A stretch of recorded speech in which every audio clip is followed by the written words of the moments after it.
Oh, already woman on woman violence going on here, defending. The only way that red pill can ever survive on the idea that women are more emotional than men is if anger is not considered an emotion. That's the only way it counts. Because if you consider anger, then men are of course just as emotional as women, if not more emotional than women. No, because there's so many men out there beating the shit of each other. Because they can't even talk about their feelings. That's just called testosterone. You don't think so? That's just called testosterone. So she's saying like anger is not an emotion. Like what is, testosterone is a hormone that influences your emotions. If a woman is on a period or having a whatever, you would say she's being hormonal, she's being emotional. Why does it not count for men? Women have way more, Physical. they have way more hormones, first of all, that allow them to be mothered. Men are just naturally more logical. Like she's saying now that women have more hormones that make them emotional, but just earlier she was excusing men's emotions because of testosterone, which is a hormone. I saw a clip where you were saying that women have done a good job like being more masculine, but men are behind because they haven't incorporated more like feminine traits into their life. Yeah. So like women, you know. So I was going to say that that's something I think about a lot, but even as a woman, I think about like the balance between like feminine and masculine traits. And I think the thing that's hard is that the cap on masculine traits is criminalization. So like you're not able to kill people. So you could get as aggressive as you want, but you're still kind of limited by like law in a way. So it feels like the sky is the limit. Like the more masculine you are, the more success you'll have because you'll make more money, you'll just be a better worker and all these things. And then like the downsides of masculinity would just be like the violence and stuff, but it's like that's illegal. You can't like just hit people or kill people or whatever. So it just feels like you can be as masculine as you want and just you become more and more successful. Versus I feel like if I allow myself to be more and more feminine, or if like men allow themselves to be more and more feminine, it feels like in a lot of ways it's easier to hit zero. Like if you become more agreeable or nurturing, you'll just be like taken from, like you'll be like a talking wall to your friends. Or if like you're just extremely selfish, like selfless and agreeable, it just feels like there's, you know what I'm saying? Like you could hit the floor on that. So I think that's why it's hard to tell men sometimes to be more feminine, because I even think about it for myself was my point about like, I feel like I have to be more aware of how feminine I'm getting in terms of feminine traits, because they could be correlated to like lower levels of success, versus with masculine traits you don't really have to filter yourself as much because again you're not gonna like kill anyone, so you can just get more and more and more money. Versus if I value more feminine things like child rearing or whatever, then you have to think about like, oh, am I having a child too soon? But you're not gonna really regret like, oh, am I starting this company too soon? Am I getting too rich too soon? Was my point. Okay. What do you think? That's just something that I thought about when you were talking about men need to be more feminine. I was thinking like, what do you think is like a good level? Because they do associate more masculine traits with success, like conscientiousness and extroversion and stuff. So what do you think is like the healthy balance of feminine traits? What? Are you gonna draw your cowboy hats? I'm gonna draw a graph, okay? This is how I would view it, all right? What? Nothing. No, share with us. What's so funny? What? I said just use the rectangle tool. Well, too late now. Okay. Are you ready for my explanation? Yeah. Okay. I think that the figure on the left and the figure on the right represent the idealized version of a man and a woman, okay? I think that the ideal best type of man is somebody that is extremely masculine, but it also has an extreme amount of femininity that expresses itself in pro-social behaviors. So a man that is incredibly masculine will be a strong leader, but he'll also be highly empathetic to the people beneath him. He'll be somebody that can take charge in situations, but he'll also understand the people around him enough to be able to give orders. Essentially, he'll be able to be a leader, but he'll understand the thoughts and the feelings of people beneath him so that he can be a good leader to those people because he understands their needs, essentially. He's like a leader, as I would say, not just a boss, right? This is how the incorporation of these two traits is what I'd view as like the ideal man. For a man that is very high in masculinity, but is emotionally retarded, this guy goes to jail because he's probably selling drugs, robbing people, raping people, being retarded, okay? For what I would consider to be like an ideal woman, is somebody that is very, very high in these feminine traits, very emotional, intelligent, nurturing, all that bullshit, whatever. However, really strong women also have a very good deal of masculine traits as well. They reign in the family, they control the household, they represent their family's affairs to other people. They're very good at like building like social status or whatever while the man is working. Like they do that management very, very well in a very powerful way. A woman that is just super agreeable all the time here and gets walked over by everybody and has no boundaries, no ability. These are single moms, right? Roughly speaking, this is like how I would view people. And then these are like criminals. Sure. Well, No. Yeah, these are like, these guys go to jail because they're retarded. Yeah. And these women are get rolled over by everybody because they have no boundaries and they can't assert themselves ever. I feel like any reasonably successful person is going to have a very good balance of both feminine and masculine traits. I don't think you can just push infinite masculinity and be successful. But do you think the first one will always be better than the fourth one, or no? Do you think Better? they're equal? In terms of like success or like the perfect balance? Well, success is relative. What do we mean? For instance, like some women wouldn't consider it successful to have a successful career. Some men wouldn't consider it successful to just be like a really good father and caretaker, right? Like success is somewhat relative. Yeah. In terms of how society judges you, even at that, it depends on what segment of society you're in, right? And this doesn't correlate to gender, right? Like the fourth one could be a guy, right? Or no? Can they not because if they're on like theoretically it could be, yeah. Okay. But I think in terms of like traditional strengths that play towards our like relatively set like biological strengths, I think that I think that like the first and fourth are ideal. Like these are the types of women that I look for. Like I like people that are relatively feminine and everything, but they also have to be like very confident, very assertive, ability to assert boundaries, et cetera, et cetera, et cetera. Like I think this is a really good match. You don't want like, whereas like people that are passport bros, they're looking for these types of women. They want women that are like feminine, but also demure, submissive, easy to walk over, aren't going to challenge or assert boundaries very often. Like that's who they're looking for. Like this group of people are people that are looking to be taken advantage of, essentially, in my opinion. Makes sense. Do you think people just like fall into one of those categories or the other? Or do you think like women, like do you think a woman, like that single mom, like there are things she could do to raise the blue besides just like taking testosterone? Yeah, I mean, there are things that you work on, right? Like men can go to therapy and develop their emotional intelligence. Also, somebody points out in chat, this is true, I really don't like labeling this as masculine and feminine traits. I think it's stupid. I don't think that these, like, there are traits that like men tend to exhibit more and women tend to exhibit more, but... The blue and pink? Isn't that the whole point?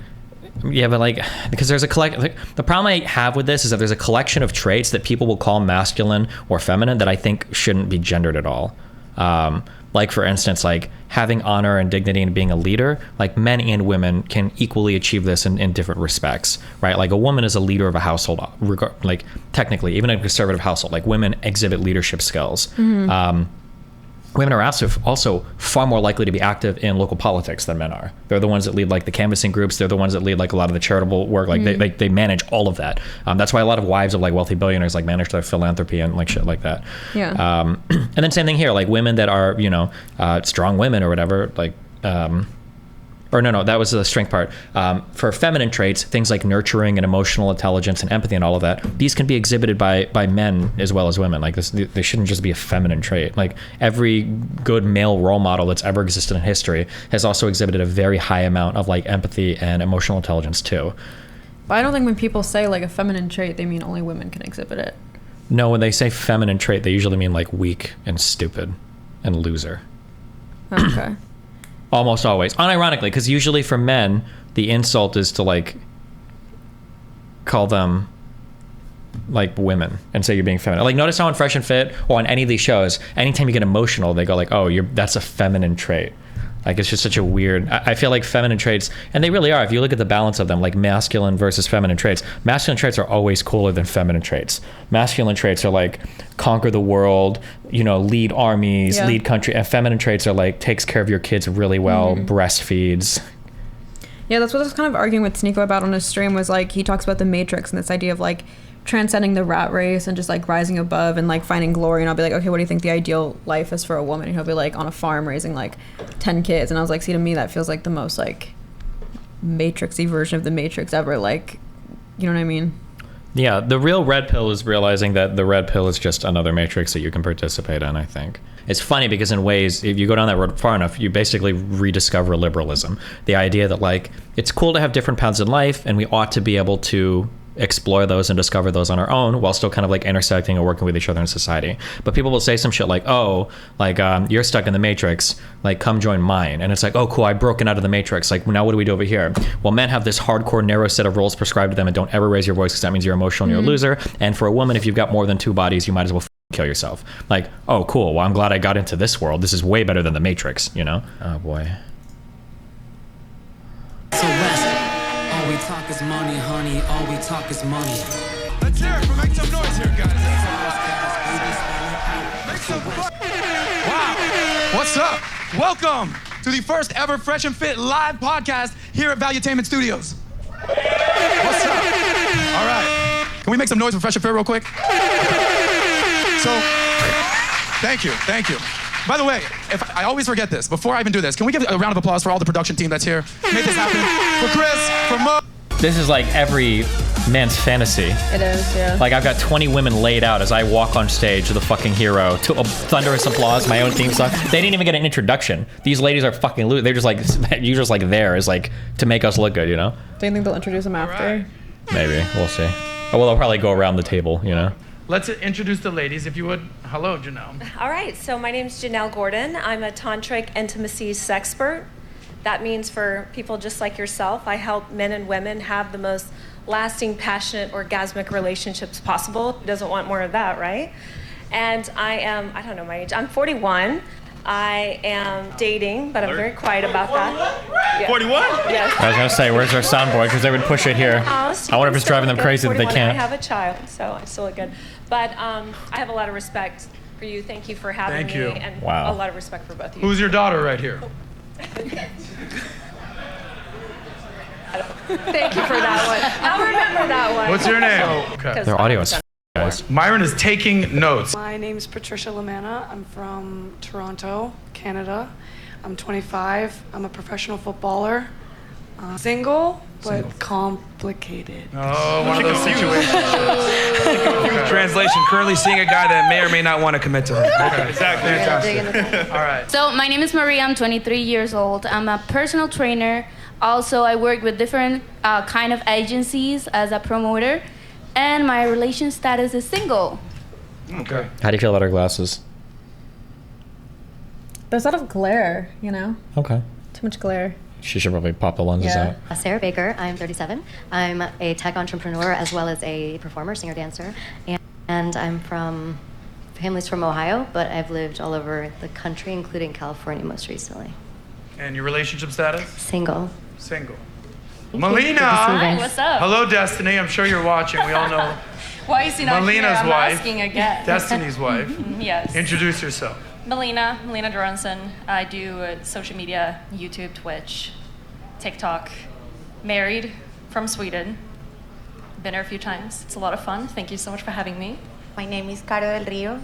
I am entrepreneur from Bogota, Colombia. I have a background with restaurants and international trade. I am 32 years old. I am runway fashion top model. I've been in LA and Miami and New York Fashion Week. I am content creator. I am starting with my YouTube channel. I already have 2 blogs on my YouTube channel. And I love to create content for powerful women and for inspire others to have a healthy Okay, thank you. lifestyle. Oh, they got the soundboard. Oh, Strawberry joy. shortcake. Hello, my name is Georgia Luzzi, also known as Georgia Mafia, which is my DJ name. I am. How do you think it's going to go? This audience, or these women, are skewing a lot older and a lot more established than they generally have for their shows. Any bold predictions? I don't know if the age has to do with like the debate skills. Okay. Do you think I think it is? polling on women that are like in their late 20s, 30s, or 40s, I think you're going to get a significantly different tone of conversation than like a bunch of 18-year-olds that are like hoping for a viral clip and not to get kicked off a show. Well, it's right? hard because if Fresh and Fit are there, then they could just say like, oh, you've hit the wall, but they can't say that to 18-year-olds. So there could be more room for like these women getting more offended or taking things more personally is my point. Yeah, I know. You remember how you mentioned on our podcast it would be fun to do like a satirical episode of like hitting the wall? I think that like hitting the wall is something that you're really scared of when you're like 23. I think I just picked your age. That was just a random age I picked. But it might be something you're I'm scared. not even 23. I know, okay. you're 24. Okay, yeah. But like, it might be scared when you're like younger and you're on these shows a lot. But if you're like 30 and well established and like your life is going decently, especially if you got a family or whatever, like, are you going to be worried about a bunch of weird, like younger dudes saying you're hitting the wall? Like, I don't know if it'll hit the same. I'm not sure. Yeah, maybe. We'll see. Who knows? 32. I'm Belgian American with Italian and German origins, and I'm currently building a Web3 social network. Wow. Cool. And relationship status? Single. Hi guys, my name is Gigi Dior. I am 41. I am taken, and I'm 41. Yes. I'm from New York. New York? Okay. The city or? Yeah, and I am an adult performer. Jeez. You're an adult? Performer. Performer. Yes. What does that mean? Yeah, what does that mean? It means actually porn. You're a porno star? Yes. We got a porn star, I'm Yes. sure. Are you, and you said what's your relationship status? Married? Taken. Yeah. Taken, okay. Is he also in the industry? No. Okay. How long y'all been together? 5 years. Goddamn, cool. Hi, I'm Sarah. I'm 25. I'm from Michigan. I live in Miami for a year and a half now. I'm a social media manager and a UGC creator for work. I'm single. That's it. All right, last one on the panel. Hi, I'm Amy Dangerfield. I'm You okay? Let's skip. Okay. 27 years old, originally from Australia, and I do high-ticket sales, and I'm single. You're a saleswoman. Yes, sir. What do you do with high-ticket sales? So I work in BDOS, Big Data as a Service, as well as like business operations, so like trucking companies, e-commerce companies, helping them with their business operations. Okay, respect. And you say your age? 27. Okay. What's up, y'all? I'm Slow Jams, aka Maya, aka SJ, aka The Roaster. We got a lot of motherfucking AKs up there. All right, keep going. AKA, make it rapid. You guys call me Maya, age 23, occupation marketer, rapper. Oh my God, they've got so many more women. Oh damn. Relationship status? Relationship status, freshly single as of 21 days. All right. Hey everybody, my name is Destiny. I also go by Karma, Oh, and that's my shit. artist name. I am single. I was born in Chicago, raised in Broward, and I am a full specialist. I do laser hair removal, lashes, and I'm also a musician. That was the And you're originally invite from? miscommunication. True. Must have been. Shea Butter here. I'm 25. I model. Hey y'all. It's complicated. But yeah. Oh, I said it's complicated. Okay. We know what that means. Okay. Who's up next? Hi, I'm Tony. I What does it am mean? 22 years Like, what's the old. implication? I'm from Vegas. I moved to my. I'm saying it's complicated. Just think of like whatever the negative thing you can possibly think of. and No, it's yeah, like probably what is that? When they say it's complicated, what they probably mean is that the woman is kind of dating a guy, but if she can monkey branch to a better guy, she'll leave him in an instant. Oh, okay. That's my guess. Or she's being played by somebody and she doesn't realize it. I don't know. Yeah, I was wondering which of those. Yeah, Okay. it's one of those two, Miami probably. a little less than a year ago for law school, Uh-huh. and so yeah, I'm a law student right now. Okay. Oh, Were you in and law I'm- school? Huh? Were you in law school? Yeah, I just finished my first year. Where? St. Thomas. Okay. And then relationship status? I'm single. Okay. Hi, I'm Shay. I'm 24. I model, dance, and act. Professionally dance. I don't strip. And Why'd you say it like that? Make it clear. 'Cause I You're have to, like, triggering Gigi. That's Myron's joke. differentiate. And where are you originally from? New Hampshire. Okay. Single. Single. Hello, my name is Leilani. I'm 18. And The I'm beef shit is them, not me, outside guys. I of don't know college. what. I'm a new it's real on estate mine. agent.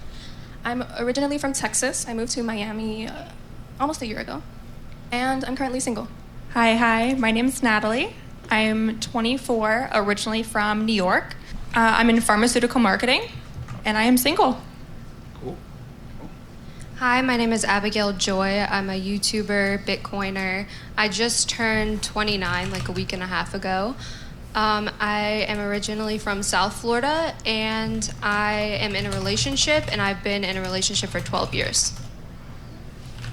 And you're. Thank you. Has he proposed yet?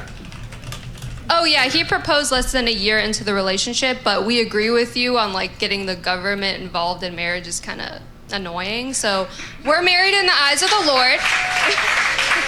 Cool. Smart. Thank you. Smart. W. Smart. W. Taking your advice, buddy. Hey, man.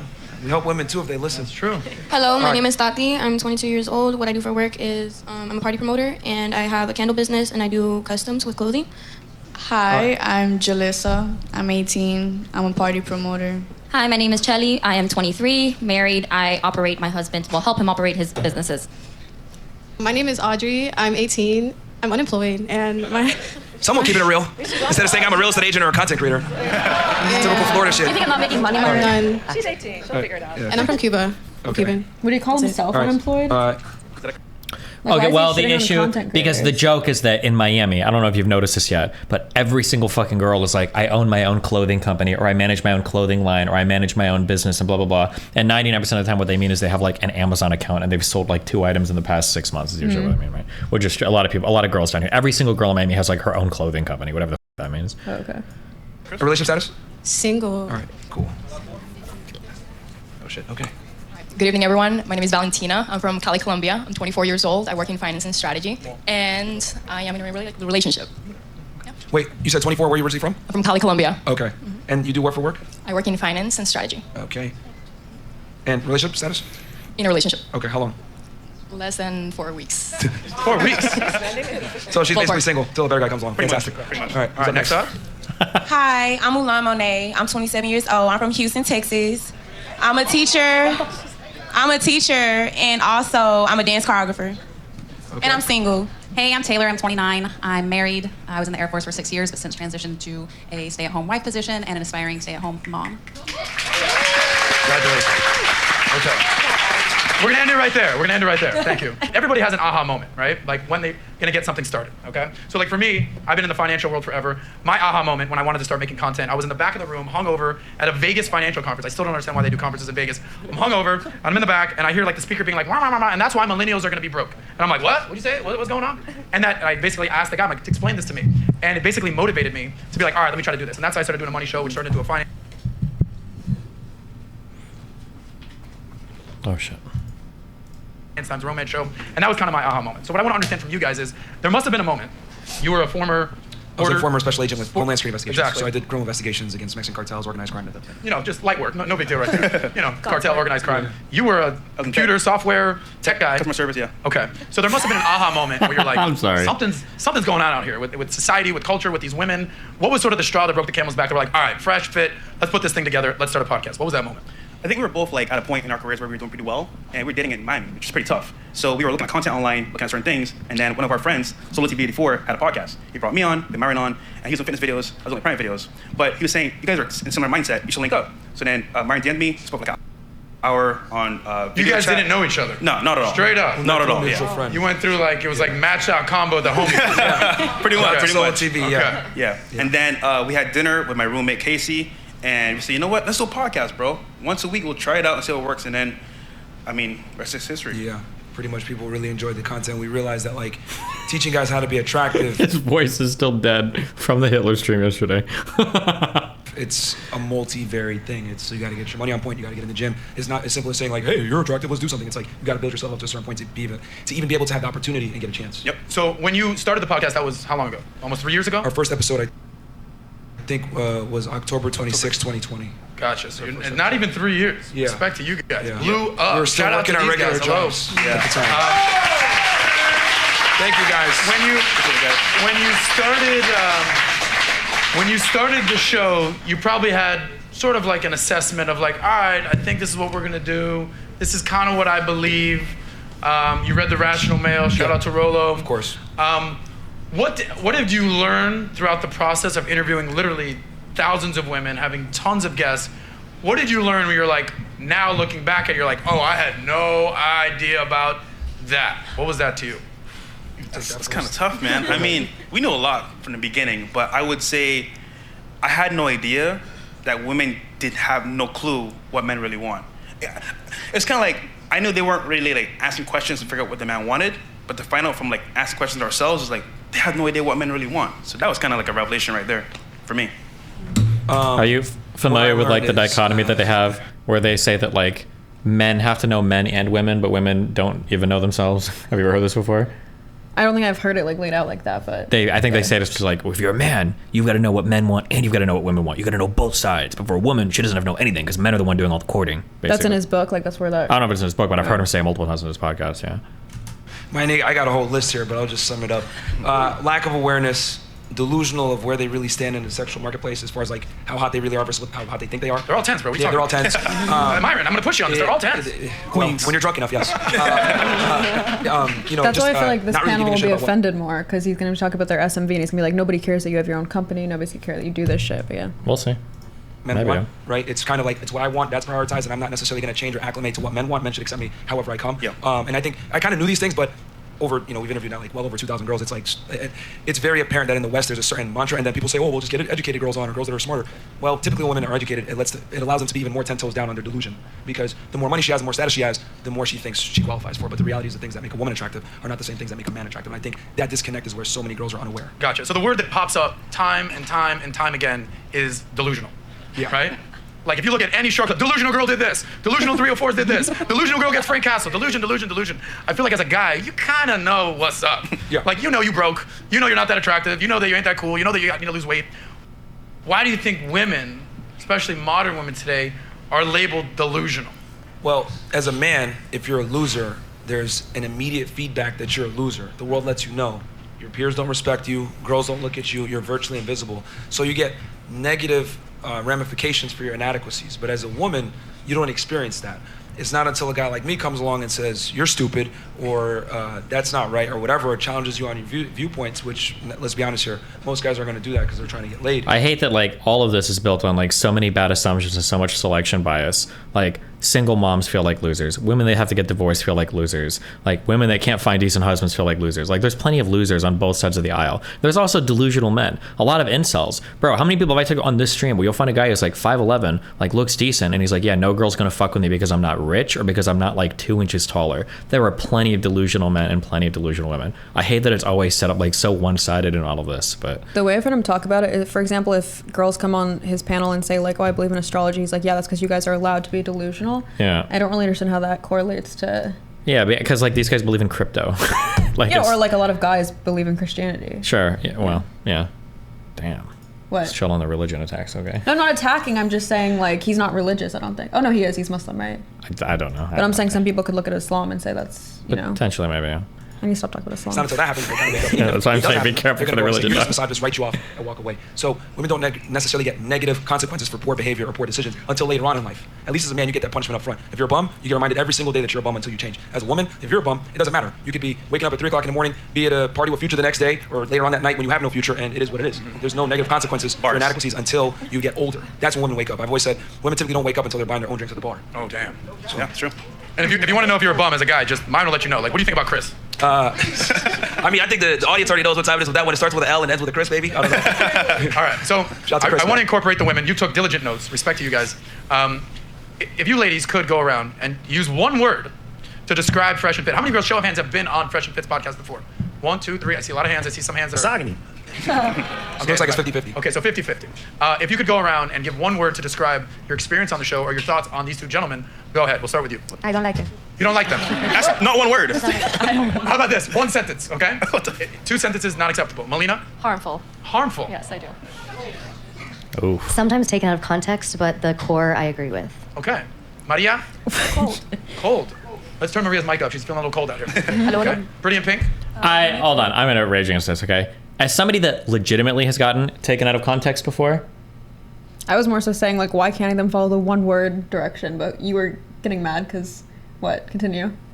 I'm saying I'm somebody that's been taken out of context before by people. Yeah. They've cut me. Yeah. Very maliciously. No, but as somebody that has legitimately, I'll have people like cut like 5 seconds and like take me out of context. It's very irritating when their version, when they say, when somebody says take me out of context, what that means is you've taken the original meaning of what somebody has said and you've transformed it into something completely different.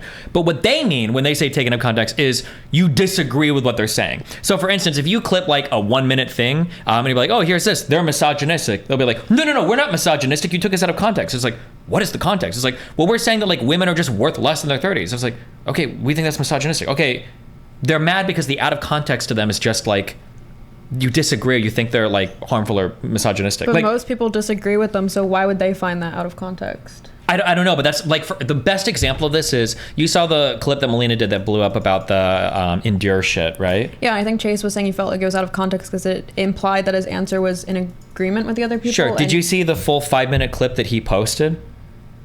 No, but wasn't it that he said like I would kill my daughter's boyfriend if I would have to go back and look at it, but I feel like the full clip made him look worse. Why? Because if somebody showed me like a 40-second clip like Melina's thing was, and you're like, I think they took me out of context, I'd be like, oh, maybe he said something that actually was like radically different. Hasan did this to me all the time and it drove me crazy. If I tell you, do you think that it's okay to rape children And then I say, well, I mean, if somebody tried to rape my kid, I would try not to let them.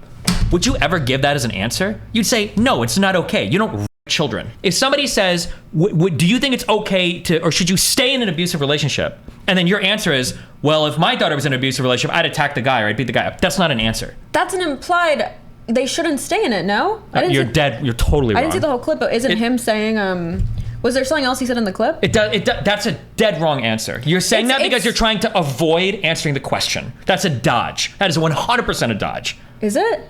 If I ask you, is it okay to set is it okay to set churches on fire? Example. If I were to say, repeat the child example. If you were to is it okay to abuse children? And I said, if you abuse my child, I'd stab you in the face. Isn't that a clear no, it's not okay to abuse children? No, that's a slightly stronger worded answer, but no. You should be able to answer clearly. It's not okay. I feel like that's showing yes, obviously, and furthermore. But again, I didn't see the clip. I'm just basing it off that sentence. It's like I remember asking Hasan once, if you were being chased, because we got into this disagreement, because a lot of leftists think you should never call the cops on black people because black people are the holiest members of society. They should never be in trouble, right? And I asked Hasan, if you were, let's say that you were a woman going down an alley or whatever, and a guy was following you and you were really scared and you think he was chasing you, would you call the cops if you were a woman in an alley? And Hasan's answer 15 times was well, I wouldn't call the cops. I think I would just do whatever. It's yeah, you're 6'5". Yeah, no shit, you wouldn't. But it's that avoiding answering the question and then making it about when you ask, is it okay to do something? I don't give a what you would do. That's not the question. The question isn't what would you do if your daughter was in this. The question is it okay or is it wrong? I just don't see those examples as analogous. I feel like it's common sense that Chase's answer was that he's against it. You're totally wrong. The common sense is that he doesn't want to answer. Okay, then why would he be so mad at the... He's mad because it made him look bad. Because his point of belief is fucking insane. That's why he's mad. That's why every single guy... That's why MLD was mad too. And when he was on a panel, we watched this 4 days ago, he was saying that you probably shouldn't leave if you only get hit once. That was more crazy than I ever thought he would say. I thought he would just say well, physical abuse you should leave, emotional abuse you should endure or figure out how to work with. But he said if you get hit once, you shouldn't leave. The people that got clipped were mad. Sorry, I'm not mad at you. I'm just shouting. The people that got clipped that were mad because it made them look bad, not because they felt like they were actually misrepresented. Okay, it's just hard to imagine because Chase is putting himself in a scenario where he's getting shit on every single week because the average person is going to be against his viewpoint. Here, hold on. We can watch this if you want. Fuck it. We're taking a quick detour. I can't hear it. I don't care who it is. Just stop, please. Melina, what was it that you wanted to say? Yeah, I was just curious. I just wanted to see an honest answer on this one. If there's someone that's very, very young, might be really religious and values marriage a lot, and goes into a marriage and has kids when they're 18, 19, 20, and then a year into the relationship, it gets really, really abusive. From who? From both. This is so rare. Anyone so really. Rare. Go on. My point is, I'm just, even though... Sorry, second tactic. It's so rare. This never happens. That's also a huge shitty. dodge. Yeah. It might be rare from what you guys think. It is. If it would happen, what would you recommend for those people to do? Will they divorce, or do you want them to keep going in the relationship? Keep going. You can't divorce. I mean, that's not a real thing. You can separate. See, where? But I'll keep going. there's no pushback. Keep going. Nobody's even remotely pushed, but that's fine. We're just right at the beginning, so we'll keep watching. Catholic background shines through. I mean, it's kind of different because he's kind of a co-host, but for me personally, when you were watching me talk to Justin Waller, you kept being oh, why don't you ask him if he thinks the girl should have the guy's passwords, and you messaged me live, and you're you should ask him. And I waited for him to finish speaking, then I asked, and you were oh, never mind, you did? So some people just wait for everyone to finish speaking. We'll wait. I'm just keep track of what's being said now, right? Okay. You can separate, but you can't actually divorce. That's not a real thing. Even though it might be physically abusive. Because you got to endure. People are too. You want to stick in a relationship? People nowadays are just pussies. See, he's trying to give pushback. Hold on. He's trying to butt in, and they're still talking, so he's waiting. Hold on. Because you got to endure. People are too. You want to stick in a relationship? People are just. People nowadays are just pussies. Everybody fucking quits. Everybody gives up. It's too hard. He has something to say. We'll see what he says. Why I'm special, so I can fuck up this entire situation based upon me being special. And the reality is, people just haven't learned to fucking endure. There have been hard times in a relationship. I'm sure you guys had hard times in a relationship. Any relationship has hard time, and it is what it is. You need to push through, and you need to endure because we're in this. Hold on, because we're in this situation now, where everybody's just creating these super nuanced 1% example of well, what if the kid's fucking transgender, black, and abused, and he's a Black Lives Matter supporter? Cool, okay, I get that one. I'm asking for anyone that might be in that situation. What would you recommend? Okay, endure. I'll tell you what. Endure. I'll tell you what I would do. If my daughter was in a relationship with a guy and she gets married to him and he starts abusing her a year into it, I'm gonna be showing up on their doorstep and teaching him some lessons. That's what I would do. I also would not, if I didn't have the capacity to do that for some reason, I don't know, I wouldn't want my daughter in that situation, quite frankly. And I understand the argument to endure because I have people close to me who grew up in abusive households, and it lasted for periods of time, and it was a phase, and they endured through it, and they ended up raising healthy, successful families. Oh yeah, okay. No, that's bad. It's just not like that wasn't the. Sure, I know. What I heard, but like yeah. that answer, in my opinion, is worse than the Melina clip. Because in Melina's clip, I could see that and I'd be like, maybe he did say more Yeah. and she fucked with it maybe. I thought your but like issue seeing was that that he didn't push back in general during Sure. like that time. No, that's a pretty bad answer. So I you agree. would say that to stick in those relationships that might be I think maybe if I'm being ultra charitable, which I'm not for these people, but I'm being ultra charitable, I could maybe see your reasoning if that was his only thing. If he was like, if anybody did my daughter, I'd fucking kill him. That's and that what was I all thought. he said. Like I said, I didn't see But, it. like, That's what I heard you guys say. I think about it, or Sure. that's what she told me. But he like full on co-signs the answer from all the other and two then also fucking him lunatics. saying like, oh, sometimes you can go from a physically abusive relationship to a healthy one. Yeah. That's literally him condoning it. Yeah. For at least sometimes, which is fine. I'm not saying like, hey, stick in the relationship and get the shit beat out of you by an extreme. I'm just asking you what you believe. I'm just telling you. Even I'm if not it's a telling small you. extreme thing, I'm just asking you what you think if you should stick in that relationship or not. It is such an extreme example that I can't. And also the idea that an abusive relationship is such an extreme example, like kill yourself. Come on. That's such a fucking retarded thing to say. Because the question that I ask later on to illustrate, so you know I asked you the question about like abusing children. I think in like 5 minutes I say, okay, I'm curious, how do you feel about third trimester abortions? And the response he was immediate was like, horrible, disgusting, evil thing. And I'm like, how can you not see the trap I'm walking right into? Like that's like 1% of abortions. Yeah. But you immediately condemn that. And that's always the go-to for conservatives when they talk about abortion is, would you abort a third trimester baby? It's like, bro, that's such an unbelievable rare. And you have, but now for like an abusive relationship, it's like, oh, I can't even imagine how rare it would be where the guy hits you. No way. Like, I think it's fucking retarded. I guess his point was he doesn't want people to associate divorce with just exiting your marriage because you're being abused. Because I guess his point is like that's not why a majority of divorces take place, right? Maybe, I don't know. But I mean, even so, like this. Yeah, fuck this. but it's the same for abortion. Yeah. Okay. Educational.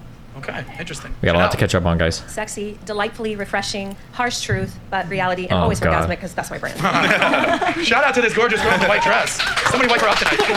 How about you, Blue? I would say jarring, for good and for bad. It can make you feel jarring to the point where you want to do better, or it can force you back into more delusion. Are you an Aussie? I am, yeah. Shout out to you, down under. How about you? I love these two. This will be my fourth time on the show. I'm friends with their behind-the-scenes crew too. I have a lot of respect for them. They opened up my eyes to different viewpoints. I was definitely delusional. I hated them at first, which they know. Then I started listening to their content, and I started to agree with them, and then I came on the show. And Why were you delusional before their show, and what happened afterwards? Because like they say, I mean, women really don't know what men want. Women truly, I mean, we really are delusional, especially living in Miami. There is a lot of delusion, and the women here give terrible advice. I feel like most of the women just can't handle the truth. And I feel like that's why they get so angry with these two. But I think it's important to remember that your triggers are your own responsibility, and these women are coming on their show. I also think it's really funny when I was talking about divorce rates, and I was saying that men tend to fare better after divorce than women. The very, very niche example that Rollo and Michael countered with was, well, men after divorce are actually more suicidal than before divorce. And I'm like, suicide is a very, very niche level of like measuring overall happiness. Like, so maybe I could try to something else, but like in every other metric, men seem to do better.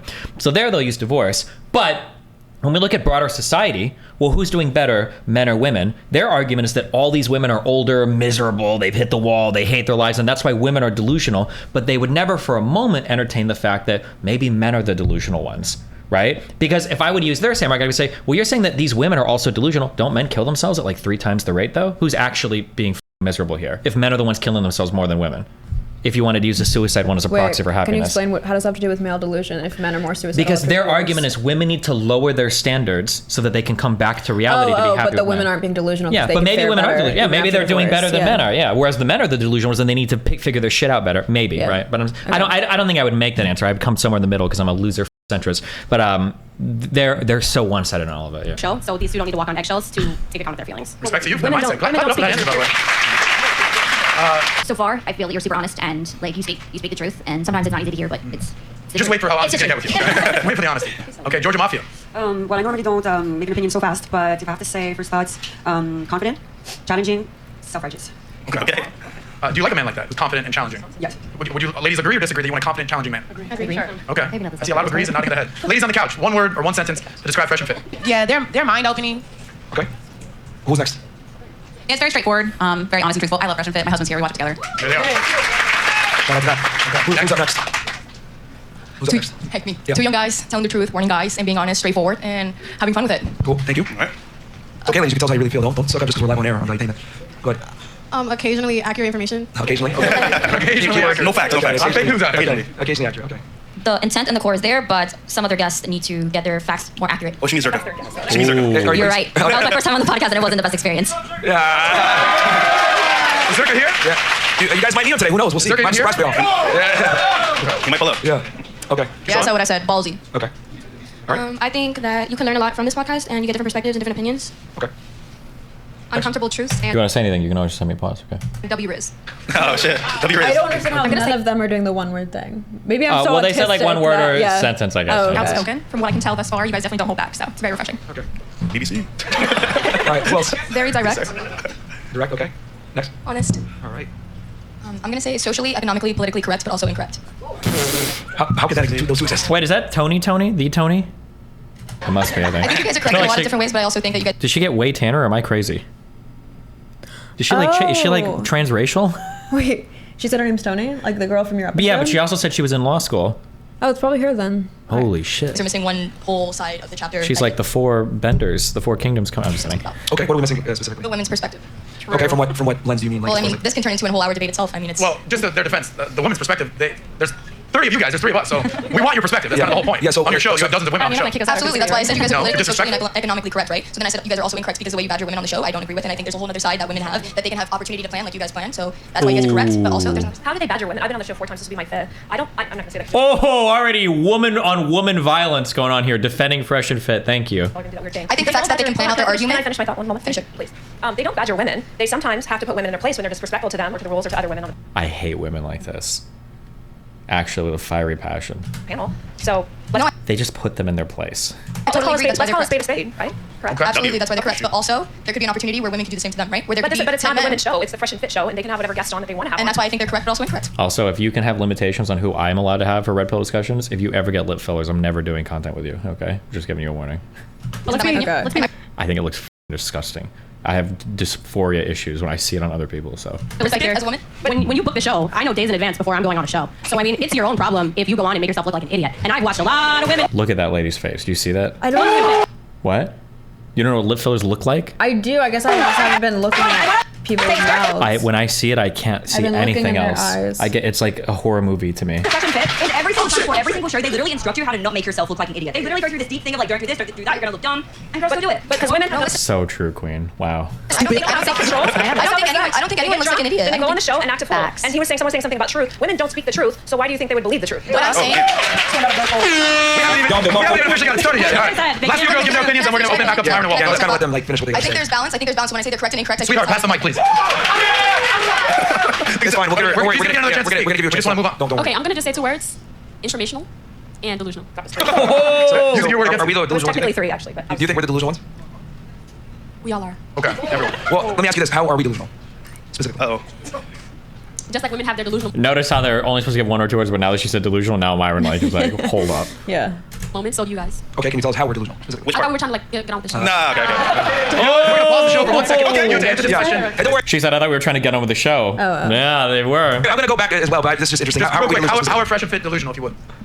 The facts aren't always checked. You know what I'm saying? Like, No, we don't understand. You tell us. It's a fact. Also, men are way more logical than women, so if anyone's delusional, that's absolutely more true. That's why people are because there's so many men out there beating the shit out of each other. Because they can't even talk That's about not true. That's just called You don't think testosterone. so? When you look at like Sorry. abusive relationships, like Oh, let's not get into the stats. Okay, she just did the thing. Did you see the thing? So Melina said there are a whole bunch of men out there. I'm sorry, I'll turn it off for 2 times speed. I'll replay this. I'm sorry. She did the thing. The only way that Red Pill can ever survive on the idea that women are more emotional than men is if anger is not considered an emotion. That's the only way it counts. Because if you consider anger, then men are of course just as emotional as women, if not more emotional than women. It's a fact. But Also, listen to men are way more logical than women, so if anyone's delusional, it's going to lean more to the women. That's why people are. They got all the answers. Wait, you said that's not true? No, because there's so many men out there beating the shit out of each other. Because they can't even talk That's about not their true. feelings. That's just called testosterone. You don't think so? That's just called testosterone. So she's saying like anger is not an emotion. Like what is testosterone is a hormone that influences your emotions. If a woman is on a period or having a whatever, you would say she's being hormonal, she's being emotional. Why does it not count for men? Do they actually think they have less emotions? I thought they were saying they just don't act on them. Same way I was saying, like, you're not legally allowed to just hit someone because you're feeling violent. So same way Myron says, like, it's an emotion to be in love. That's why you can choose not to fall in love. He's not saying men don't have the same capacity to fall in love. He's saying I'm choosing to not be emotional. They say both. They say that men are more logical, more reasonable. They don't act on emotion as much. But when they do act on emotion, if it's anger, they don't consider anger an emotion. So that's how they Myron escape. would say even if like 80% of men were like punching other men all the time, he'd say that's not emotional. It doesn't seem to be, because whenever you bring up like crime stats or the fact that like fucking 96% of like violent encounters are with men or whatever, they just seem to brush that off. They're like, okay, well. Do they brush it off because it's like a minority of men or no? My guess is they brush it off because it doesn't suit their argument. Okay. But I think that like men get angry. Like if you look at like severe abuse in relationships and everything too, like I think. When you look at like abuse in relationships, like let's not get into the men, stats on who's or abusing men you in that's like fighting relationships. each other out there because they get really pissed, or it takes Say a that, so- is that because you're married to a woman? I'm not married. What? Look at like abuse in relationships, like let's not get into the men, stats on who's or abusing men you in that's like fighting relationships. each other out there because they get really pissed, or it takes Say a that, so- is that because you're married to a woman? I'm not married.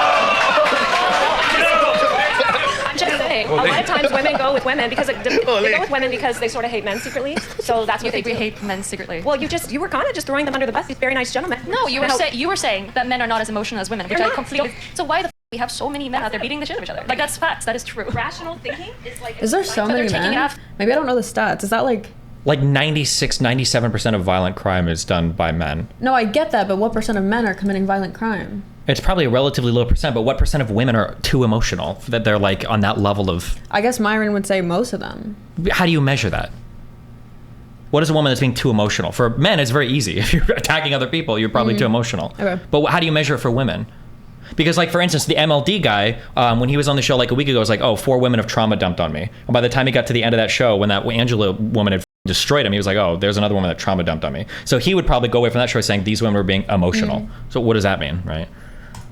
Emotional is such a vague word. Like to describe like some group of people as being more or less emotional is just I don't know. Unless you exclude anger as an emotion, it seems kind of silly to me. But And anger. So of course they are emotional. Anger is an emotion. I mean, if you want to use a metric But of it is violence, emotional. if It you want to is use a metric of emotional. violence, I mean, lesbian couples have the highest rates of domestic violence. But that does Women. not The thing mean is that men that- are not being emotional by being the shit. Yeah, like it does I'm not happen. arguing We have that. to agree that men are emotional because they No, are of course, being of course. emotional. Men have emotions just like women do. However, when a man is emotional, there's typically consequences to it because it ends in violence or some kind of issue. If men don't control their emotions, you end up with school shooters, terrible people, criminals, etc. But when women, they're allowed to not have to control their emotions, and it's not the So same. they start crying, and that's so much worse than Women have way more. physical. They have way more hormones, first of all, that allow them to be mother and have children that have more emotional connection. Men are just naturally more logical. like she's saying now that women have more hormones that make them emotional, but just earlier she was excusing men's emotions because of testosterone, which is a hormone. Yeah. If you're talking about violence, that's not a bad thing. Also, I'm pretty sure that we all have the same hormones. We have different amounts of them, but like men produce estrogen, women produce testosterone. Like we all produce oxytocin for like nurturing and bonding and pair bonding and that shit. Like Always, it's actually a good thing. I'd rather have a man that can beat the shit out of someone than a beta male who just sits there and hands me a credit. Jeez, God, can I say the P word? Are we allowed to do this right now? Oh God. That's why MLD couldn't defend himself.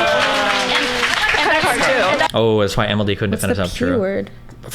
Pick me. Ugh. Oh. That's why MLD couldn't defend I try not to use it. Let's wrap up with the final And two he was girls. walking out Hold on, crying like a listen. bitch. There's one rule. If the host is speaking, the women shut up. Sorry. So, because I want to get through this, we have a lot to do, and I know there's going to be a lot of catting going on, and we'll let that happen throughout the show. Last two girls, give your opinion on Fresh and Fit, and we'll get back to the show. Okay, so opportunistic, debatable, educational. Okay. Opportunistic in which way? I just mean that you guys give us opportunity to come on here, express ourselves, and to also learn about your perspective as well as learning ours. So that would make you opportunistic, not us. How does that make me opportunistic? I don't think she realized that opportunistic is like an insult. Mhm. Yeah. She meant it as a compliment, and now he took it as an insult. Literally said, because we give you the opportunity. But we get what you're trying to say. But yeah. He actually understood it better than Myron did. Because it sounds like something he would say incorrectly. Maybe, yeah, it actually does, yeah. That would be that, yeah. Potato, potato. All right, last one. What's up, guys? From my experience, I feel like you guys are caring from the situations I had, and also I feel like you guys are easily impressionable Ooh. and resilient. I'll say that too. Every battle and war, y'all just somehow come out still, but y'all are very impressionable.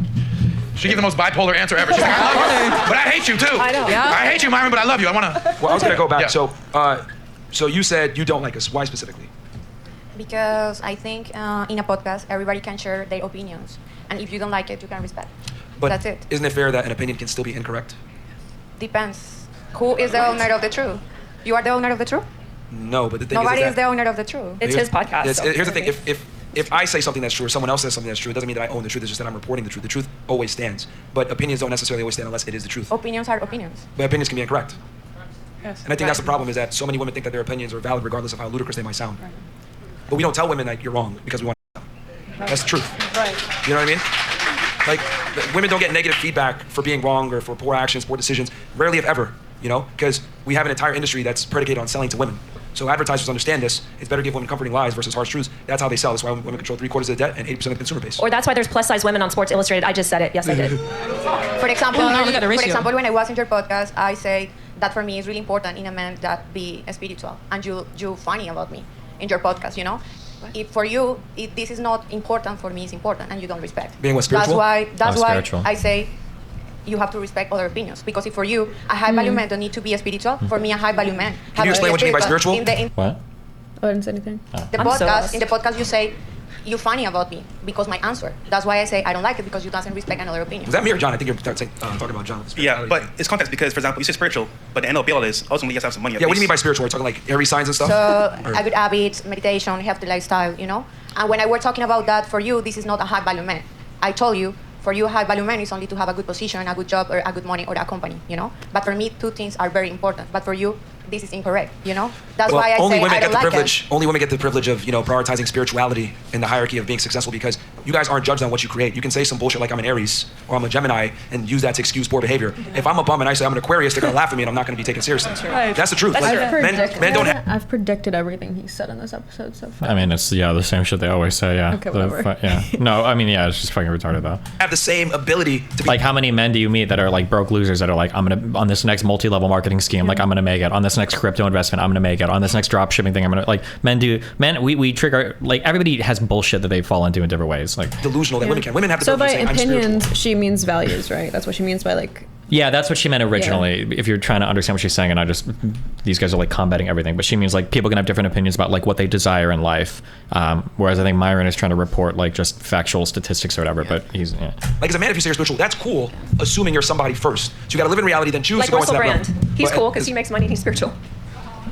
The point is that you gotta live in reality first, and then decide if you wanna go the spiritual route. As a woman, you don't have to. You can just be in the spiritual world all the time and use horoscopes and all this other stuff. But for me, the man can have two. But for example, you are a successful. You're missing a big point, though. You are a successful guy with your company or your business. I don't know what you do, but you're on the show. You don't know what he does. You're on the show. It's example. I don't want to unrespect you. This is example. Myron, what do you do again? That's what you do, Myron. What is it that you do exactly? What podcast is this? I'm confused. 7-Eleven. Everybody hold hands real quick. I don't even gotta say things sometimes. The spirits are with us. Yeah. Everybody hold hands. It's all good. Let's get back to my question. Okay. I had one more. Yeah, go. One more. And then you said harmful. Why harmful? Because I don't think that you guys' reality is the real reality outside out of this Miami City and the podcast itself. What specifically? I don't think that the advice that you guys are giving is, or some advice is good. Some advice like getting your shit together, like getting a job, working hard, working out, those things are great. But when it comes to relationship advice, I don't agree. Okay, what do you disagree with specifically? What I disagree with specifically, I don't think that trying to build up men by very, very shallow things like getting money or having that car or having this sort of image. But you just said a second ago that building yourself up is good. Yeah, it is for yourself, but not for just attracting other people out there. Because in that case, let's say that you lose all those things, there's just no way that your partner in that case is going to stay with you. She should be with you for you and your interest. Melina, if you're married to Destiny, shout out to Destiny. If Destiny was broke and 300 pounds, would you be in love with him? I would be in love with him. Well, I hate that Adam conflates these. It is the most disingenuous thing ever. Broke and 300 pounds imply two totally different things, right? Broke, especially considering where I'm at now, implies like a whole level of lifestyle change, of being unsuccessful, of being demotivated, of all these things. They could, or it could just imply that I ran out of money. Being 300 pounds implies a dramatically different change in lifestyle and everything too. Like, it's like, why not? What if we were just average? Like, it's just such a weird. I hate that he like levels both. It's like, oh, you think you're with your guy because you love him? Well, what if you woke up and every single morning he was shitting himself in the bed and he like crawled around on the floor screeching and quit his job? Would you love him then? It's like, well, no, but he'd be like a fundamentally different person, right? Like, shit. I mean, you could say that, but I mean, I'm being honest. No, I'm fully honest. I'm not saying yes. that if he lost his money now and something happened to him now, you'd stick by your man. Respect, yes, right? Yeah, because I love him for the things that's not the shallow things, and that's what I think you guys should. I think you guys should try to build up people in that way. Yeah.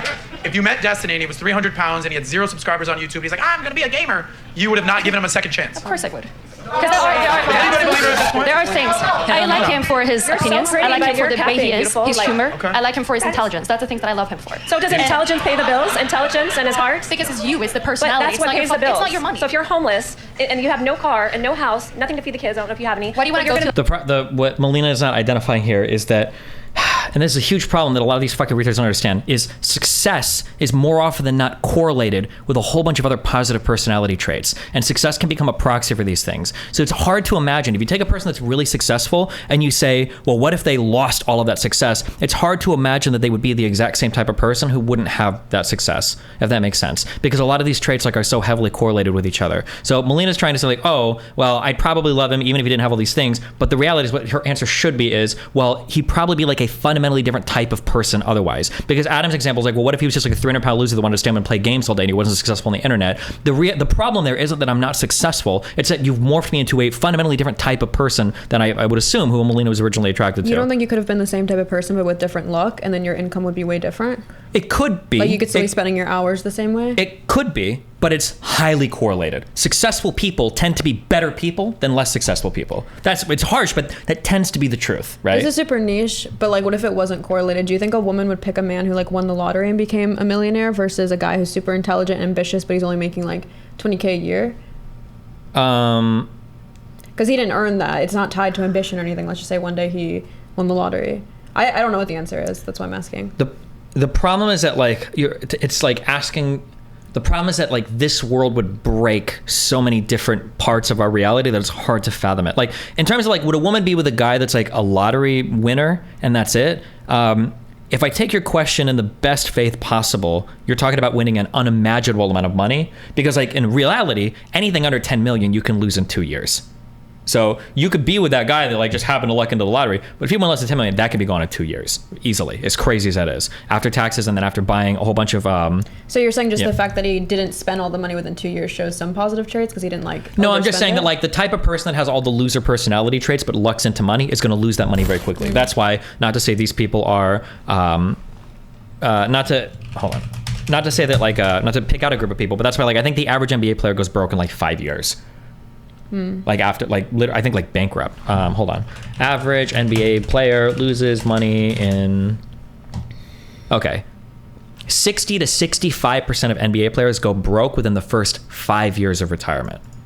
Assuming essentially sports.com is correct.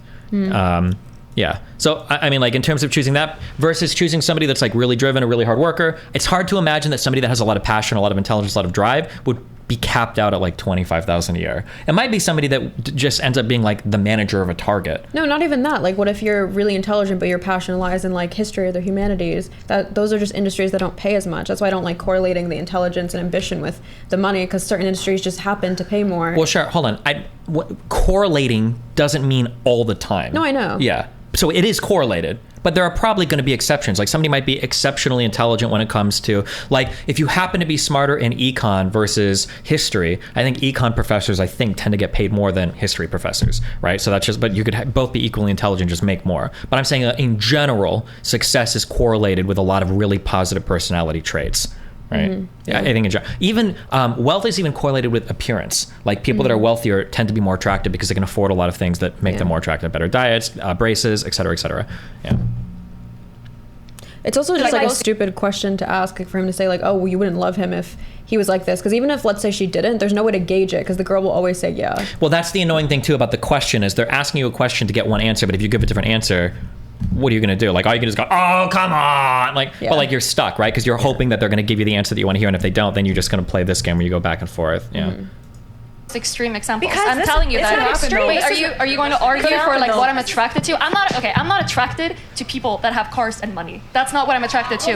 Because people like you are only attracted to those things. You would ditch your guy right away. Of course you would. But why are not? Yeah, but why the are you arguing and saying that I would leave it? Because if you're the same as me. Women look for men that have resources that can be present. But she just said that her husband is less than her. Wait, I hope she makes her answer this. But clearly you don't. You just told me that you didn't. Like, yes. You're not, right? I'm an anomaly, darling. Yo, so you're gonna now she's the anomaly. Kill me. Sorry. I'm gonna scream a lot tonight. Okay. Me, how I feel? Okay, I understand where you're coming from. I hate watching these shows and not being on them. It actually drives me insane. You're saying like the cars and the money, whatever. Cool. Why did Myron let her skirt by on that saying, I'm the anomaly? She just fucking torpedoed her entire fucking argument, but because all three hosts are She's supporting. Yeah, I know, but saying. realistically, she torpedoed her whole thing because she said, I'm with a man that makes less than me. So she just like, because her whole thing was like, women want people that have more resources, blah, blah, blah. And then Melina asked her like, well, why are you with a guy that makes less? She's like, well, I'm the anomaly. She shouldn't be, because if Melina earlier said that she'd still be with me, you could argue that Melina's an anomaly then, but they didn't say that. They said you're lying. But they can't prove the anomaly. Yeah. Sure, it's, yeah. That might not be as attractive to you, but it's important, right, for the guy to have it. Have stability and like because within you. Yes, I do agree with those. The thing that women never want to. Hold on. What do you mean? He said highly correlated. I would say streamers and salespeople are more likely to be more successful without a moral compass. Who the is talking about a moral compass in terms of like success or good personality traits? Like attractive personality traits don't necessarily like map onto a moral compass. I guess they might, but even so, more successful people will probably even map onto a moral compass as well, maybe. But sorry, I got. Admit is that, and I've said this a million times, you know, all girls are gold diggers, some are just better at hiding the shovel. Yeah. And what I mean by that, right, is you got the girl that says, I want ambition, or I want drive, blah, blah, blah, which is code term for the ability to procure resources for a later time for me. Or there's some girls that are overt about it. I got a big shovel, I need a guy that's a millionaire, etc., because I make money. Or Oh, yeah, sorry, I said better people, and you got triggered, my bad. When I say better people, what I meant is, I don't even remember the context. You figure it out or get triggered if you want. I don't actually give a fuck. Get triggered. Wait, I have a question. I deserve it. So you were saying that like the women don't necessarily want money, they want what's correlated with it, which is like the ambition and stuff. I'm saying it's hard to disaggregate them because these things run together a lot. But don't you think usually the reason women do like the ambition and intelligence is because it's like the means to the end, and the end is like collecting resources, or no? You think that the end goal is just being with someone who's intelligent and ambitious? I think that if you had a classification of guys who all had billions of dollars, but they were kind of like boring, no ambition, no passion, kind of like middling personalities, versus another group of people that were like highly ambitious, highly driven, more charismatic, better personalities, but they were all capped at like 55K a year. I think that the 55K a year guys would generally do better with women than the billionaire guys. And for everybody that gets triggered in chat, you will never find a single study that will contradict anything I'm saying ever, because it's just true. Get mad. So yes, you can sit here and say, I like him for him, but the thing is this, women typically just end at 10, but they don't go 1, 2, 3, 4. That's why every single night off of Fresh and Fit, Zerka is fucking slaying Poontang, and he doesn't have any fucking money. That's why people that try to get fucked, the people, and I made this argument in front of Rollo, and neither Rollo nor Michael could contradict me because I'm just right. Stay mad. It's not height. It's not BMI. It's not financial status, because guess what? If you want to correlate it to financial status, the people that fuck the most are the people that make the least amount of money, because they're the people that have sex the most, because they're the people that have the most time just to fuck, because that's all they do, right? Like, that's just facts. Wait, what was your point about Zerka? That Zerka slays really well because he's like he's not doing it because of his resources or the resources he procures. He does it on his personality. Oh, okay. 100%. Zerka is a 6'5" Chad, though. Bad example. It's only a bad example if you're an incel. Zerka's appearance definitely helps them, but Zerka sells it so fucking hard. Something that is incredibly illuminating is you should have seen the stream that Zerka did with Sneeko like 3 or 4 nights ago, where he talks about like some of the game that he runs with women, or the body language he uses, or how he jokes with women. Zerka is very, very, very, very, very good when it comes to charisma dealing with women. Darius in chat is a good example as well. Darius doesn't have the body that Zerka has. It's hard for you guys to see it, and I understand that like the black pill shit you guys will be on forever cope, but people like Zerka don't get laid as much as they do because of the way they look, because there are other guys that look like Zerka that don't get even a fraction of the action that he does. And go talk to a pickup artist coach or somebody outside of these delusional red pill spaces, and they will tell you the exact same thing. Stay mad. 4 or 5. The man has to count 1, 2, 3, 4, 5, because he's not going to get to 10 and even be seen unless he has certain prerequisites. Only women are loved under the condition that they provide no value. Men must provide value. That's just how it is. I think that's how it is in Miami, yes. And like cities like this. Okay. It's not just here's the thing. Okay, you know what? I've probably lived in more countries and cities than most of you guys. So Miami, I have a lot of So here in Miami, it's celebrated to have a big shovel. Like they always say this, like women don't have to provide any value, but then they always say like they do have to provide value. They define it by like SMV, like sexual marketplace value. Sure. He would just say, well, when I say value, what I mean is resources. But the value for women is being young and I guess a few dicks inside your vagina, I guess. Yeah. And be overt about it. Okay? Maybe I go to Nebraska, whatever, and they have small shovels, but it does not change the fact that women still want a man that's true. that can provide resources. People are dating within their area, job.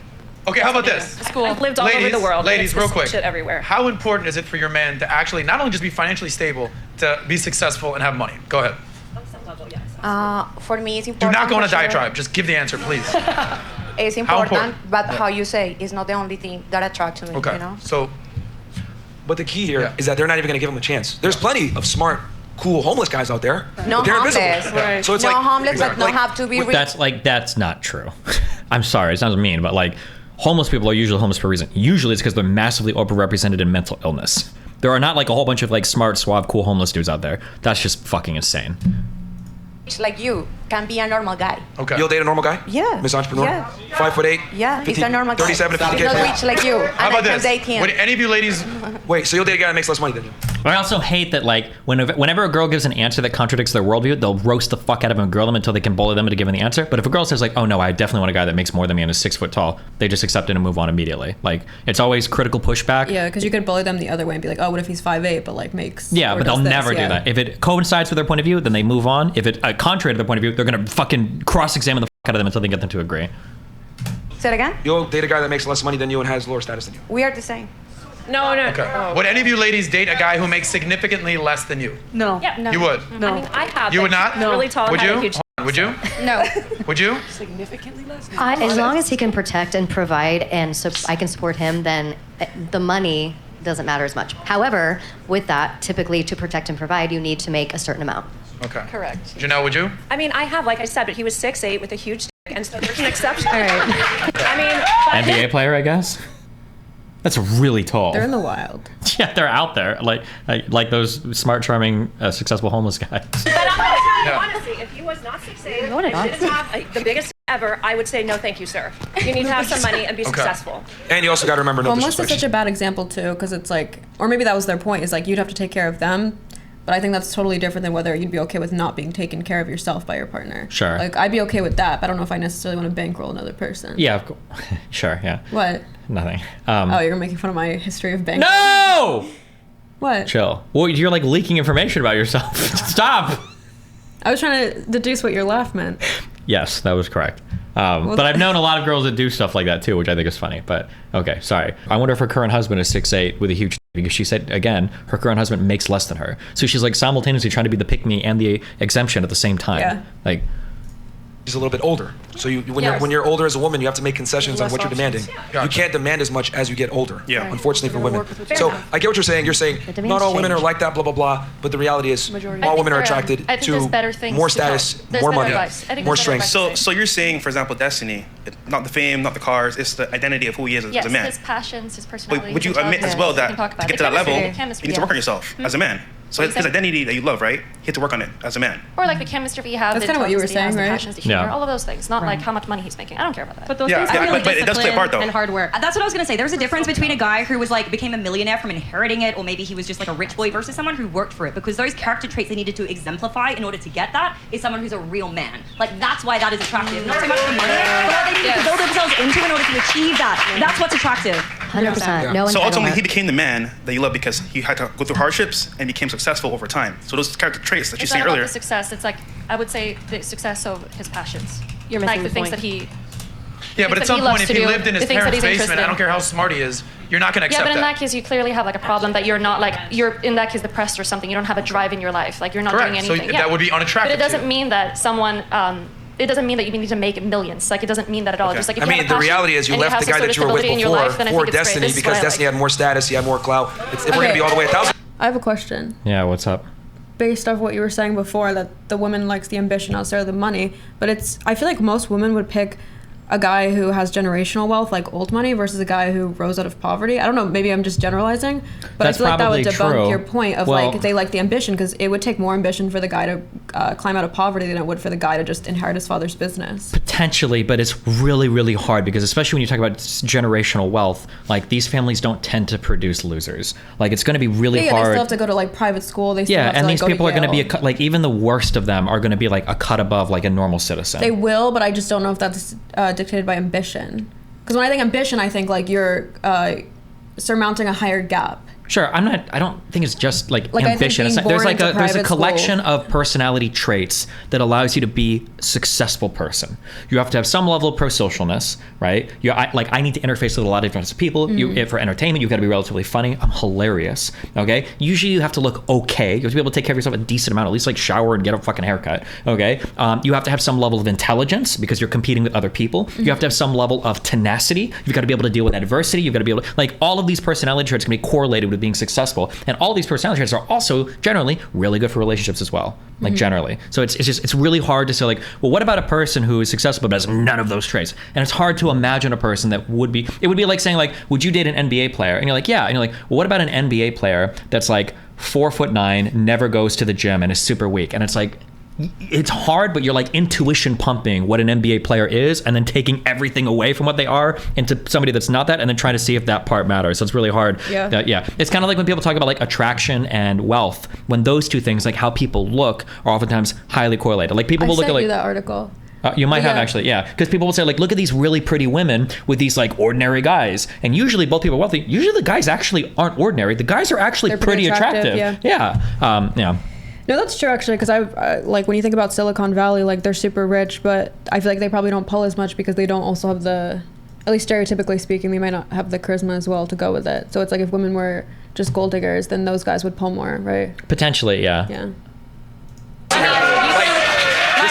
This is what I mean. This is what I mean when women say like, and I need the audience to really like understand this, right? Like, besides like looking at the girls. See, and it sucks because now he's gonna go on personally because of the guys that Melina was with before she met me. But like, you can argue that it's because of a status or wealth thing if you want to make that argument. But the reality is that compared to either of those two guys that she was with at that point, I also have more drive. I have more passion. I'm doing more with my life. Like, I'm markedly living a different style of life than both of them. And it's not just because of my money. Like, when she started dating me, like, it's not like I'm living life as a millionaire. Like, Melina never got with me to gain access to my wealth. We never did anything. Like, I wasn't taking her on yachts. We weren't like flying first class to exotic countries in the world. Like, when Melina came with me, because now Myron's argument is that she got with me because I was richer than Max.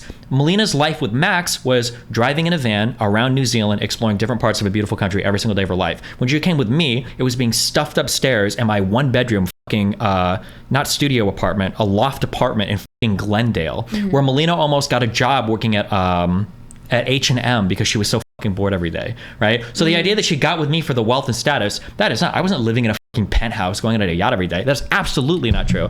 But I don't know if she's going to be able to verbalize not for the this. lifestyle, but at least from what Rollo was saying on my episode, is he was saying like hypergamy is not about money, it's about the status. So she could still be attracted to you for the status, but it doesn't mean the lifestyle itself is going to be better. Like, she's not with you for the lifestyle, but part of why she's attracted to you, according to like at least their idol, would be I that, guess, like, but like, I mean, what is the status? attractive. Like that she's with a YouTuber? With a celebrity, I guess? A pseudo-celebrity? Oh, thank you that you consider me. Pseudo.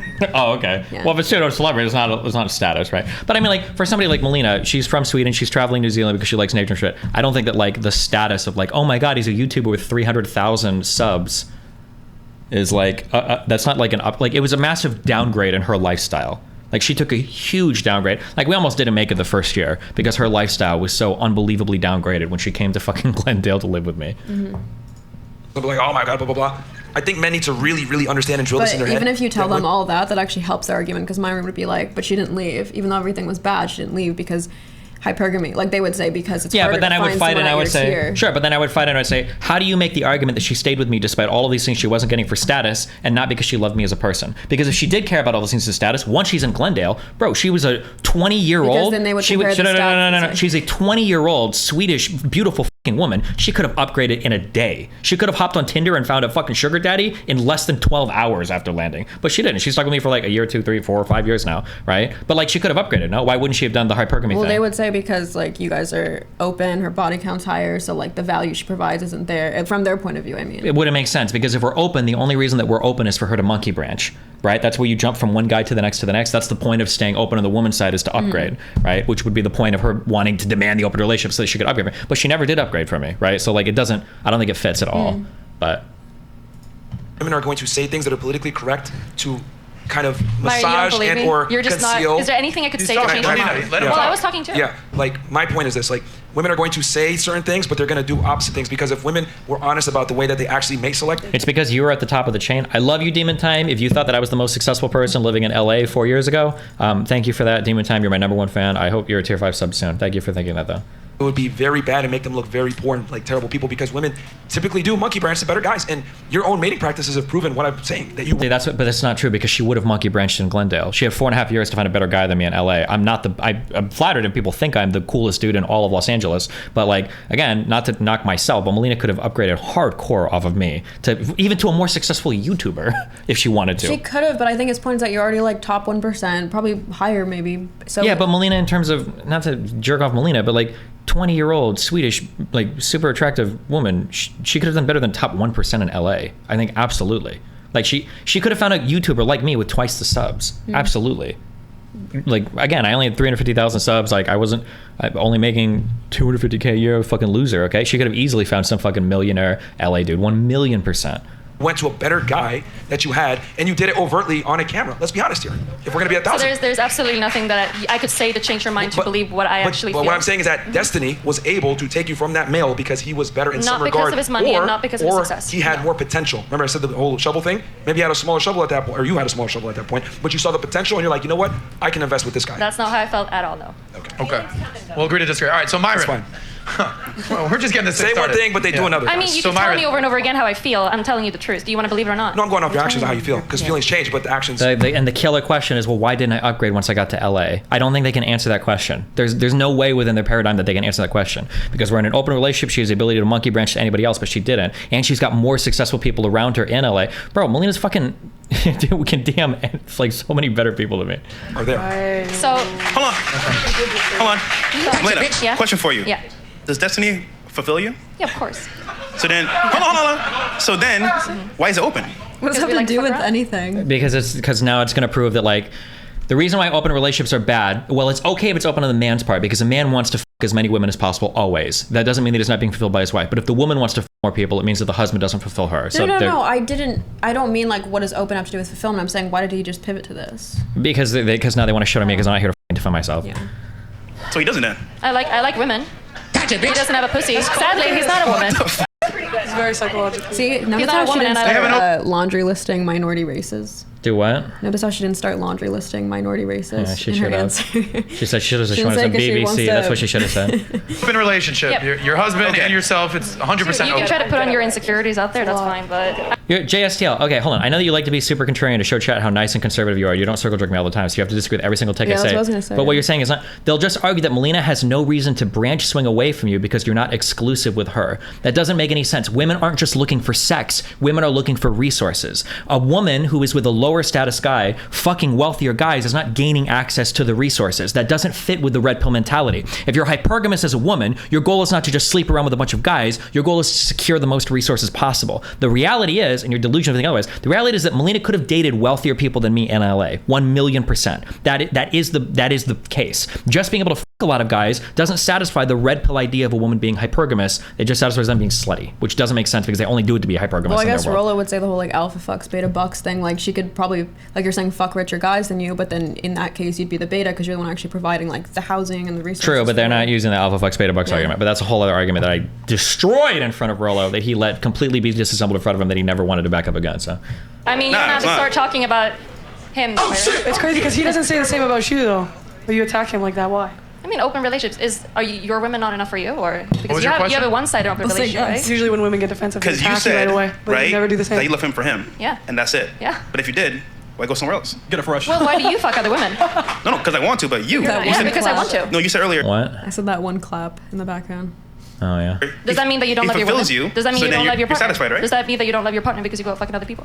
For you, yeah. No, for you. I'm asking for me, you. for you. Yeah, I'm the same. Because you said you're fulfilled. I'm literally the same answer. You said you're I'm fulfilled. the same logic. And I'm confused. Do you understand that? I definitely do. Yeah. Do you? Women Yeah, always of course have a I do. double standard. I don't know. How is it a double standard when I have an open relationship? He also has an open relationship. So I don't understand. We're just Like, pointing. why would this stupid talk about a double standard when she's literally going to sit here and simp for these fucking guys talking about one-sided open relationships and then talk about double standard? She literally has fucking negative IQ. Like the fucking Spider-Mans, right? And real quick, it's like, yes, maybe open relationships are unproductive for most of society, but we can't deny that individualism exists. And there are certain people who are happy in their certain setup, and maybe that has nothing to do with anyone else. Is that Just the like you and majority? me. No, We're both probably happy. not. But that still exists. We can't deny that doesn't exist, and it's like impossible. You know what I mean? So no one can really speak on Melina and Destiny's relationship except them, ultimately. What a queen. Is that what I have wish to say? I wish you could do this for me on Instead of being podcast. devil's advocate. You're like, when people make fun of me on podcasts, you're like, oh, I don't talk about Destiny. She full on queen there. I'm just kidding. The reason I don't do that is because you said you don't like when people lawyer you, so I thought it'd look worse for you because you'd be like, I don't need this dumb little bitch to defend me. You're right. I was just kidding. That was a joke. No, I was just kidding. No. I breadcrumbed. I'm so sorry. No, because this brings up a good point. Because I Go was ahead. wondering that in the moment when the like pick me girl was saying, the Nev girl whatever was saying like, oh, he's a cuck whatever. First of all, she was grifting, so I'm not gonna look like a dumbass like debating with a grifter when she's like clearly True. doing a bit. First of all, I agree. But then even if she was, and I was thinking like, I wondered if you want me to defend him or if you wouldn't, because then it would just make it look like he needs defending. Because you said on that your episode you didn't like that you were being defended. That's true. That is true. I sound like a man, but it is true. It gets cringy when people defend me and I'm not there, and it's like, really? So I agree. I'm fine. You don't ever have to defend me on a show. I was just kidding. I did. I know. Well, you kind of did. Yeah, you did. But I was just kidding. That was a joke, okay? Do you accept that that was a joke? I'm telling my audience that was a joke, okay? I was just curious because if you wanted me to, I could. No, I don't want you to. I just That's I just good. thought I that don't- looked worse. Yeah. Because based off what you were telling me about not wanting a lawyer. Yeah, I agree. But I don't like laugh along when people like insult you. True. Yeah. Thank you. I mean, to be fair, I don't smile in general, but I also don't.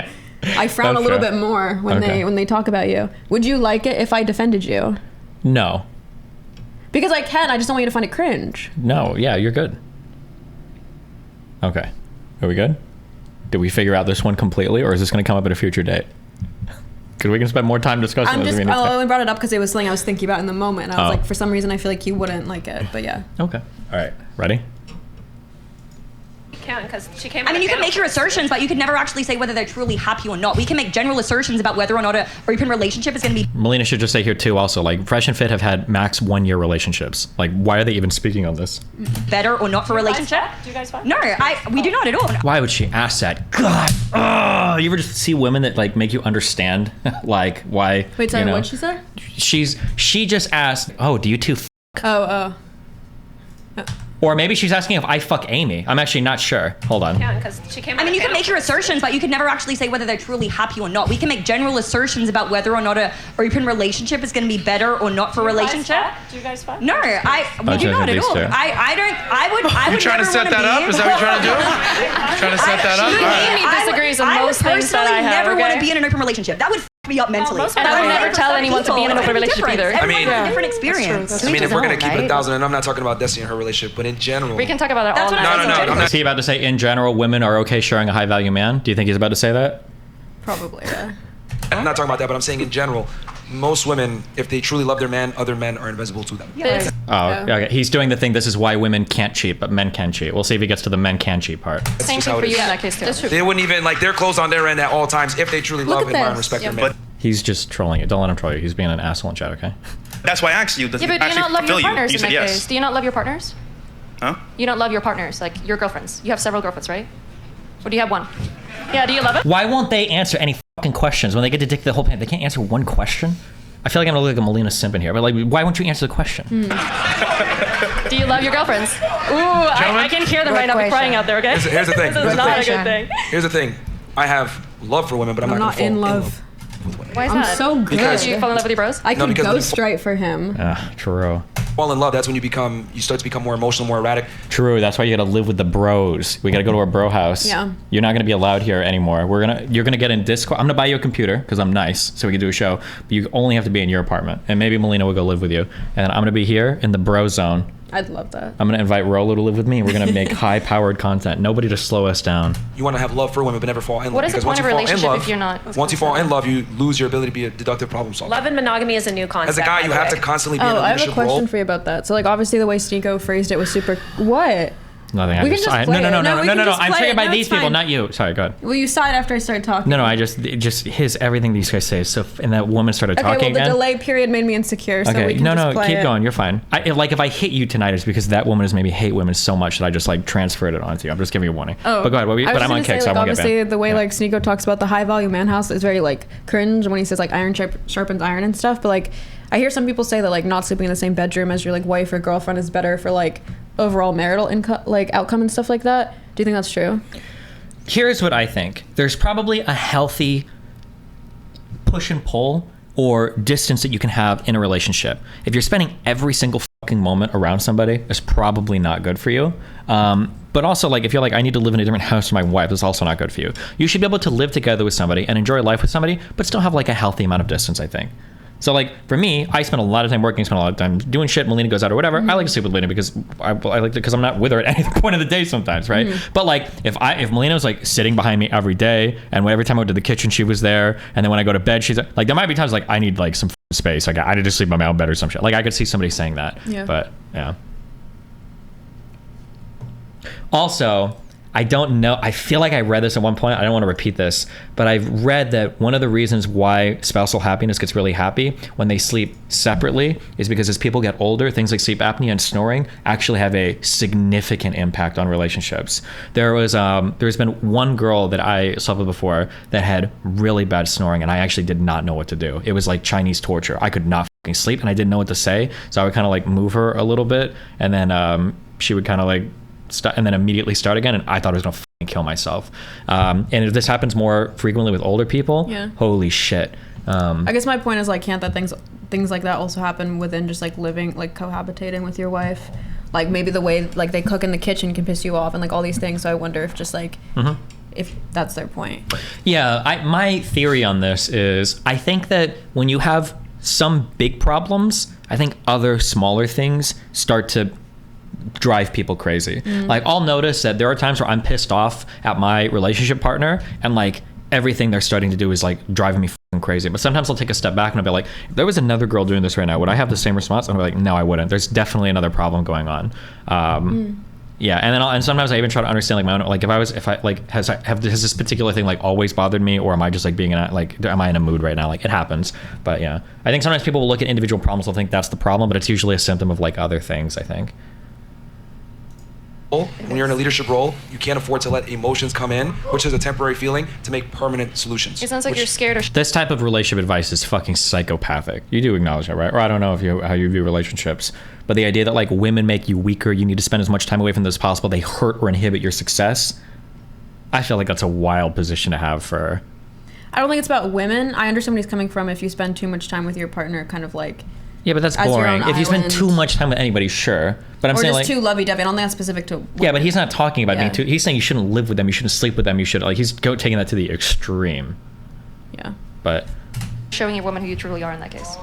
Well, here's the thing. In an ideal world, right? It'd be great to be able to open up and be emotional and get in my feelings. Oh, he's about to do the thing where if you're vulnerable to a woman even one time, she might leave you or whatever. There's some red pill shit that we all the time. So when I find that woman, there are women out there that do respect that. Not in Miami, but they are out there. I promise you. They're Miami too, by the way. Okay. Myron wrote a little book.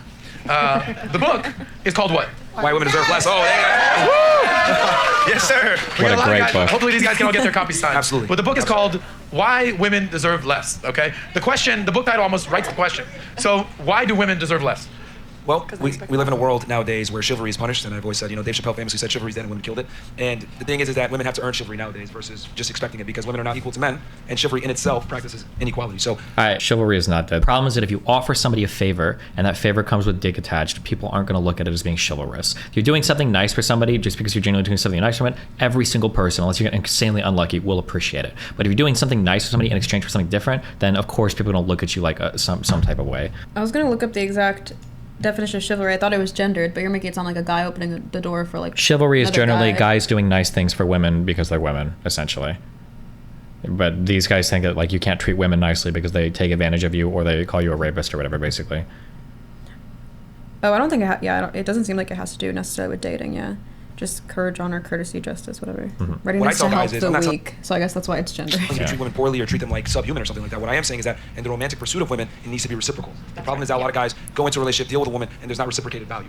They're the ones pursuing, they're the ones investing, and the girl isn't investing. It needs to be where she's investing. If anything, I argue women need to invest more in the man than he invests the other way. Right. But that's why I wrote the book, because so many guys don't understand this concept that you can't date like it's 1951 anymore. You need to date like it's 2023. Right. When Myron came to you with this title, Why Women Deserve Less, what were your thoughts when he's like, I got it? Of course I'm going to say, bro, are you serious? But at the same time, I get what he's doing. The title is very triggering, of course, but the message inside, men need to hear it, because once again, men, when they meet a woman for the first time, they go goo gaga, love bomb, go crazy, right? But ultimately, does a woman really want them? And is it showing the same value that she's giving back to him? For the most part, no.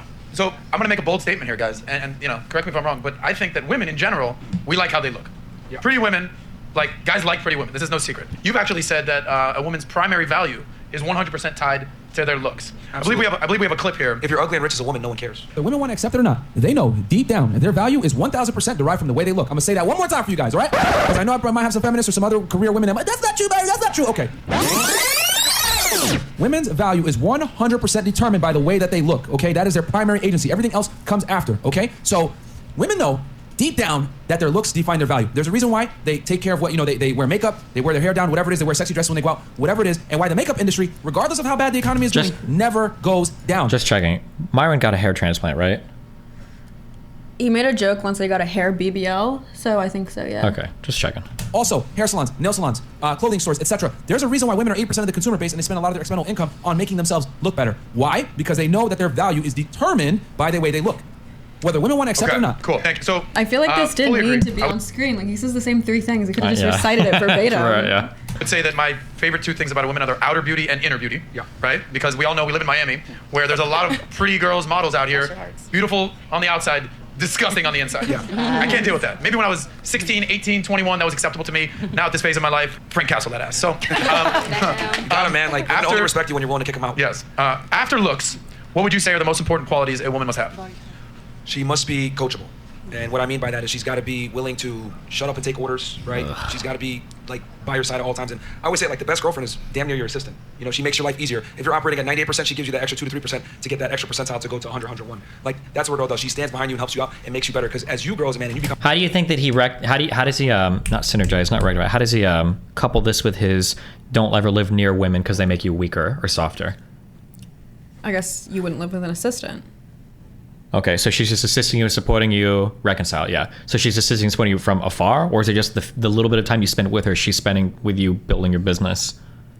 I guess. I don't even know what that looks like, because they also say women don't really have value in like business and corporate life, right? So it would just be like mothering, but how is that like an assistant? Like how does that feminine role lead to assistant? I don't know. True. I don't really get it. Do you feel coachable?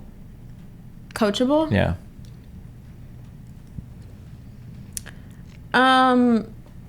I gave you orders to close the curtain earlier and you failed miserably. I did it. You walked into the kitchen and I had to say, like, Farha, really? And then you did. I'm just saying. I'm coachable. I'm just stupid, okay? But when it's the other way around, she looks for a better man. That's why I always argue women can't be in leadership roles. Because when she's in a leadership role, she's going to look to other men because women aren't natural born leaders. So I said this. I think you disagree. I don't care. The idea that like men are natural born leaders and women aren't. 99% of people are natural born followers. I never disagreed with that. We were talking about indoctrination. Oh, no, I wasn't even referring to that conversation. I feel like I've argued with them in the past. I don't like this thing that men are natural born leaders. Most people are followers. Most men are followers. Most everybody's a follower. Leadership is a very, very rare quality, even among men. But that's what it is. She's got to be coachable. That's once she meets the attraction threshold, right?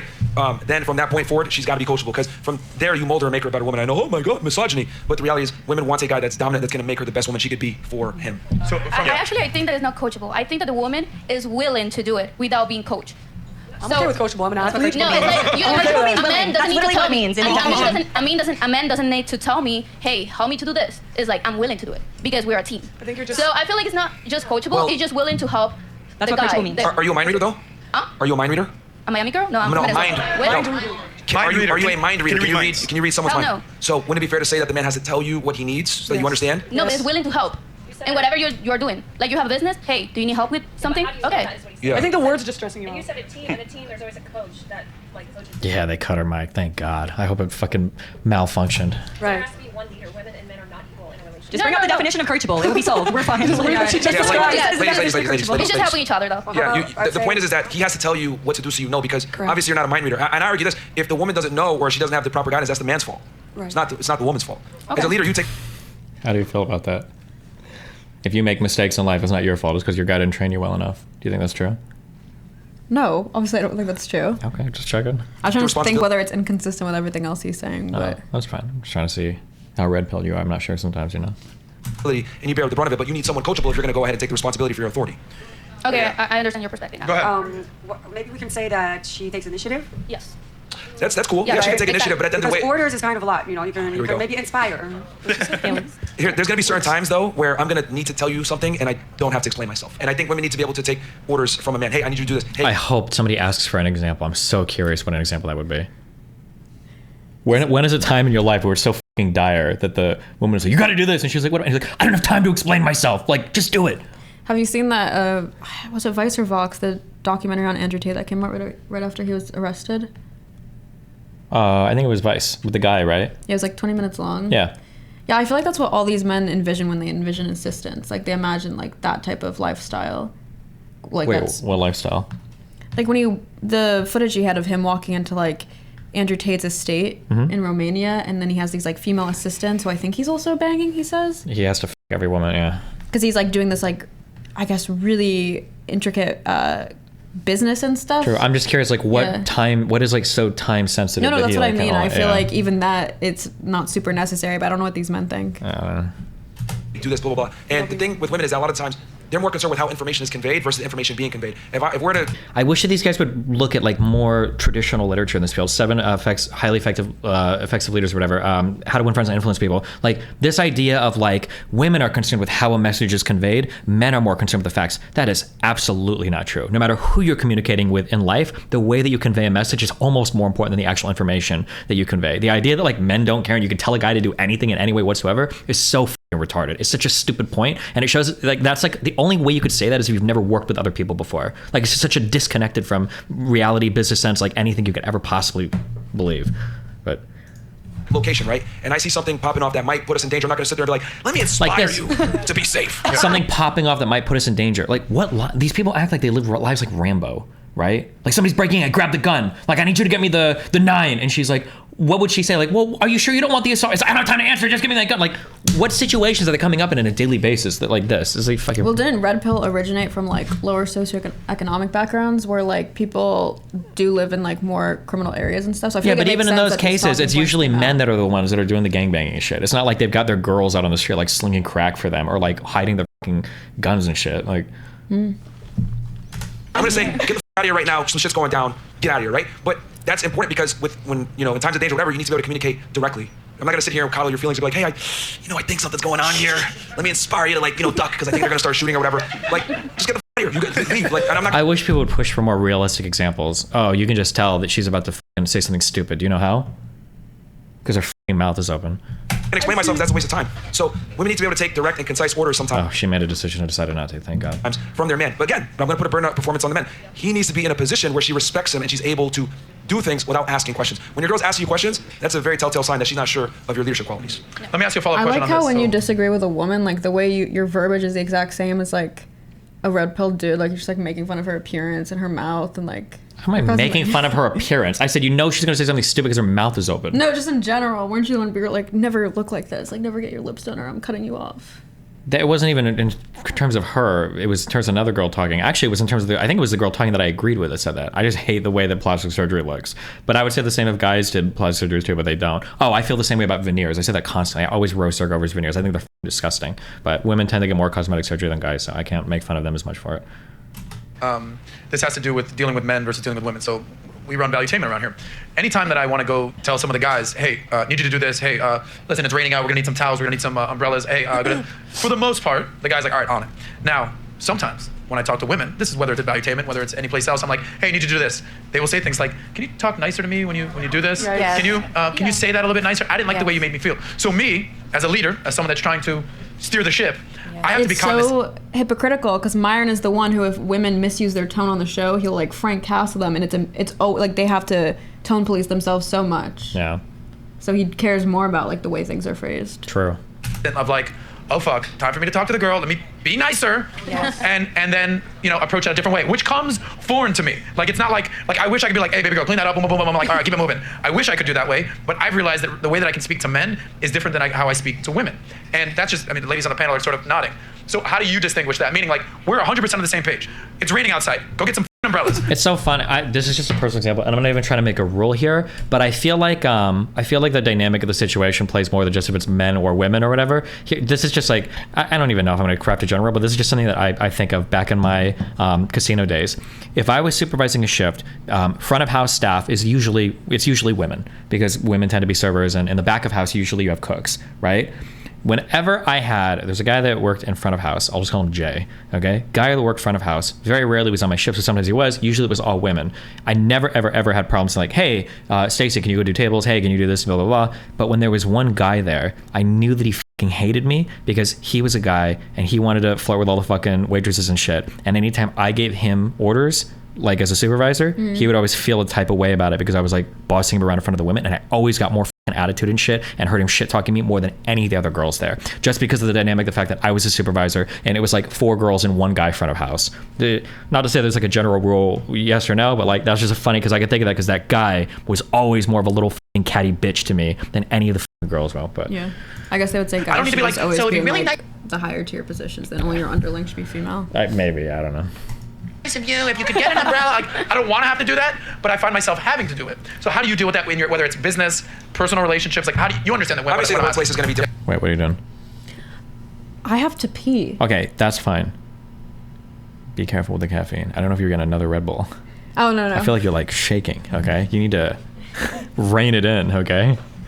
Different than an intimate relationship, right? But I mean, there's some things that overlap and some things that don't. With your girl, you don't explain yourself. Hey, this is what it is. There's no, I don't negotiate with women. I don't negotiate with terrorists. This is what it is. In a workplace, obviously. Gotcha. So your relationship is separate than work. Got it. Yeah. Like there's some things that overlap, but in general, like you don't sit there and negotiate with your girl because that implies that you guys are equal, and you are Wait, not. can I ask you a question? I'm really curious. So if you go on a date with a girl and she asks you, what kind of marriage do you want with someone in the future? How do you pitch that? Like, how do you pitch your marriage to look like? Is that what you say to them? I tell them you're gonna have to share me with 3 others. And just like, be my bang maid? I want a bang maid. I'm cool with that. You would just say like, I want a bang maid, pretty much. Say one more You time. would just want to have a bang maid. A Like bang? you want an assistant, bang, like f***ing. You want to someone that assists you. That's your partnership. I love how that's what the only piece Well, of that's what it preparation she got seems from like that. to me. Or you can explain it. Well, the thing is, I understand that as a man, I need to have the leverage, I need to be the leader, I need to be the dominant for her to actually respect me and want to be with me and submit to me. So knowing this, I have to have certain mannerisms and behaviors that stay congruent to that. So the thing that women are really good at detecting is incongruencies. If I purport myself to be a certain way, and then after a while she realizes this guy's kind of a pussy, blah, blah, blah, that's gonna make her get turned off even faster. Because now she sees, okay, this guy isn't for real. So you gotta be 10 toes down with females all the time. So you're doing it because you want her to feel like she's under you, pretty much. So that's why you're giving her orders? What? Like because you're above her. Why not just own that, Myron? He should just say yes. You want somebody that will submit to you. That means by definition you want somebody that will be under you. Notice how red pill guy, I always make fun of conservatives because conservatives do this. Conservatives will talk about how people on the left are snowflakes, but there are absolutely words. Bro, if you're talking to a conservative, if you ever want to like send them into a fucking tiff, if you want to like blow their minds up, all you have to do is say the word problematic, toxic, patriarchy, feminism, like any of these words, and they're done. They'll like lose their mind. Even if you agree with them, if you say any of those words, they're like, their brain is broken. And like her phrasing it that way just triggered the out of it. But it's like, bro, just own it. You said you want somebody to submit to you. That means they're under you, bro. Like, right? You're the one giving direction. You're the leader, so she's above or under. Well, that's just how it is. I mean, if you're a leader, someone has to be supportive to you. So it's not like you actually need then just own it. Just say that. Just own it. Assistant. Men It's and more women that are you not just need equal. to make her feel like she is No, for her men- to stay. here's So she the thing. feels trapped, like she can't do anything else. No one's putting a gun to her head saying, hey, you have to stay with me. Yeah. She could choose to leave at any time. Okay. The thing is that when you are that guy, she's not going to go anywhere because she knows that she could be replaced. Women typically get in line when you have other women in line. You'd be surprised at how being in your frame, women will go ahead Do you and think follow that you. sounds healthy? Or does it sound a little toxic? Well, they wouldn't be in a relationship with him if it wasn't healthy. I don't think most women They didn't would like it. want They to wouldn't be be that. there. Should just feel like a constant stress of being They replaced. wouldn't be in a relationship with him if it wasn't healthy. What did, oh, never mind. Do you guys want to be replaced? Like feel like replacement is a thing? What? I was going to make an age joke and I decided not to. I'm holding it back, okay? An age joke? Yeah. Because that sounds like something a 20-year-old would say. Well, why would somebody be in a relationship with somebody if it wasn't healthy? Like, plenty of people are in unhealthy relationships. Like, what a fucking retarded thing to say. But I'm thinking, like, maybe she hasn't been in, like, an unhealthy relationship before.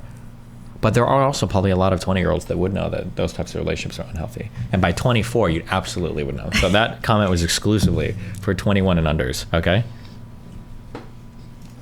Okay. In your relationship. Are you okay? Is that an okay answer? Yes. Okay.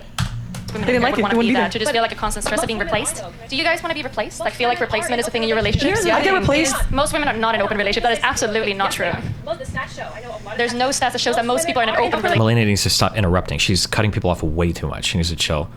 Let me talk, bro, please. Most women are in open relationships. They just don't know it because he's. This is so fucking retarded. Oh my god, I hate this.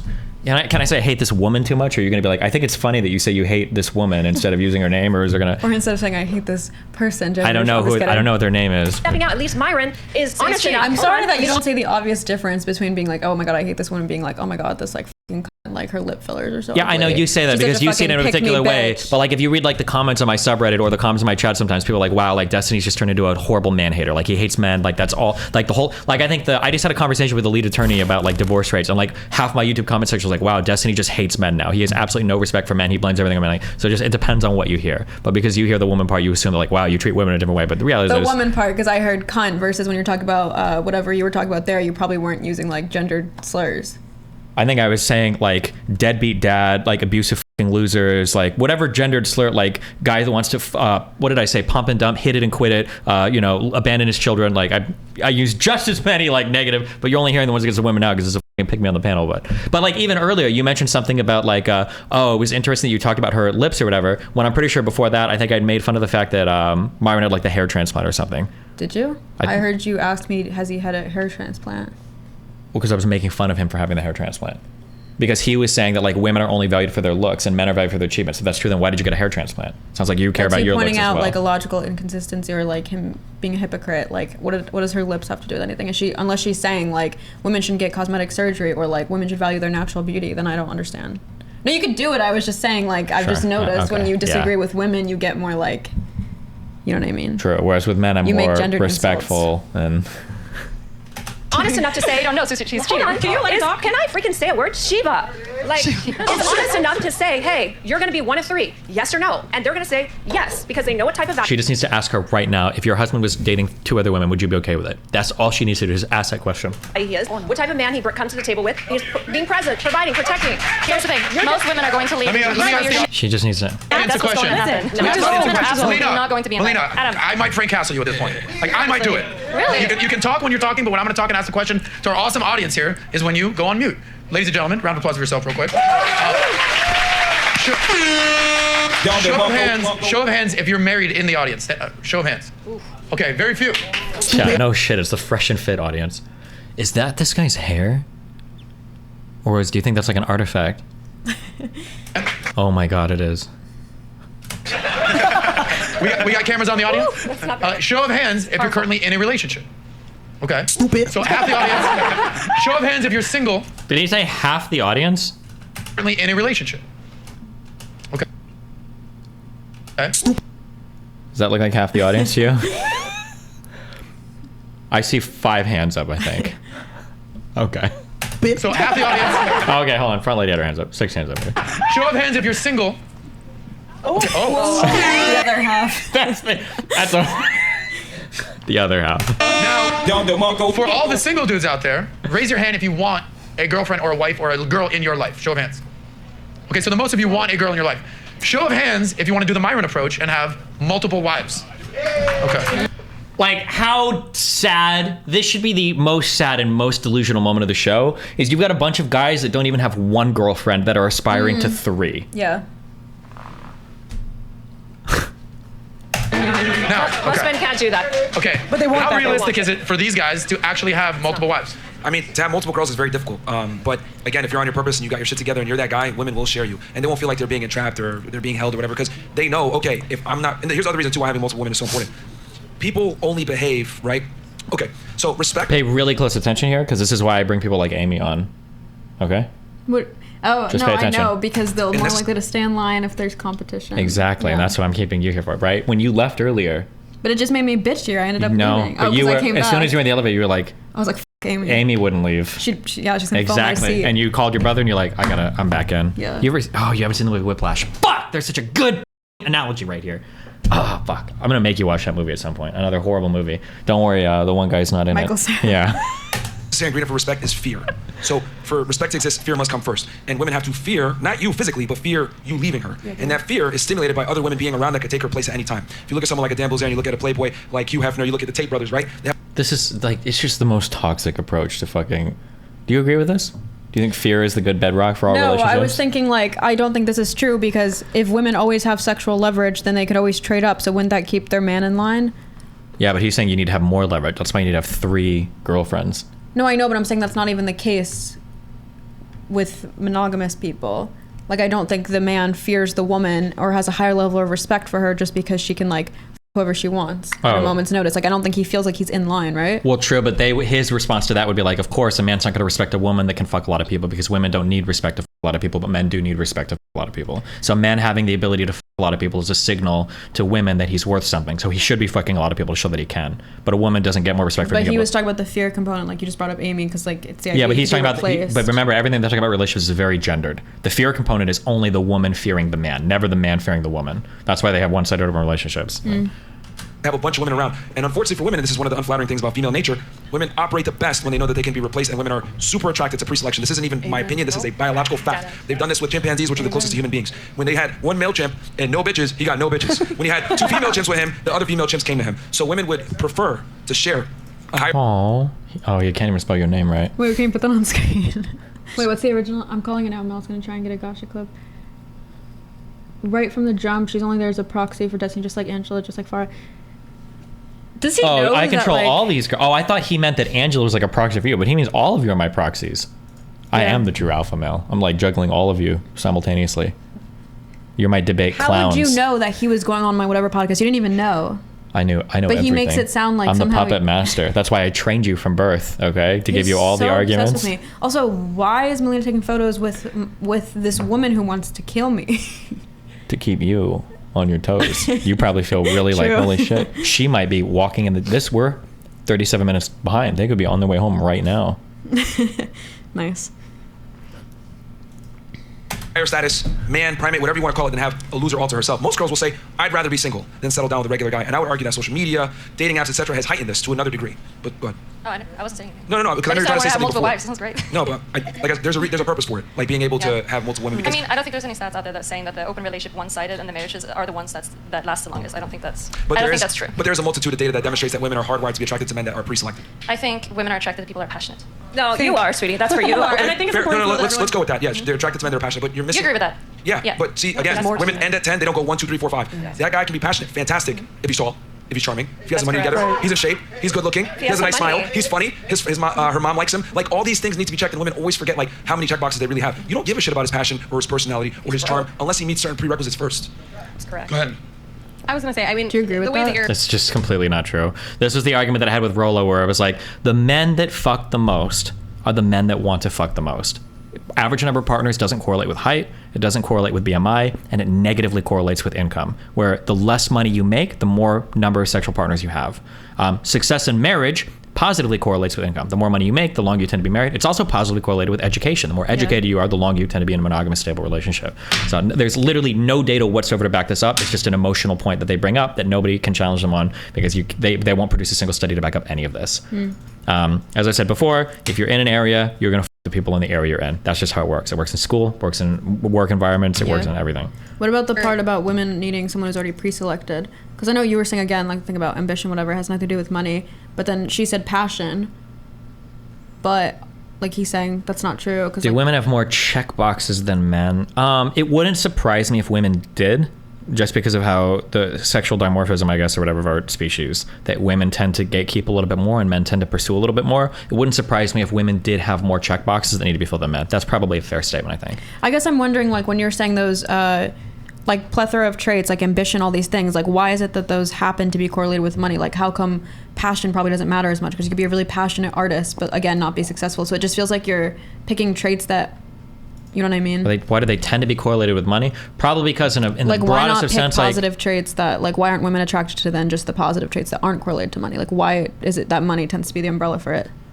I think in the most broadest of sense, being able to acquire resources as a man is probably important, and we've built society around like resource acquisition. So the traits that tended to make you successful way back in the day in leading tribes and shit are also probably similar traits that help you be successful today in terms of leading businesses and stuff. Okay, so then you're conceding that women do want someone successful. So it's not just about, but I'm saying we use the intelligence traits and stuff. Yeah, but I think that the thing that you're hardwired for biologically, my guess is going to be, is you're probably wired for the traits that they're proxying for, rather than the thing itself, because you'd probably be easier to deceive if you just said the thing itself.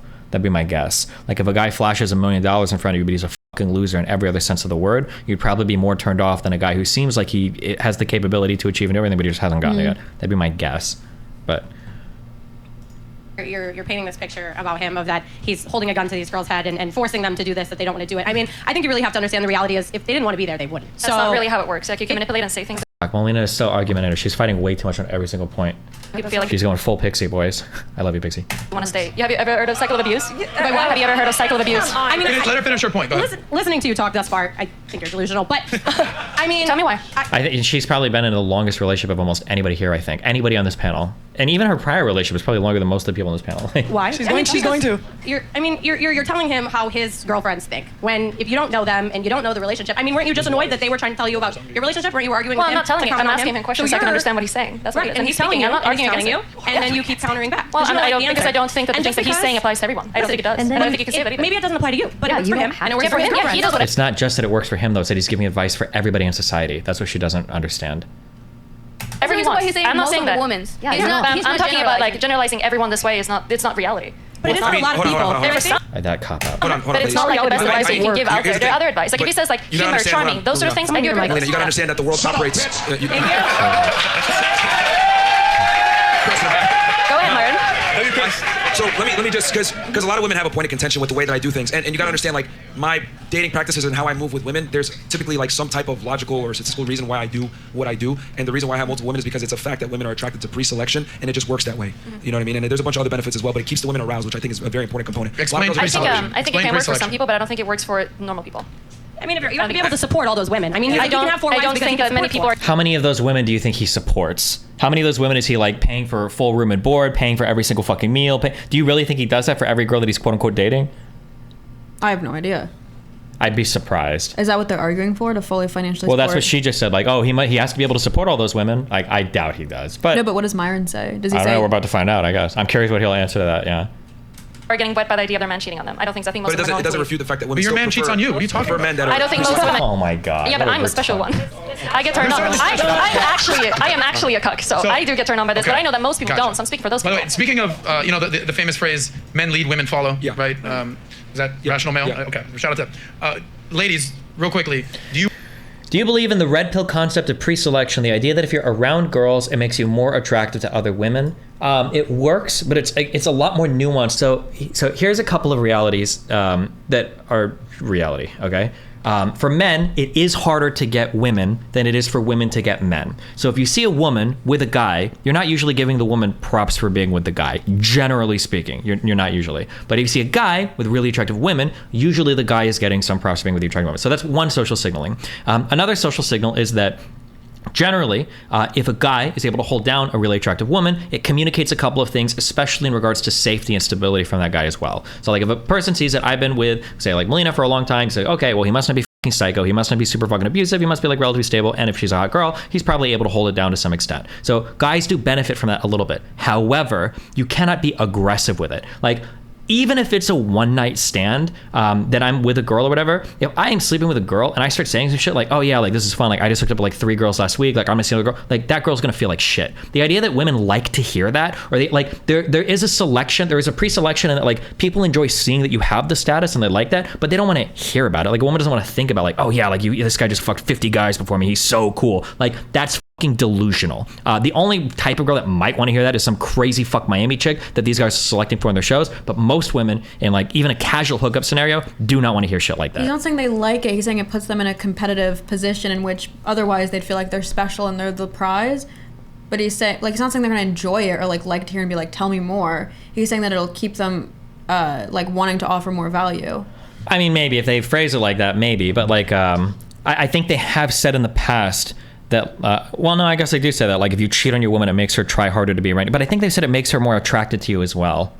Yeah, but that's not on the way of like, oh, I want to hear about it. It's not on a desire level like that. It's more so like... I guess, but like if I spent time around women and I said shit like that constantly, no woman would want to be around me. I could never, like if I'm like talking to a girl on fucking Instagram or do DMs or text or whatever, and I'm like dropping shit like that constantly, like, oh yeah, like I was just with this woman last night, like I'm never hooking, she's not gonna want to be with me, she's gonna be fucking disgusted. Except for maybe a hyper specific type of like Miami girl, but at least in my experience of like hooking up with people, no woman, like unless you're like sexy and they want to hear about like a particular experience or some shit, maybe, but otherwise no woman wants to hear you like constantly bragging about the other women you've been with. It's gonna turn her off like hardcore. I agree. I've heard like Myron say on his show that if a woman doesn't want to hook up with you, just tell her like, okay, I'm just gonna go hook up with another woman tonight because it'll make her want to. And I'm like, that's such bullshit. I don't think a woman would be like, actually no, let's fuck right now. Yeah It's just retarded. Yeah. You want to lead the relationship? Well, for most women, there might be some weird selection of like Miami women that are into that, or like some or do you want your man to lead the relationship? Let's start with you up there. Definitely lead. You want to lead? No, I want my man to lead. You want your man to lead? 1,000,000%. Okay. What about you? Absolutely. I want a man to lead. Okay, Gigi? Definitely a man to lead. Definitely a man. In the relationship, both. In bed, I'll have him lead. Okay. So in the relationship, who has to? I don't think. I mean. Who's driving the car in the relationship? Who's in the navigator We'll take seat? turns. Okay. All right. Buyer beware. Kato? The man. The man should lead. Okay. Melina? Both different ways. Both different ways. How about you? Man should lead. The man should lead? Yeah. Maria? The man should lead, but emotionally, the woman. Okay. Wait, the man. The man? I'm so like. Can we make sure her mic's on? Janelle? What the heck? Okay. Yeah. Who should It's lead? on? Yeah. It's on? Yeah. Okay, obviously the man. But this notion, this like masculine, like attacking Myron and like saying that just because you want a passionate, I know the stats, the number one reason why. She's defending. Yeah. She's like simping for Myron. So it's actually embarrassing. I would kill myself if I got caught simping this hard for somebody on a fucking show. Except for you and Melina, of course. People get women file for divorce, it's cheating. And Amy. So when you're living in a delusional world, when you think that men aren't cheating on women on a regular, it happens all the time. The reported stats are like 20%, which is high, but like all the time. Where are you getting that from? What is her stat? People on these shows will always say this thing, the stats. What stats? What study? What the fuck are you talking about? Every reported thing I've ever seen for men cheating on women is around 20%. Women is around 13%. There was one study that was brought up in that New Yorker article a while ago that showed that women were getting towards 18%. But the idea that men do it all the time, where is that reported at? Like, Just like they leave if you cheat, right? No, it's not that easy. Stop, Janelle, stop. We're not doing this. Okay. Let's. All right. The ladies over there. It's We have a mic my for point. them. Yeah, hello, you can hear me? Okay, yeah, go ahead, ladies. Who do you want to lead in the relationship? You or the man?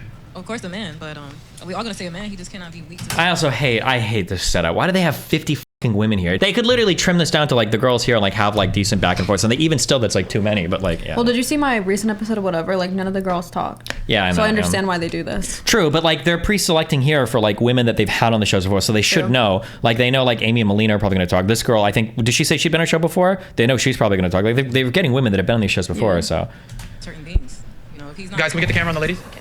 Of course I want him to lead, but if he's weak in certain areas, I can't trust you. I can't let you lead if you're a weak dude. If you're weak to flesh, because there's different girls out here who pander like they're really changed and they're not. Okay. And you, How do you sniff out a weak dude, and how can you tell if a the weak man is dude? capable? You want based on experience or next time I see it?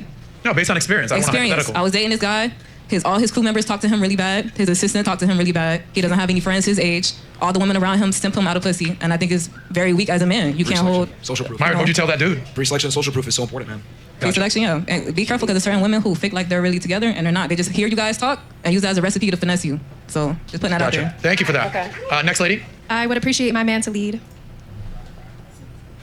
I would like for my man to lead. However, in the areas where he lacked, I would be that strength. Such as?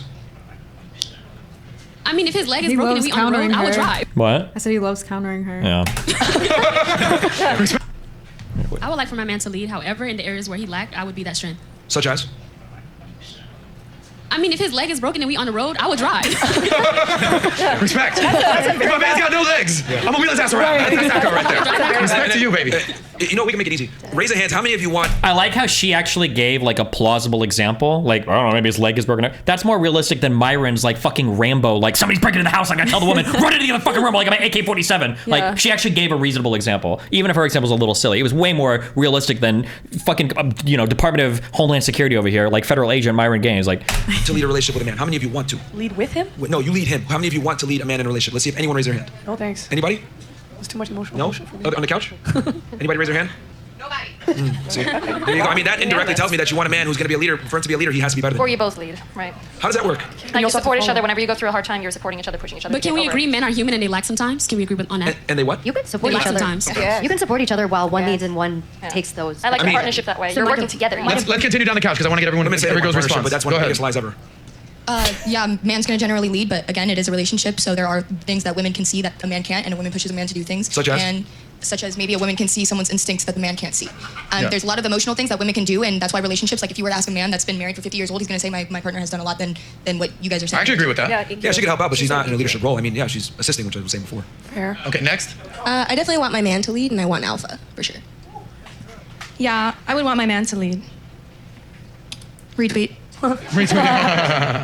My man to lead, and part of the reason that I'm my best self is because I've had a man to lead me and help me learn things and just be a better person. Maybe this is a stupid question, but like, What do they mean by lead? Like, I don't get it. He already told you. Were you not paying attention? No. Imagine somebody comes busting through the door. Who's going to be the one like calling out tactical positions? Who's going to be the one calling for reloads? Outside of that. What do you mean outside of that? That's everything. Oh. Okay, no. Seriously though, imagine that you're going to walk home late at night and 7 of the routes are deadly and armed with assassins, and 1 of the routes is actually safe. Like, who's going to be choosing which route to walk home? This is the example that Andrew Tate gave on the BBC. He said, well, if I'm going to be in charge of women's safety, I should be allowed to dictate where we walk home at night. None of these people give examples. This is why when I have conversations, I always give examples, because they don't ground out any of their shit in examples of real relationships. What do you mean by leading? And this is such a good example to ask for a relationship, because like, let's say that like you're going to take a new job as a guy. Are you going to say like, hey honey, by the way, I know that like your family should live here, we're moving tomorrow? Like, are you going to lead in that way? In a real life relationship, there is no leadership. It's always a partnership. You can't do something that your partner like, no, I don't want to move to fucking Idaho, like we're going to divorce, I'm sorry, right? You're always making these decisions in conjunction with each other, unless it's an area where only one person has the expertise. So for instance, when it comes to, it might be for living situation or moving, the husband is the one that makes the calls because he's the one with the job and he might have to move for work. But like,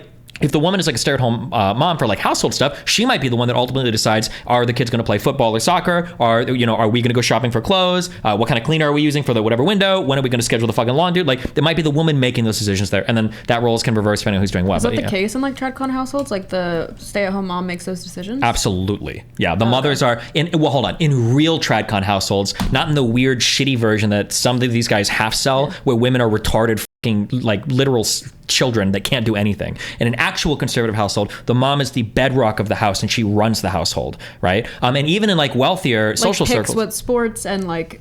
Arguably, yeah, because the mom is usually the one that's more involved in the school. Because the mom is a stay-at-home mom, that she's helping with the schoolwork. She's like going to parent-teacher conferences. The mom is the one that oftentimes it takes the kids to school because the dad's the one working and bringing home the bread for the family. So the mom is usually the one managing the kids. Yeah. I guess I just imagine it like, if the mom were to give the son like a Barbie, like when I think very, very tradcon, it'd be the dad who ultimately like takes it away, and then that'd be like the final decision. Like, sure, but like in a tradcon house, mom's not giving the son a Barbie. True, yeah.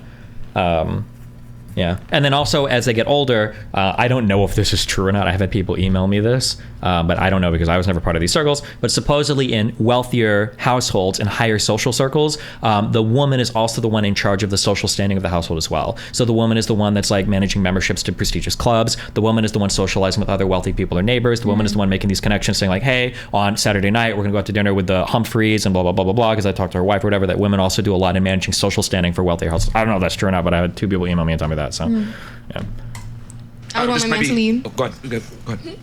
I hate the notion of like men lead and women follow or whatever, because in traditional households, it is very much, like ultimately the men are the head of the household. And like if it comes to people breaking in and like fighting for your life, the man's going to do it. But it's very much a partnership, and women have like a very, very important role in the household. And it's seen as like an equal partnership thing in terms of responsibilities, whereas the man is ultimately like, I shouldn't say equal partnership. The man does sit at the top of the hierarchy, but the woman is like a really respected position. But these guys have no respect for women. It drives me fucking crazy. Sorry, what were you going to say? No, I was just going to say that in general, the reason why men have to lead is because women are inherently self-destructive. Yeah, and they hold the frame unpack for you. Unpack what you mean by that, Myron. I mean, if you look at history, right? If you look at all the different religions, you look at all the different textbooks, etc. I mean, what is the coincidence that people that lived on other ends of the worlds, right, that never knew each other, never had technology, never communicated with each other, they all naturally fell into the line of men lead, women follow, right? Because they understood, right, that when life is tough, you need to go back to natural order. Natural orders, men need to lead, because since women are emotional thinkers and they're more erratic and they're more dependent on how they feel, right, that can cause some destructive things. Men are better deductive problem solvers and more logically sound, which is inherent. Like men nuked the planet twice. Men have arguably been in charge of like wars, and I don't know how men are self-destructive. Like men have marched kingdoms into oblivion. Men have also destroyed other. But I don't know.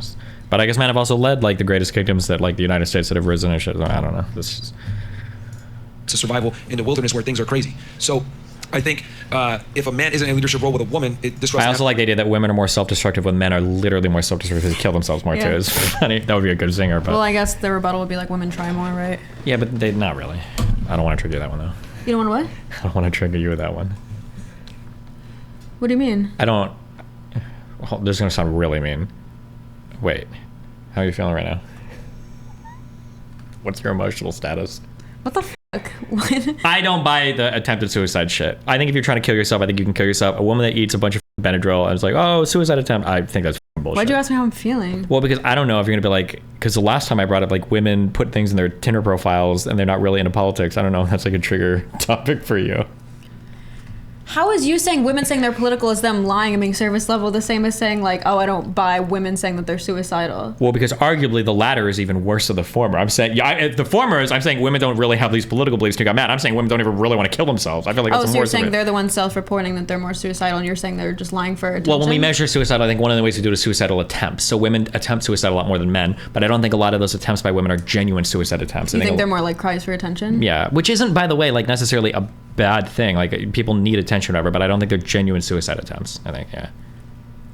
They're attempting suicide for clout. I'm just kidding. I don't mean it like that. But they want somebody to pay attention or look at them. But they're not as committed to the order of things, and women are programmed to detect that, not like that guy, disrespect that guy, be bitchy, be rude, etc. Because now they're in an uncomfortable situation where they're in their masculine. And when women are in their masculine, they're not happy to be in their masculine.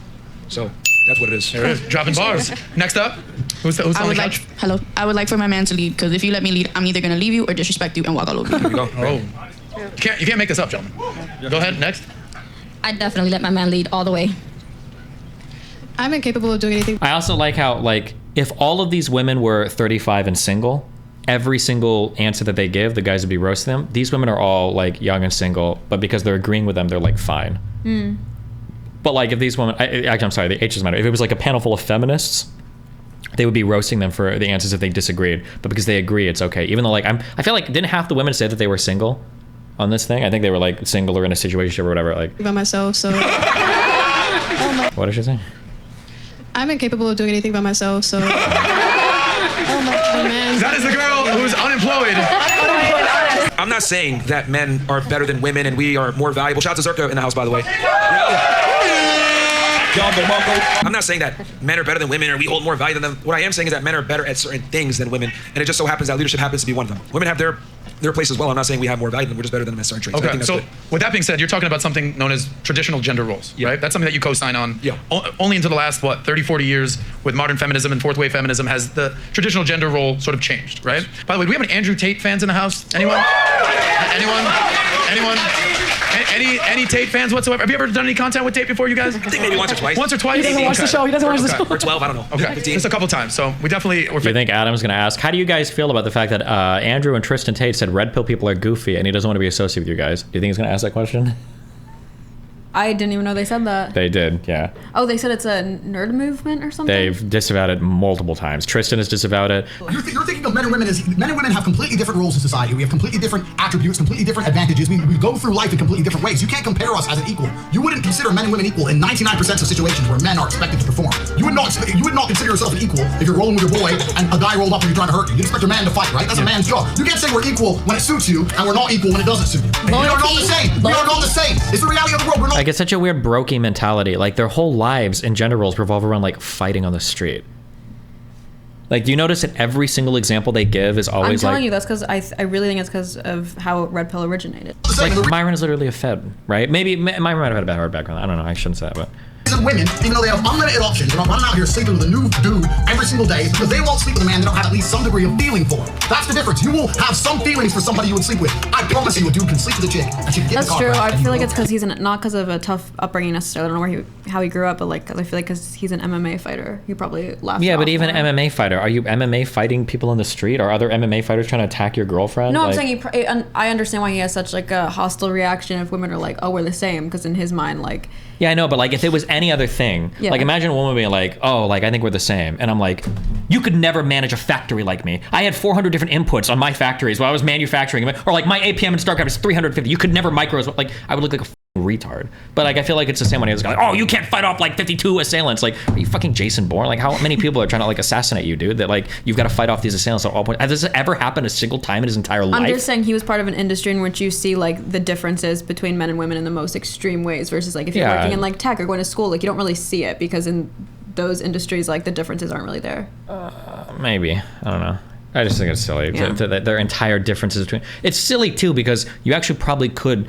Like, Jordan Peterson could give you, as much as I hate to say it, Jordan Peterson could give you a better explanation on the actual differences between men and women. Because he would start talking about big five personality traits and temperament and everything. Rather than this, like, men can fight and women can't fight. Where, like... I'm telling you, that's the game. That's the difference. Cold hard facts right there. So, two-part question. Tate, thoughts on what's happened with him these days? He's 100% innocent. Everybody knows that. And, very soon the whole world's going to see it verified in the court system. Yeah. Show of hands if you think Andrew Tate is innocent. Amatress and Tate. Okay. Wow. Ladies? Never would have guessed that. Show of hands if you think that him and his brother are guilty. Shocker. Any shocker to anyone? So we got one half a hand. Okay. Our feminist. The jury rests, Romania. The jury rests. So this concept of traditional gender roles that Tate just pointed out. Give me your thoughts on what's happening in society these days. This is probably one of the main reasons you guys started the show. This is one of the things that I discussed on my show, where I got into a heated argument, debate with, of all people, Chelsea Handler. Attacked me. I don't know if anyone saw that. Attacked me online from something that I said, where I said, I know a lot of women in their late 30s, early 40s now, who were the hottest, baddest, dopest chicks in high school, in college, and now I see them out in the club, and I'm like, baby, what are you still doing out in the club? Like, as a man, I can still be out here, okay? And they're like, I can't find a good man, and I'm do you want to have kids? I'm sad, I can't find it. It's like, the game is completely different for men and women. Yeah. So Chelsea hit the wall. There she is. Chelsea hit the wall a long time ago, that's for sure. Thanks. Is that Zerka in the house? Yeah, that's Zerka in the house. Who is this fucking guy? Okay. I'm the star of the show. Winner got off Zerka official. Yo. Bro, the camera people are doing a really bad job this episode. I don't know if you've noticed, he had to call like 3 different times, like, hey, can we get the camera to look at these people? Like, holy shit. Keep going. Yeah. All right, shout out to you, Zerka. Thoughts on traditional gender roles? Thoughts on the role of a man and the role of a woman, how things have changed, and do you think we'll ever get back to the 1950s traditional gender role situation? Yeah, so our grandparents and their forefathers definitely believed in traditional relationships, and for the most part it worked because the man would go to work, the woman would stay home with the kids and foster them. However, nowadays, women want to become men. Okay, I could be wrong, but wasn't it the 40s and 50s where these actually did start to change hardcore because of the World War II? How many young men were being drafted? Wasn't that when women started stepping into factory work for the first time? Isn't this like literally the worst time period to ever pick out? Because this is when women joined the workforce en masse in larger numbers than they ever have in U.S. history? You should know that. You're the big feminist, right? I think that's true. I don't know. I'm pretty sure that's true. That was when the big society started to change. And men are becoming women because most men are not leaders anymore. So what's happening is most guys nowadays are not going to work. They're not really becoming men of value. And women are stepping up, going to college, doing a lot more. So the roles have been reversed. Now you say going back to how it used to be, I don't, because women fought so hard to become independent and feminism has taken over. And as a result, men are becoming less manly. So it's sad, but it's reality.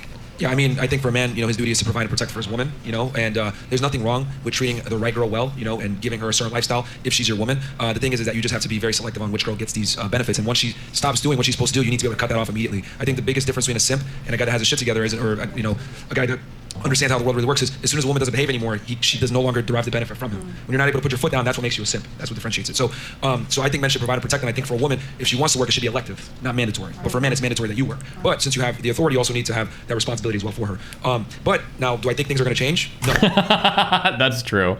Walter is more approachable than Myron. LOL, Myron gives PTSD vibes. He does seem like I'm imagining. Actually, I don't have to imagine. I'm sorry. I've been to dinner with Myron. He is like this always. Yeah. He has this energy. Like when he's eating, like he's got like the fork and he's like, like he's like very like in the zone all the time. Which I think is. I'm not saying it's good or bad. I just it's funny. He's like always like in the zone. Mm-hmm.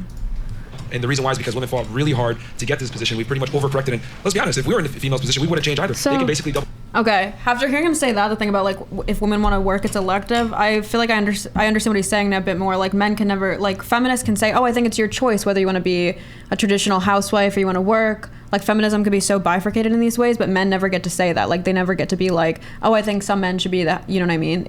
That'd be contingent on whether he's with a woman who'd be okay with like. Yeah, if you wanted to make a very sociological argument, you could argue that feminists, in some ways, I would say that what patriarchy does is patriarchy doesn't necessarily benefit men or women. What it does is it empowers men to have more autonomy. Men can make more choices about their lives, which is usually like a benefit. Men? You mean women? Men. Patriarchy. Oh, okay. Patriarchy and empowers men to make more choices, right? Feminists, in a way, you can argue, want to flip that and make it so that women are empowered to make more choices, but they still stay restrictive with men's choices. One of the things that I said before that I thought was kind of funny was, I think Tommy Lauren had like a viral tweet where she's screaming, she's like, where are all the good men at? Like, I'm working hard, I can't find a man out here, blah, blah, blah, blah, blah. And I just remarked, I thought it was kind of funny that like, I think that socially speaking, although the trends are starting to change, but at that point in time, I think like 5 or 6 years ago, the trends have started, back 5 or 6 years ago, like if a man was like, I'm going to do a really good job at taking care of a household, I'm going to take care of myself, I'm going to try to find a woman, a lot of people would view that man as being like kind of a fucking loser. So it's like feminists have opened their roles up to be able to join the workforce, but also respect people who want to do household roles, but they wouldn't usually grant the same thing for a man who's like, I just want to be like a really good caretaker. And it's like, well, the man still has to work. Yeah, exactly. That's what I'm saying. Even the feminist who says like, I want to work. She's not usually saying, but I want a husband who's a stay-at-home man. So I Yeah, can understand why generally. he's annoyed, because he's kind of saying, like, feminism never benefits us. And I've heard him say that before, like, we don't care about your money because you never share it. Versus if a man says, you know what I mean, I want to work, he's more likely to either want a woman who's going to work or a woman who could be at home. Sure. Dip. And what I mean by this is they can do all the things that a man can do while simultaneously still being able to be treated like a lady and get the inherent benefits that chivalry provides them. So why would they go back? They're able to kind of get the best of both worlds from men. They can act like a man when they want to, but then they can also act like a lady, keyword, when they want to. So where does that lead them, though? Does that lead them down the Chelsea Handler path? They're 48, they're worth multi-millions, they're on TV, but they sit at home, pop pills, drink alcohol, and masturbate all day. They got a whole dildo collection. So it's like they're never... Like, it's annoying that he says that, but like, this is true of a lot of successful men as well, especially depending on the industry. Like, Mac Miller fucking kills himself. Like, how many people in entertainment like OD on drugs and die and kill themselves, like, that work in these industries and like entertainment broadly? Tons of men have issues. Well, isn't there like can somebody tell me, isn't there like a special age that men die at? Is it like 27 or something? Like, am I making this up? There's like some age where like 10 different, is it 27? Yeah. Or like 10 or 15 or 20 different like men in entertainment like happen to die at that age from like an overdose or like AIDS or some other shit. Like, We're going to be happy just being a 50-year-old single cat lady, don't you think? What's happened? No, I agree. And the thing is this, women no longer need men, they only want men. And when you want something, you're not going to fight as hard to keep it as if you need it, right? If you need to breathe, you need oxygen to live, you're going to do everything in your power, including pushing other people down to go ahead and get that oxygen. But when you only want it, well, I don't feel like it today, whatever. And I don't think guys understand that for your girl to totally submit to you, etc., she has to need you. But at the same time, you need to be in that position where you give her what she needs. Yeah. So that's typically how relationships have worked. That's how they've lasted. And that's what it is. But when women only want men, they're not going to do everything required to keep the man, which is why so many girls are able to get sex, but they're not able to retain a man because they only want him. That is why you got to come the full package. So she wants to actually be with you long term. Yeah, totally agree. I co-sign on the full package thing. What I say is, okay, I want to take a break and come back and watch the rest of this. it's almost like a triangle. On one side, you have everything that's associated with wealth. Your network, your business, your money. Then you have the looks side of things, right? How you look, your muscles, how you carry yourself, what you dress, how you smell, like everything associated with that. And the third one is your game, your personality, your brains, your humor, everything that's associated with that. And if you can do all that, and for the top 10% of any of those three things, you can get a woman. If you're really, really good looking, but you're broke, but you have no game, you can still do some damage, right? Absolutely. You've got a ton of money, right? But you got no game and you got no looks, you'll still do some damage, right? You've got a ton of game and you're broke as shit and your money, right? You can still do some damage. But if you're in the top 10% of two or even three of those things, the world's your oyster as a man. You agree? If you lack a critical component, you will pay for it later. No doubt. Like you see these like tech nerds or like crypto nerds that show up in Miami that have millions of dollars in Bitcoin, and I mean they're getting zero attention. They might get later, whatever, but they're not getting genuine burning There was desire. a They're not whole getting respect. episode of them coming to the clubs, popping bottles, getting girls like at what cost? And then when they lost their money, they're gone. Yeah. So only pick one. What would you pick? Would you rather be single and successful, or a happily married housewife? Yeah, I'm the one that always says a bit of both, so I don't think there's an absolute truth. All right, next. Single and successful, or happily married housewife? Happily married housewife. Okay, and this is a porno star. Yeah. Okay. Well, excuse me. By the way, where can we see your work? It's on the internet? Okay. You? A happily married housewife. Happily married housewife. Same thing. Happily. Where can we see your work? Would you like to take an opportunity to plug yourself right now? You said I need to rebrand. I did not say that. Like, Farha Khalidi is too long to say. Oh, you're right. I'm sorry. I said you need a new name because your name is really bad for branding. Because if you say Farha Khalidi, there's like a million ways to spell that. Yeah. Would you like to plug your social? Onlyfans.com/FARHAKHALIDI. Wow. Okay. You happy? Yeah. Okay. Married housewife. Janelle? I'm obviously married and happy. Okay. Housewife. Housewife. Single and successful. And how old are you again? 23. Janelle, at what point is that going to change? What age? 30. 30. Okay. 33. 23. I always right say around the time they start buying their own drinks. Exactly. Okay. Gotcha. See, there's always an epiphany phase. Yeah. The question is, who hurt you? Oh, no one. Single and successful, happily married housewife. I've been single and successful. Right now, happily married housewife. What's your current relationship status? Single. Single. How old are you again? 37. Okay. And what's your game plan to get you to get married? I've had my success on my own. I wanted that. So I fully believe that women, like, everything's distorted right now, but we need to recalibrate masculine and feminine. Mm-hmm. I used to run things at an office. I'm tired Yeah. of doing that, right? I think women are expected to be up in the, they're running companies, they're at house running their families. That's exhausting. We're not supposed to be doing that. Mm-hmm. I'm all for empowering women in a career if they choose that, and I support that, but you cannot have both and not be exhausted. Give me your name again? Sarah. Sarah.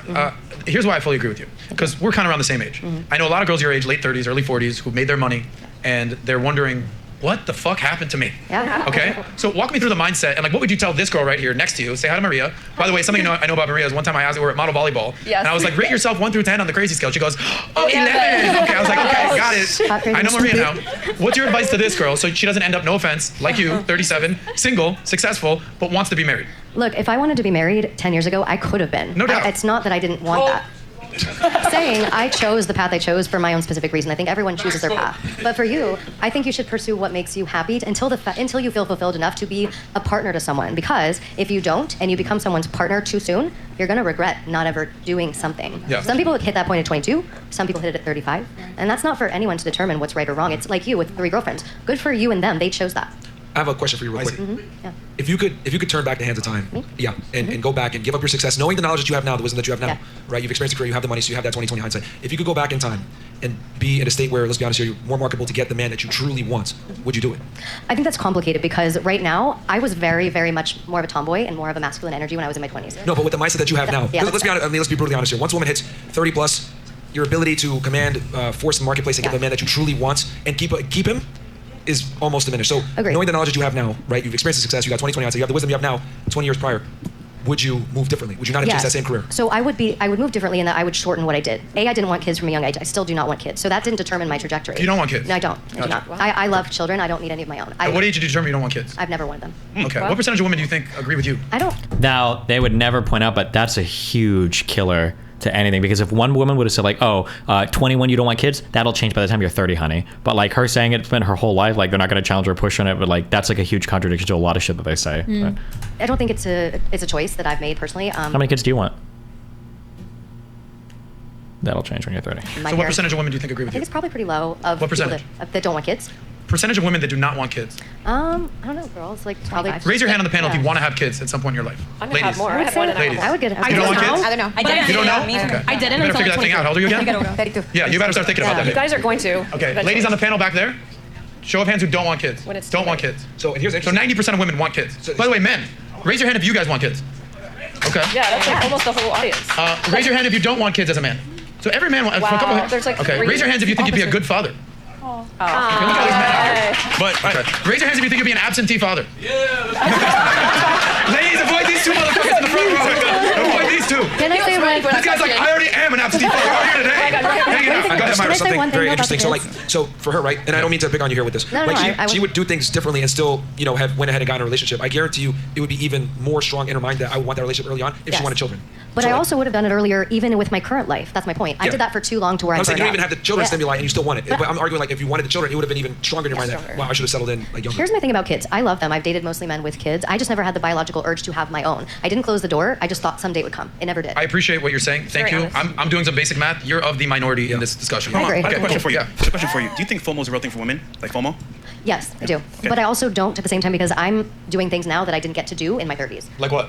Well, my early 30s rather. Like I moved back to Miami from California where I worked 78-hour weeks just to get ahead because that's what you did. And I was fucking miserable. Sorry. I was miserable because I was trying to do what society said people did. Well, I in my think it's career. fair to say men were born and built to work. Like I don't know any man who's like, I hate this toxic masculine mindset too. This idea that like men are built to work. No, they're not, bro. That sucks. Nobody wants to fucking work. That's like, and it's also super white collary. Not even white collary. It's just like it's a really privileged thing to say. Like, oh no, men love working. No, they don't, bro. Nobody likes that. Men work because they have to, because they need to provide, because they need to provide for their families, and because if they don't, they'll be fucking homeless. Okay. Most men are like, yeah, work. I love work. I want to go to work. Like, Destiny, bro, don't you say you love working? Yeah, because I'm lucky enough to do a job that I love, right? I'm like, again, that's what I'm saying. It's a really lucky, you're in a really privileged position to say you want to work. Like people will choose to do tons of work and love it if it's in a field that they're really passionate about. But unfortunately, for most people in life, for most men, you don't have the luxury of doing that. just tired, bro. Like I know a lot of women who are like, get me out of this fucking workforce. Yeah, that's and that's the where I'm problem. at. Is at some point, sometimes it might hit you when you're 37 years old. I'd rather learn that when I'm 27. Women's hormones are designed to work like What's that. that? Our hormones are constantly fluctuating differently than men. We're not designed to be in that 8 to 5 or 9 to whatever it was, 9 to 10 rat race. We're just not. But she did it Nobody's probably designed for that. Like that sucks. because of societal modern pressure. feminism. Thank you guys. Yeah, thank you, modern feminism. Thanks for ruining it for Clap it us. up for modern feminism. Oh my God. Just kidding. By the way, can we just go to the couch real quick? I want the ladies on the couch to get some FaceTime. I appreciate you ladies being here. The question I asked was, single and successful or happily married housewives? Pick one. I would like to be happily married if that were to never happen. Obviously, single and successful. Way to be very diplomatic. I want both. Go ahead. Happily married and successful. Don't fight me.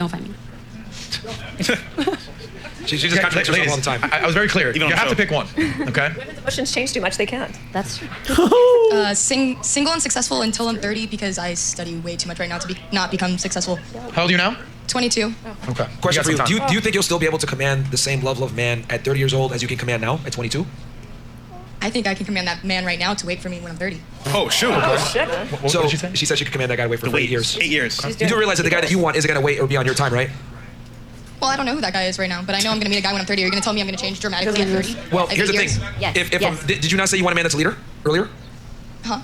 Okay, if I hold off if I want to get with you when you're at your peak and I hold off on that, that quite literally puts you in the leadership role, and I've effectively relinquished my leadership role. And So do you think I should just drop out of law school and get married and just get kids? Unironically, yes, that is what they think. I wish they would just say that. Yeah. Like, he just should say yes. I'm not. Here's the thing. When it comes to But they won't. I don't know why. Come on, Myron, you should just answer it head on. Like, in your particular situation, what I'm saying is that find a guy while you're in law school and be prepared. Like, hey, you want to get your degree? I have no problem with women that want to chase a degree and get educated, whatever it may be. That's fine. But that comes second to your man and your family. That's what I'm saying. I don't have a problem with women having a backup plan, but you need to also be realistic and understand that your success isn't going to make you more attractive to the man that you want. And here's the thing: you're about to be a lawyer. You're going to be a higher earner. You're going to be in that top, 15% of earners in the United States. You're going to want a guy who's on your level, if not better. And those guys aren't necessarily concerned with your status and your income. And I think this is one of the biggest things that women don't understand that are educated and successful. Yeah. If I can add to that, what's the girl's name again? Tony. Tony. Yeah. Dude, if you're in law school, you're smart, you're attractive girl, get your degree. It's all good. I wanna But be what I'm gonna do is take a line from Patrick Bet-David, my CEO. Shout out to PBD in the house. By the way, thank you, PBD, for what he's done. He's gonna be in the back of the cigar lounge with the VIPs afterwards. He's probably back there right now. Maybe if he's nice, he'll make an appearance here. We'll see. But PBD wrote a book, Wall Street Journal bestseller, called Your Next 5 Moves, and the centerpiece of the book was, who do you want to be?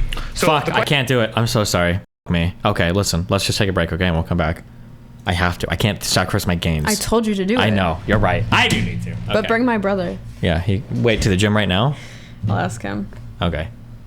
You can babysit these guys for a couple hours if you want, or you can go do your own thing if you want. I don't care. It's up to you. They hate me. Why would I sit here and take their fine. abuse? You don't have to. Damn. Okay. All right. Ready to finish this bad boy up? Let's do it. Where's her brother? Yeah. Where's your brother? I thought you said you were bringing him. Oh, I swiped my bike membership for him. He's riding a bike. Oh, cute. Yeah. Oh my god, I was so embarrassed. I was at the gym and I got recognized again. Oh, he told you know? me. Yeah, I know. And I was like, oh god, like, because it happens so often. I'm like so embarrassed because I'm like so famous, you know? Yeah. Man. Yeah, my brother's so impressed. He wants to you now. I don't know what your point is. Why did you have to take it there?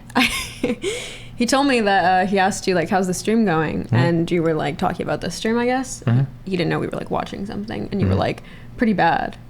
But he thought you meant, like, our stream. But then he understood. And then you asked him, like, oh, are you the red pill brother? And he was like, no. And you're like, oh, there's just, like, these red pill guys. And they're pretty dumb. And then he said, like, oh, dumber than my sister. And you said, you'd be surprised. Yeah. Well, because he was joking with me, so I was joking back. But he said you didn't laugh. So he said, I don't know if he was joking. I'm not a laughing person. I'm a stoic alpha joker. Oh, okay. So, like, I'll walk up and say a joke and look like this the whole time. Because that's my style of humor. It's kind of British, actually. Because I spent a lot of time over there, you know. So, in London. In Cambridge. Let's finish. Okay. Question to you, was it Tony? Yeah. The centerpiece of the book was, who do you want to be? So the question to you, was it Tony? Yeah. Okay, the question is, who do you want to be? So you're gonna go through law school, I get it, I fully agree with Myron, get your degree, all good. But, not to throw lovely Sarah under the bus, do you want to be 37, a successful lawyer, still single, but you're doing great in law? You work for a Greenberg Traurig down here in Miami. Go Queen. Or do you want to actually be married and have kids? And you can still be a lawyer, but you might have to put that on the back burner to support your man. So yeah, absolutely. My first question is, how many 22-year-old guys do you think want to get married right now? Because I think in the general Why would you be with a 22-year-old? Yeah, you don't want a 22-year-old. Well, because I'm 22 years old, so when I say I'm ready to get married at I like how the automatic assumption is, well, if you're 22, you definitely want to be with a 30-year-old guy. Like, it's inconceivable that a 22-year-old girl isn't automatically trying to, like, date somebody that's 30 years old. Like, that they wouldn't even factor that in, like, with the question. Like, yeah, that's funny. 30, I think most men my age are going to be ready to get married at 30, right? Yeah, but what I'm saying is that you don't want a guy that's 22. So let's say you meet this guy that's exactly, 30. I want a guy that's at 30 when I'm 30. So when I'm ready to get married, most men will be ready to get married. That nobody in the audience can compute that. Like, what? Like, what is the average age difference between man, women, marriage? What do you think it is? I think I already know the answer, so I'm shitting a little bit, but I'll ask you first. What do you think? I don't know. It's hard for me to answer. My parents are 10 years apart, and in my community, it's usually a 10-year gap. I don't know what it is for. I think the average in Americans. the United States, I think, is 4 years. Okay. Oh, interesting. Jeez. Okay. The average age gap between people in heterosexual relationships in the United States is about 2.3 years. That's from Psychon.net. This is between 2 and 3 years in Spain, the UK. And it's funny that they say it's more compatible 30 to 20 because I think they say as you add a decade to the age gap, the chances of divorce Probably go up like a increase. crazy amount. Yeah. Sure. 8% of in Western countries, around 8% of male-female couples have an age gap of 10 years or more. 8%.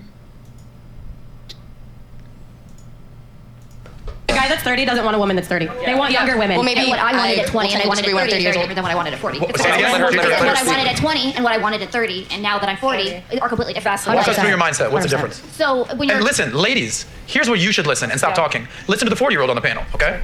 at 20, you're looking short term, right? You're looking what's right now, what your life's gonna look like, how you can party, how you can move on, you can go to school, you can do all of that.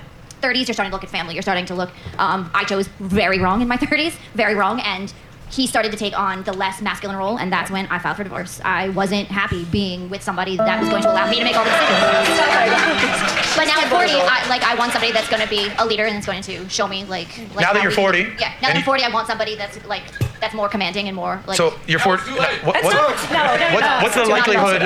Put some odds on this I'm thing, not single, Gigi. baby. What's that? I'm not. Well, I would say for him, I'm not single. Okay. So she's married. Yeah. You're married right now? She's Somebody married. know, yeah. And what does he think about the fact that you're a porno star? He supports it completely. Okay. I mean, let's be candid. Let's be candid. When she was in her 20s, that guy probably wouldn't have been your first choice. What's that? I said, being candid here, the guy that you're currently with now probably wouldn't have been your first choice when you were at your peak in your 20s. So I actually knew him back when. It's funny how he ignored every single thing she said. The guy that you have now probably would have been your peak choice in your 20s. When he's implying is that at your 20s is when you want the best, and then it gets worse from there. When the reality is what you want is probably different. When you're 20, what you want is different than when you're 30, which is different than when you're 40, which is probably true of both men and women in general. I feel like his point was just that like she settled, right? His point is that Yeah. she settled, What's but the yours? reality is that she probably wouldn't want the same type of guy. If she could choose like the best guy ever when she's 20, Yeah. probably wouldn't be the type of guy she would want now. I Because guess when he she's just 20, means you're in, like, prioritizing he like. means in objective ways, like But it's not- income, height, status. Yeah, but what I'm saying is there's not an objective metric. Like the best type of man for a girl when she's 20 is probably going to be different than the best type of man a girl would want when she's 30. Like at 20, you might want somebody that's like maximizing like the fun factor and everything in your life. At 30, you might want somebody that's maximizing like the family priority status in your life. At 40, 50, you're looking for like really emotionally stable long-term support. Like your goals are changing. And the same type of guy that you would... The same type of guy you would choose at like 20 is going to be different than 30 or 40. It's not necessarily better or worse. It's just you're prioritizing differently. It's probably true of guys as well. I guess his point was like, let's say she had the pick of the litter, she had the type of guy she would have wanted when she was 20. He's probably saying she probably would have still picked that guy now if she had the option. I feel like that's what he's implying. that's what he's implying, but she's saying she wouldn't have. So it doesn't matter if you believe her or if you believe him or whatever. No, I'm asking you like what you think. I don't think so. I think that men and women, I think prioritize things a little bit differently based on where you're at in life, basically. That like when you're in your early 20s, you're probably looking to party, have fun, like adventure, go explore, whatever. Like if I was dating a girl that's 20 and I'm 20, and we're like, oh, how do you feel about kids? And the girl's like, yeah, I really want kids. Like, okay, maybe like 20s, late 20s, whatever.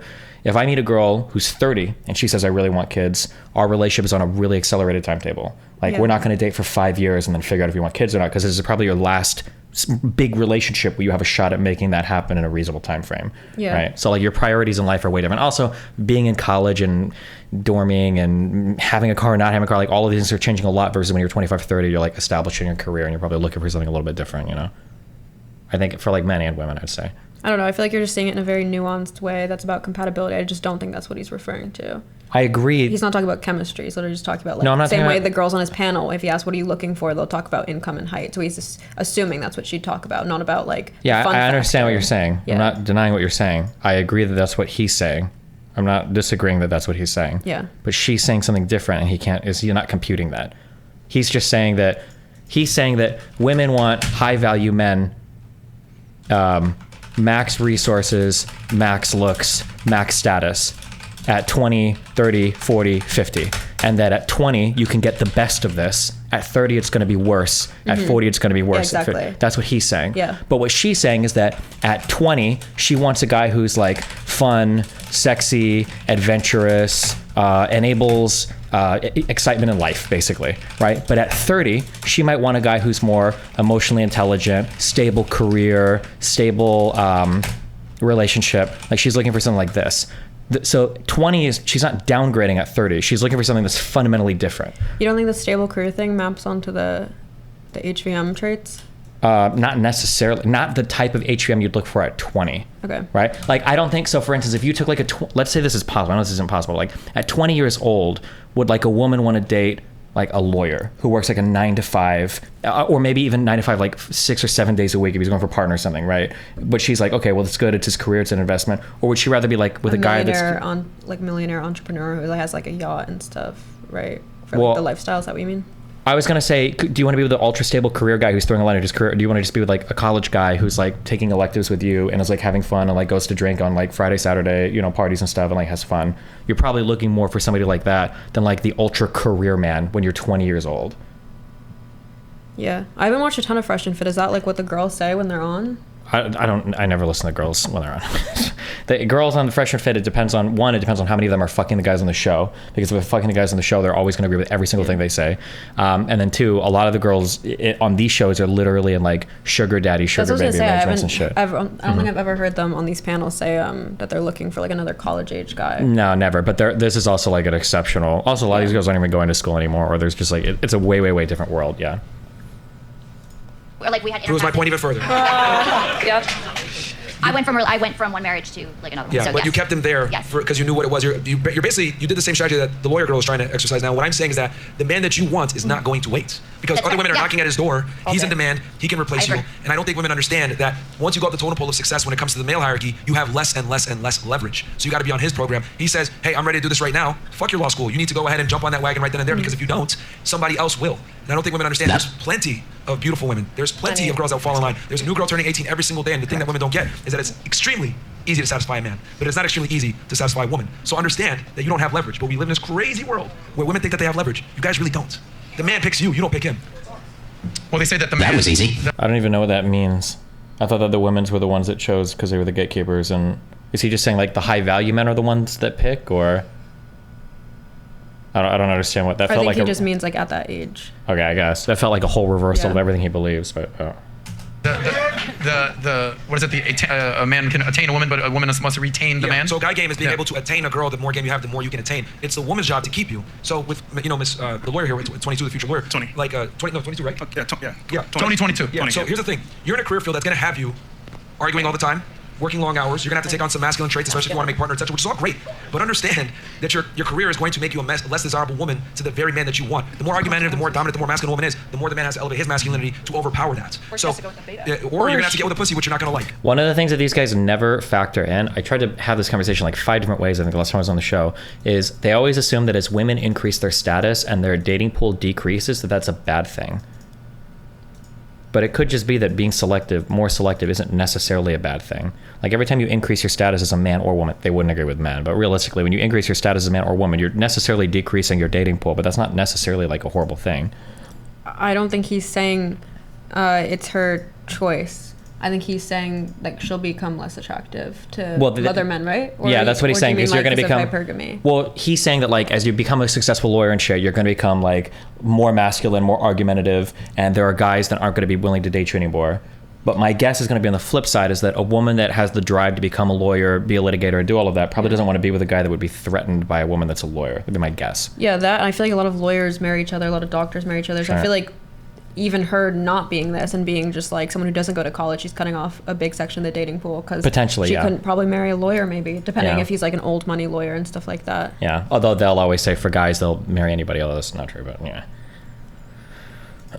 Unless you can figure out how to separate work and home. If you can be submissive at home to your man and a leader at work. That's a lie. Because here's the thing: hyper successful people, A-type personalities, they're successful because they can't turn it off. I can. Yeah. Okay. Anyway, you can't because. Wait, doesn't Jedediah say that she can't turn it off? I'm pretty sure Jedediah does The turn it reason off, why people right? are successful, right? A-type personality guys, you're talking about millionaires, whatever it may be, they don't turn it off. They work at all times. You can't turn it off. That's a lie. It's hard to do. It's very hard to do. Speaking of women becoming more masculine, and men becoming more feminine, you guys have gained worldwide notoriety for the Frank Castle move. So some girls, when they get out of pocket, walk me through what has to happen in order for a girl to do that. Should we play the clip first? Play the clip. Okay, let's play the clip of what happens when a girl acts a little too masculine and alpha around Myron and Fresh. I can't. Okay, the last male that you were sexually involved with. No. That's not an answer. In person? No. In person or online? Never. All right, yo, get the show, man. Thank you. I was waiting for me to be kicked out. Oh, God bless. Stupid. Because I'm like, what the is this shit? But I missed it. What she said? Don't even pull the shit. Okay, so it sounded like she said she'd never fucked anybody before, I think. And he kicked her out? I guess, but it sounds like she's probably argumentative all night. She wants to leave and he wants her out. I don't know. That's what it sounded like, but I could be wrong. I'm not sure. Girl got the boot. That's happened before. There's also another one right here. I also want to, I don't know if you guys caught that. She said you're mad weird. Let's peel that back a layer. Oh. Putting your foot down is considered weird in 2023 with disrespectful and rambunctious women. So let's continue to be weird. Speaking of that's weird, how much of a foreign concept it is, yeah. And just to add some context here, the whole show, she was being like disingenuous, shouting out random stuff. So that was like that was the end game of like an hour plus of disrespect. And when I kicked her out and finally put my foot down, she said, "You're weird." That should speak volumes as to the world that we're in now, where she's not used to men holding her accountable and kicking her out or giving her negative consequences for poor decisions. She probably didn't say they're weird because they kicked her out. She probably said they're weird because the show is like super strange if you're like a normal person. I guess that's why she said that. But oh, she said you're weird after they kicked her out. So did they explain why they kicked her out or no? Well, they kicked her out because they said she was being too argumentative and stuff. But it sounded like she was leaving like, thank God I'm out of here. You guys are weird. Yeah. But it doesn't sound like she was saying they're weird because she got kicked out. She was probably saying because she thought the show was weird or they were being misogynist or something. It's probably what she felt like. Okay. We have one more clip. Speaking of girls acting weird or, accusing you of being weird, there's one more clip and then we'll talk about it on the other side. Stay weird, gentlemen. Stay weird. I'm not drunk right now. No, there's Chris showing up. You're trying to play me on fucking you stupid bitch. No, bitch, you fucking stupid. Nobody's doing your back. No, get off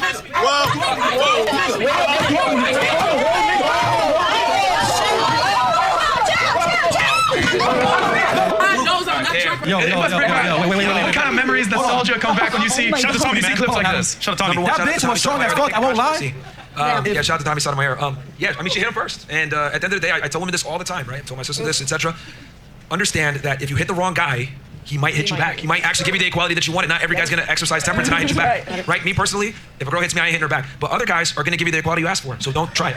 Yeah, there's a saying that says equal rights, equal lefts. Now, we don't hate women. Equal rights, equal lefts. That's a saying. Oh, Jesus. Again, we never advocate for violence against women, etc. But some guys will take that opportunity to exercise full self-defense to the fullest extent, even if it's at the, at a female. So, ladies, never put your hands on a never put your hands on a guy because you don't know what his background is. But can we know what triggered her? They had an argument basically over like.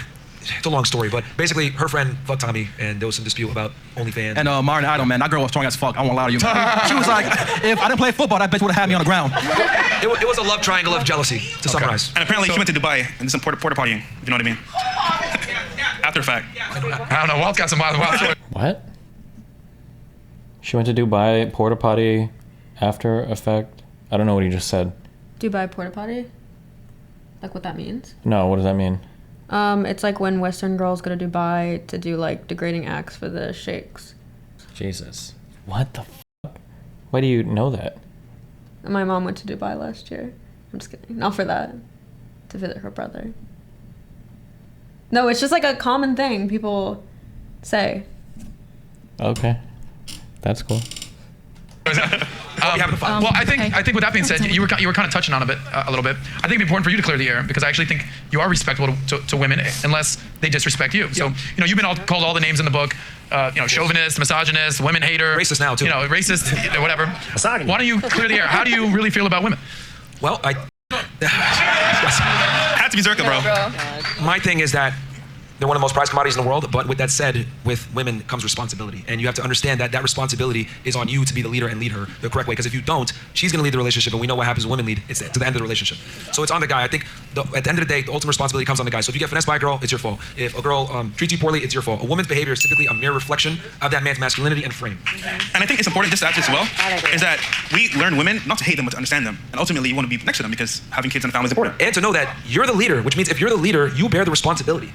Like the thing is that a lot of people look at our content and say, y'all just bash women, blah, blah, blah, blah, blah. No, we respect women, we treasure women, but we understand their nature that they're not. Do you feel like they respect women? I think the treasure woman part was a huge stretch. Yeah. He definitely doesn't treasure them. Like, he literally tells them repeatedly, like, you're not special. That's his mantra. Like, what do you think about Zerka saying women when they said, what do we think about women? What do I think about Zerka saying women?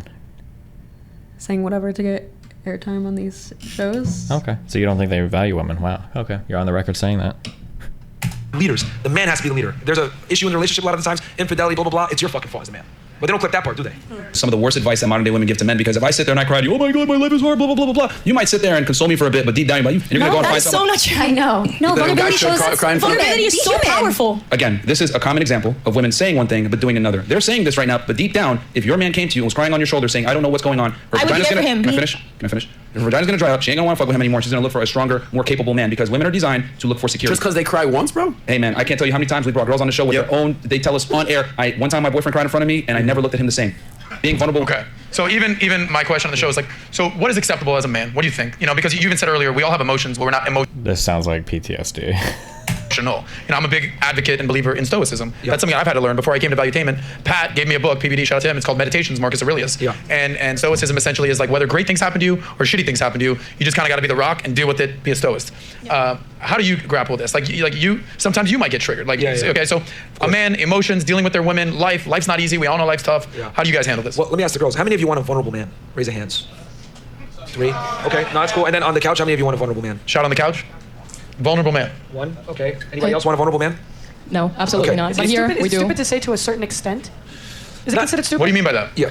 Like maybe not like, oh, like my life is terrible. I hate this. I hate that. But more, it's more in the sense like if I. See, like this is true. They always frame vulnerability in the most retarded way possible. That's more of a self-report on their emotional IQ than anything I've ever heard in my life. Like in their opinion, like being vulnerable just means like crying and like slouching around the house and feeling sorry for yourself all the time. Like it's such a like childish view of like emotions. Mm-hmm. If I do something for him and he shows a little bit of. Well, the thing is with vulnerability is that you're in a position where it could be, you know, like KO, it's essentially critical, because that's what makes it vulnerable in the first place. There's a difference between like showing some emotion versus being vulnerable. So you said you want a guy to be vulnerable. Why? Because I like a man that can show off their feelings. So it's beautiful when you can connect with your man with their feelings. Okay, so what feelings do you want to see? The men's are more stronger than the women's, but you can show me. If you are my partner, I'd like you show me your feelings, and that's for me is a vulnerability. This is a problem. Okay, what about you? No. Why? I think showing vulnerability with someone is very, very special, and I think it takes a lot of bravery to do so. So if someone can show vulnerability to me, I feel special, and I also look up to them a lot because they can do it. And they can admit fault, they can feel upset about things, like they can feel love, they can feel the connection. But I feel like when he means, give me an argument. If you can do all the insults, but it's not going to prove me wrong at all. I feel like when he means vulnerable, it doesn't mean like out of emotion. It doesn't mean that you're like schizophrenic and depressed and it's just like going through the mental health. It's not like vulnerable, like everything affects him. It's emotionally stable, that they can control their emotions. It's different. Vulnerable, it means like everything affects him. I don't want a person like that. No, it doesn't mean that. All right, so who else wants a vulnerable man? 1, 2, who else raise their hand? Okay, why? Because I think that being in touch with your emotions and, you know, be a leader, as you say, but be able to balance that and show your emotions and how you feel truly and not put a face on all the time is something that's attractive to me. But wouldn't it be fair to say that as a leader, you need to be able to lead regardless of how you feel? Correct. Yeah, so you can still... Like nothing is contradictory. You need to be able to lead regardless of how you feel. Like, what does that even fucking mean? Yeah, I feel like are you in your house yeah. like watching like Marley and Me and your girl looks at you? Why'd you pick that one? Just because it's a movie and you're like staring at the screen and she's like, are you okay? And you're like, I need to be ready to lead no matter how I feel. Like these people talk like their relationships are like battle commando units, like in the caves of Afghanistan or some shit. It's just like so wild to me. Yeah. But that doesn't mean you can share in private. You can share in private with your woman how you truly feel and ask for her support. That's why she's there too, no? It doesn't work. A guy cried in front of me, and I never was attracted to him again. What is that? It's because you're a shitty person. I'll take a Henny and Coke. Thanks. All right, on the couch. On the couch. You girls are making me very vulnerable right now. I just ordered a cocktail. Yeah. On the couch, someone said they want a vulnerable guy. Why do you want a vulnerable guy? On the couch. Oh, I don't want to raise their hand. It was a girl with the white top. Yeah, give her a mic. Alicia Keys over there. What you got? Yeah. Why do you want a vulnerable man? Can we keep a mic over there, guys, and just like ready to rock? Yeah. Okay. So I think a man should be vulnerable to an extent. There was a guy that I was talking to. He did cry when he couldn't deal with a certain situation, and I don't like. I didn't. Where's that guy now? Yeah. Where's he now? Yeah. Yeah, I will say at the time I was like kind of turned off, but I think. So, see, and I love when women say because she's not even gonna let her finish, right? The funny thing is always it's like, oh, where's that guy now? Oh, you're not dating him? But it's like, okay, how many of these girls in the panel dated like a stoic boy from Miami who also aren't dating him? Yeah. Right? Yeah, like there's probably 100 of them like that have been dated by all of these girls that they're no longer with. But it's they always use like the one example of like, oh, well, you're not with that guy anymore, so it must have been why you broke up with him. It's like, okay, it's so they'll stupid. use it both ways. So like for instance, if they want to prove that like girls will only girls are only attracted to guys over 6 foot, then if I say that's not true, they'll be like, how tall was your ex? And if I say over 6 foot, they'll say, oh, see, that proves my point. And if I say like, if I were to say like, oh, he's under 6 foot, they'll say, oh, you broke up. Exactly. It proves no matter what. Oh, it's over 6 foot. You only want guys over 6 foot. Oh, people will say the same things with like Melina, like, oh, do you only date attractive guys? And you'll be like, well, no, I date like all types of guys. And I'm like, oh, what'd your last ex look like? Was he super attractive? And it's either like, if she says like, yeah, he was pretty attractive, it's like, oh, okay, well, then you only date attractive guys. Or if it's he wasn't that attractive, well, that's why you broke up. It's a win-win no matter what. It's called a force in Magic, where you like do things with a deck of cards and you pretend like people are drawing a card, but you're forcing them to draw the same card every time. It's that type of like trick. It's such a shitty rhetorical trick. Here's the thing. That was a trick question, ladies. I love how women say, I want it to be vulnerable to an extent. But the whole root word of vulnerability is that there is no extent. You don't know where it's going to go. Like, how retarded is that? That's such a stupid... There's no extent to a vulnerability. Like, this is the same of men and women, by the way. Like, no man wants a woman that's like a vulnerable piece of shit wreck all the time either. If you're just like crying and screaming and like have no emotional control whatsoever. Like, that's true of men and women. And I don't know anybody that would ever say vulnerability implies like unlimited emotional lack of control. Mess. No, you don't even want to have a woman that's a mess. You don't want to have a woman that's just an absolute mess. Like, you don't want them to cry all the time. But when you're describing emotional men, you're describing them as like you're crying all the time. But that assumes that men and women are the same. If a woman is vulnerable, it doesn't have the same negative stigma. It doesn't turn us off to the same extent. And he doesn't even engage with the question. He goes right into like, well, men and women are different. Well, women can be vulnerable. But the question wasn't whether women could or couldn't be vulnerable. It's that women could be too emotional as well. Like, that's true. Like, no guy wants to deal with a woman like that. Like, that's what the famous jokes, like women being too emotional, you on your period, blah, blah, blah. Like, not dealing with a crazy woman. Like, I guess his point was like, that doesn't bar them from getting into relationships. But it absolutely would. Like, maybe not in the very beginning, but if a woman was like insane, you're not going to last in any relationship with a guy unless the guy is a loser. Maybe not that, but like, I guess his point is like, not that girls actually do this on their period, but if they think girls are like emotional for 25% of the month, like 25% of their lifetime, his point is like, guys can't get away with that, being like super moody and crying all the time. But the thing is, they show moodiness in like different ways, I feel like. Yeah, I think guys can be moody in different ways. Anger and like, the joke about like guys punching drywall and shit. Sure, but I still think there's a limit. Like, a girl could not be unhinged on her period every single month. Like, that would be unsustainable. I think that relationship would end. Like, I think it'd be more moody or more emotional or whatever. Like, ideally, when a woman is into her 20s, like, she's aware of like how emotional and moody she gets or whatever. But yeah.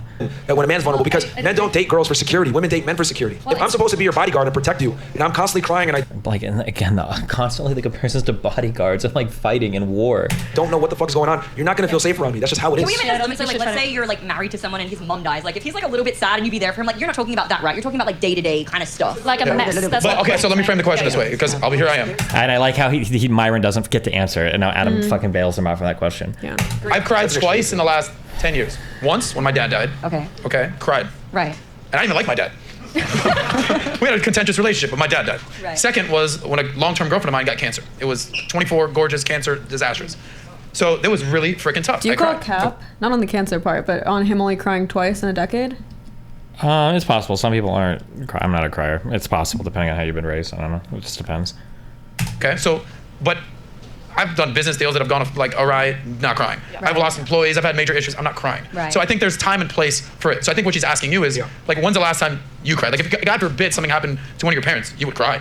Yeah, no, I mean, my grandma passed away a few months ago. I haven't actually shared this. And yeah, there was a girl over, I went over and I went over on the balcony, I cried by myself and like I saw her coming, I was like, immediately, really and I told her, leave me alone. And, Yeah. and the reason why is because even though it sounds so great to be able to open up in front of your girl, I understand that the female hard wiring is literally designed to look for security and be like, not only is this psychopathic, it's just dead fucking wrong. It is. Like, I feel like girls get really not turned on, but they love it. Like, they're always prodding for their boyfriend to like open up. You remember the picture that I drew earlier?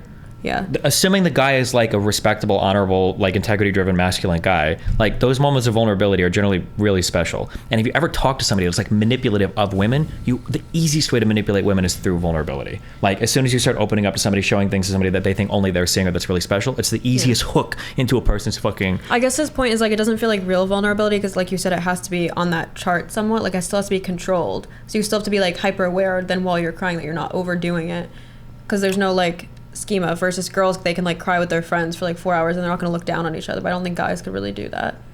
Maybe again in certain instances, like they'll put up with it if like someone dies or something. But I guess there's no like, you get what I'm saying? Like, I guess I couldn't be with a girl that does that. Maybe these guys don't care, but like if I was with a girl that was crying every single day, I wouldn't be able to. Huh? Well, no, but like any time, like I feel like the amount of like emotional crying and shit that I would allow for a woman would be about the same as what I would allow for a man. I don't think I would but that's just, I couldn't handle being with a woman that what are some examples? Maybe like they're more likely to cry a little bit during movies. Or I'm just imagining like girls when they're drunk, they're more likely to cry, but it's like playful, like nobody looks down on that. It's just seen as like lighthearted kind of. I mean, it depends what they're crying about, but yeah, I don't know. Like I've had bad breakdowns when I'm drunk. I've seen other guys have really bad breakdowns when they're drunk. I don't know. I would like to see this more in real life. Maybe I just don't see it as much. But like, yeah, initially you did say 4 hours crying with her friends. That sounds insane. I was just envisioning like a night. I just mean like. Do you have 4-hour cry parties with friends? That sounds really extreme. I guess my point is like for him, there's no point in opening up to the girl because you still have to, in his view, probably still be hyper aware and like hyper control it, like the time and all that. Because I feel like if you're doing it, have you seen Friends? A little bit. There's like this one bit where Rachel's trying to get this guy she's seen to open up because he's so stoic, and then he finally opens up and she's so turned on, and then by the end of the episode he's still like, every time something happens he's like crying and he wants to open up more and more because it's the first time in his life that he's like opened up, and then she breaks up with him because she gets so turned off and she like goes on to someone else. Obviously it's a TV show, but I guess the point is like if guys aren't used to like emotional regulation in that way, it's like, how do you know what the ceiling is for comfort? And like the punchline of that was that, Yeah, I agree with that. So I've had a lot of girls that will tell me that sometimes they feel like when they're going on dates with guys, they feel like it's the first time in their entire life this guy's like ever talked to somebody that has some level of emotional reciprocation because they immediately become their therapist. I've had like a decent number of girls tell me that they've had a lot of first date experiences like that. So I'm sure there are some guys that do it. But again, that's not about like vulnerability. That's just men that are being like emotionally retarded. They don't know like what's an appropriate level to show or not show. But that's like, my point. There's not a lot of training on it. Yeah, I agree with that. Yeah. But the idea of like don't show any ever is like just as retarded as like be crying all the time. Yeah. Like it's not a healthy way to learn how to engage with your emotions. Mm-hmm. Pulse by inadequacy. So by you crying, you don't know how your girl's gonna react to it. For example, here's an example right now. When we asked her the question, she raised her hand, I want a vulnerable man, right? So, but when we asked her, what ended up happening, he cried and it turned her off. You don't know how a woman's gonna respond until it actually happens in front of her. Yeah. Every girl is different in how they respond to that, you opening up your emotions. So what I tell guys instead is, go ahead and be vulnerable with a man, no homo. And the reason why is because guys that you trust, because men understand the masculine experience. Women don't. Women really don't know what it's like to be a man. Hell, most girls don't even know what men want, let alone understand a masculine burden performance. I'd have to go and dig through this again, but every psychology thing I've ever seen related to like theory of mind shows that women are like way better at like empathizing and understanding other minds than men are. I don't know where they get this thing. It's like the fisher. Have you ever heard of like the fisherman analogy? What's that? No. Like a fisherman needs to know how to fish, and he needs to know what a fish thinks. A fish doesn't need to know anything because all he's doing is getting caught by the fisherman. That's essentially like what they're arguing for. I don't know if they've ever used an analogy, but that's essentially what they're saying. Like a fisherman has to know what a fish is doing. A man has to know everything about a woman. A woman doesn't need to know anything about a man. Oh, I think I've heard something similar. It's like men don't ask women for dating advice. You don't ask a fish to like. Oh yeah, sure, yeah, basically, yeah. But they do this like constantly, yeah.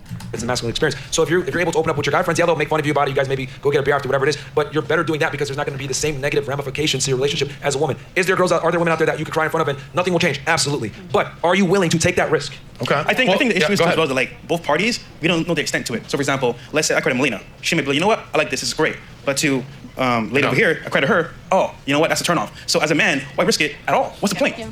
Another thing too. Because you know who is the good one, right? If you try it sometime, if you know that your girl would leave you right away, she's probably not like the best person to date in that case, right? But once again though, it's to make things work, right? And ultimately, why even risk it in the first place? Yeah, but in that case, you're never really gonna know if she actually cares about you. Yeah, you can. Of course not, because if she would leave, if you show a little bit of emotions, she clearly doesn't care about you. She only cares about herself. Most women don't want to be cried to. No, that's not true. I think you feel really special. Here's the thing. It's very easy to speak in 2020 hindsight on a podcast with hundreds of people, actually thousands of people watching and say, I wouldn't change, but it's much different when you're dependent on that man for your livelihood, for your home, for your income, for your food, for your children. You're going to have way different priorities when you see that man cry in front of you and you understand that guy controls your future and he isn't like stable himself. You're going to think twice. It's always, women typically always talk in ideals versus the real. The real is when this guy's supposed to be your leader. He's supposed to be leading you through life, which life is really tough, and he can't even handle it. You're going to look otherwise. Do you think that the girl would have left you if she saw you cry on the balcony over your grandma? I'm sorry? Do you think that girl would have left you if she saw you cry? He's going to say, well, I don't know, but why risk it? That's my guess. What do you think he's going to say? He might just be like, she'd respect me less a little bit as a man. Okay. I think he's going to say, well, I don't know, but why would I risk it? That's my guess. Why were you grandma? It's a different circumstance. She wouldn't have, because I had built up a certain resume with her. Okay. However, wait, then why the fuck wouldn't he just... he said, however. I'm not going to risk it. Oh, okay. Oh, God. I'm writing the script now. Yeah. Hey, I'm the writer now. You're okay? ghostwriting I am. Deserve Less, the sequel. Yeah. True. Okay, but you think there could be a risk in that case? There's a risk that isn't worth it, because I understand that the cornerstone of female admiration is respect. and I'm not willing to. Oh, I risk guess that we're to open up to her, 'cause co-writing. We're co-ghostwriting. Shut up. I don't know what happens when you open up Pandora's box. We know women are emotional. We know women are erratic. Women are controlled by their emotions. If she gets the feeling, right, which could be fleeting or not, that I'm not an adequate partner and me trying this temporary thing of weakness, that could fuck up the relationship long term. I can't tell you how many girls have come on the show. I love my guy, blah, blah, blah. I saw him crying for me. I don't know what happened. I just couldn't, I could never look at him the same. Do you think We had there a are women out there? hold on, Fresh. I feel like you want to answer this question as well. Yeah. Myron, I appreciate you. You just got vulnerable here That's with me. what I was gonna say. That was okay, you vulnerable. got, look at all you got. I mean, your grandma died, bro. I think that's, hello. When's the last time that you had to cry? I don't. Period. But okay, so I get the comment, right? Yeah. I'm heartless. Yeah. But I have emotions, but like I just do it differently. I'll go for a walk with my dog to the dog park. I'll like drive my car. That's why I kind of let loose my emotions. So for example, if my girl said, What? I don't know why. He's just so. You love him. He's Okay. so It's all cute. good. Yeah, true. His I dog. want to see him. He is a really cute dog. Yeah, those are some probably really I haven't emotional seen dog his walks. dog. You haven't? No. He's in the studio. He's really cute. Wait, his Hey, how you dog feel- lives at Myron's house, not his own house? I think he brings the dog to Myron's house sometimes because there's been times where Is the dog new? I feel like I asked that question. That said he's had the dog for 5 years. But I don't know. Don't quote me on that. Interesting. Yeah. with my dog to the dog park, I'll like drive my car. That's why I kind of let loose my emotions. So for example, if my girl says to me, "Hey, how are you feeling today?" I feel great. Always great because once again, I'm the raw. So why even put that in the atmosphere where I'm like, "Oh, I'm sad today." Yeah. Gotcha. So how you feeling right now? I feel great. Great. Hold on. It's funny, right? Funny because like the whole point of this is to make things last with your partner, right? So I want to minimize all the things that can go wrong in this relationship. So ultimately, some girls answer, for example, I want a vulnerable man to an extent. We don't know the extent, so why even go down that road? It makes no sense. A big part of like another thing too, also, and it's gonna sound fucked up or whatever, but as a man in a relationship with a chick, your job is to mitigate risk. And that's why, like, why do you guys think I tell you all the time? Plan the date, have everything mapped out. You control everything because when you leave it up to a girl, if the date sucks, she ain't gonna take accountability and be like, "Wow, I was really boring." It's your fault. It's your fucking fault. So you might as well go ahead and control all the variables anyway and mitigate risk and not leave anything really open up to interpretation. That's what women want. Every girl here on this panel, they may admit it or not, is they just want to be pretty and fucking show up. That's it. They don't want to have to plan or do anything. Do you think that's true? Just show up. I feel like that's true because I feel like every time we have a fight, I feel like you make me take responsibility for everything, and you say that it's all my fault all the time. You know? That's not gendered. It's because it's always your fault. They just want to be there and exist and have the guy be in the driver's seat at all times. That's what women really want and desire. That's why so many girls get mad. Plan a date. Guys don't plan nothing. I don't want to go to your house Netflix. That comes from their rooted mindset of they want a guy who's assertive, dominant, and a leader and has his shit together. That's what they want. And you know what's funny? I guarantee you, if your dad, who's your rock, cried in front of you, you'd be like, "This is my hero. Why is he crying?" Same thing with your man. Why do you want your man But to cry? even if I saw my dad cry, I would, when That's such a ridiculous, like, fucking retarded thing to say. his mom died, he cried. That's your father, though. And Grief I is didn't different. like disrespect him for that. Clearly, I was like, damn, I've never seen him cry before, and it feels insane. Like That's I got reasonable, to see though. him. That's your I thought father. that That's was reasonable, that was a really, really He's already wonderful agreed thing that he because would he's cry that yeah, moment. because he All right, cried well, about his let's, mom. But wait, can I ask something real They quick? don't Do you know how even many let women them talk. Yeah. think are out there? Do you think there are women out there that would be okay with their man being emotional from time I to said that time? earlier. There are some, but it's not worth the risk. It's not worth the risk. It's a minority. So again, I always give guys advice from a practical standpoint based on probabilities, not possibilities. The probability that she will lose respect for you is extremely high. So why risk it? Last point right here, then we got to get some super chats. I mean, most women, like, when men cry in front of them, it's very uncomfortable. Even, like, you know, guy friends that I've had or anything, it's very uncomfortable to watch men cry. And if you're sexually attracted to them and they cry in front of you, I think it really just, in a sense, gives you an ick. I mean, if it's your man that's supporting you and supposed to protect you and then you're watching them break down and cry, it's kind of like, okay, well, if you're fearing for our security, well, then now I no longer feel secure. And it's kind of like you're depending on the man to keep you feeling secure. So if they're breaking down and crying in front of you, then you kind of lose that secureness. And I mean, like, yeah, is there a few women out there that would be okay with that? But I mean, the majority of women want a masculine and dominant man. And I mean, the exception to the rule is those that are okay with a beta and a simp. And if that's what you like, then that's what Wow, beta and a simp. you like. And it's okay for Did this woman say she's single, by the way? Just curious. to cry in front of you because you're okay with that. I'm sorry. And what you said before, my dad, never seen him cry. Same. What was beautiful about him not crying was a family member in our family died. What was beautiful was watching him hold my mom. Why is he I'm so cringe, dude. I hate this world. not allowed to show emotions? No, I never said he wasn't allowed. I said It's funny too because like this is arguably like if you want to get super feminist, like these are the types of oppressive gender roles that patriarchy dictates to men. Is that you can't show out any emotion ever. You have to kill yourself when you're sad, and you can't talk to anybody about it. Like it's arguably, yeah. it was Like, what is beautiful to beautiful see about how it? he I don't think these controlled. girls are feminist. No, probably not. But I'm just saying it's ironic because like when you talk about like men's issues, like arguably this is one of the shitty aspects that society forces on men. But these guys like embrace it. They like love that shitty aspect of like men expected to be like emotionally fucking retarded, which I think is stupid. His emotions for his wife. But I mean, obviously they wouldn't agree. They would say that's not emotionally retarded. It's like being a man or whatever. Yeah. There you go. Yeah. He's right. He had that shit inside for her. That sounds like he went Thank through you. a lot of Thank you pain for to that. just keep that in and feel lonely. But he had to be there Ladies, Does he really before have we all to get do too that to be emotional, we got to do some disrespected? super chats. We got to pay some bills out here. You were on an episode of Grillin' with Cheyenne recently, and you guys had a conversation about a four-letter word known as LOVE, love, right? You said you're never gonna fall in love with a woman. You touched on that earlier. Yeah. Now let's play this clip and let's talk about it on the other side. On women is going to change the moment you like meet the right woman. Yeah. That's cute, but no, I mean, I have I've had love for women, but I'm never gonna fall in love with women, because when you fall in love with a woman, what happens is you start to lose grounding and you start to lose that rational thought. A lot of the stupid things that men do is because of love. So you're scared to be vulnerable? No. And let yourself go and be in love. Like you're gonna block yourself from like emotion and to feel something that could be really amazing for you because you're scared to be vulnerable. No, because I understand that men and women are different, and men love women far differently than women love men. Men love women for real. Women love men. Women love men for real. No, they don't. Women love men under the premise that they provide value. Men love women idealistically. Women tend to love men more from an opportunistic standpoint. And your standpoint. I like how this whole point of view is that if a woman gets like too old, or if she's had too many dicks in her, you have to dump her immediately for like the next youngest woman. You should always be fucking like 3 to 5 to 20 women at the same time. But like, men love idealistically and women are the opportunistic ones. That's very funny to me. No, he's saying you can still idealistically fall for a woman with a high body count. He's just saying she's more likely to cheat, she's more likely to divorce, and all these things. So yeah, I but think that's why he's saying that's to not love even in a true more in their own pragmatic way. Sure, but that's not even true in their own ideology, and statistically, it's not true either. Isn't that what's true in their ideology? That he's saying that women don't love for real because they're opportunistic, but men fall in love for real. But then he's also saying that men can fuck 5 different women at the same time, and a woman is going to be so attached to her one man that when she is really in love with a guy, she's got eyes for no one else. How is that a woman being opportunistic and the man being idealistic? Because he's providing value is his argument? How does that map onto anything that was just said? What do you mean? He's saying men love idealistically. He makes it sound like when a man loves, he throws his whole life and being into it. And then he says women love opportunistically. So if something better comes along, she's going to ditch you. But in their world, they're saying that one man can fuck 5, 10, 15 women at the same time because he's built that way. But a woman, when she's into a man, she has eyes for nobody else.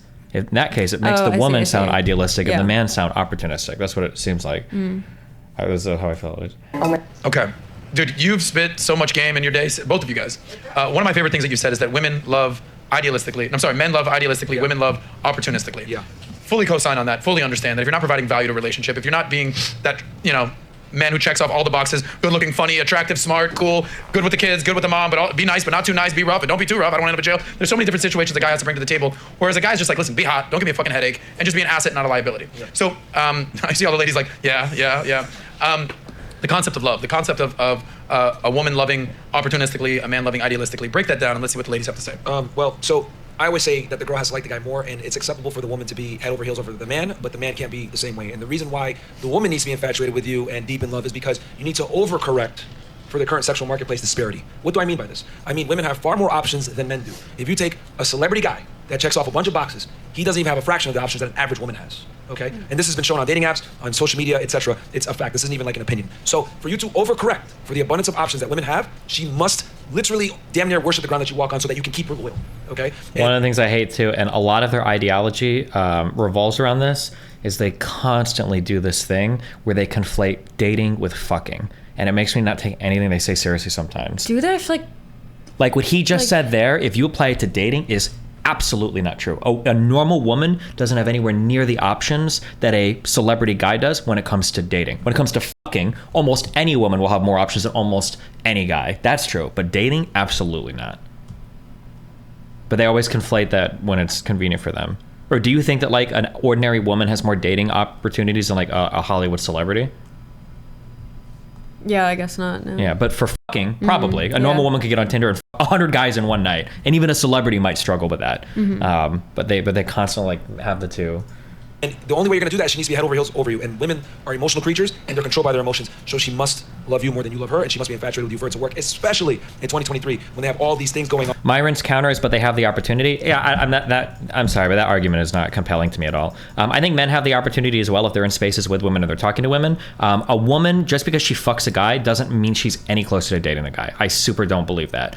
There's a ton of women that Leonardo DiCaprio, there's a ton of women that I could that I would never date, and no amount of is going to change that. No amount of for a celebrity is going to change that. If you're just an ordinary girl and you're just there to like fuck a dude, you can't fuck your way into a relationship any more than a guy can friendship his way into a relationship. Like, it just doesn't work. That's weird. I've heard Brian on whatever say that like women can exercise their like sexual leverage to get into relationships. Yeah, they say that a lot. The precipice of a relationship. Yeah, they say that a lot, but that was true boys wouldn't exist. Like, it's absolutely not true. Like, there are some women that can absolutely get zoned, and they're just stuck there, where a guy is like willing to hook up. He'll text you at 2 a.m., but he's never gonna fucking date you. I guess you could use the prospect of sex to get the date with them, and then in theory you could like withhold sex. It'd be a whole game versus. But you wouldn't.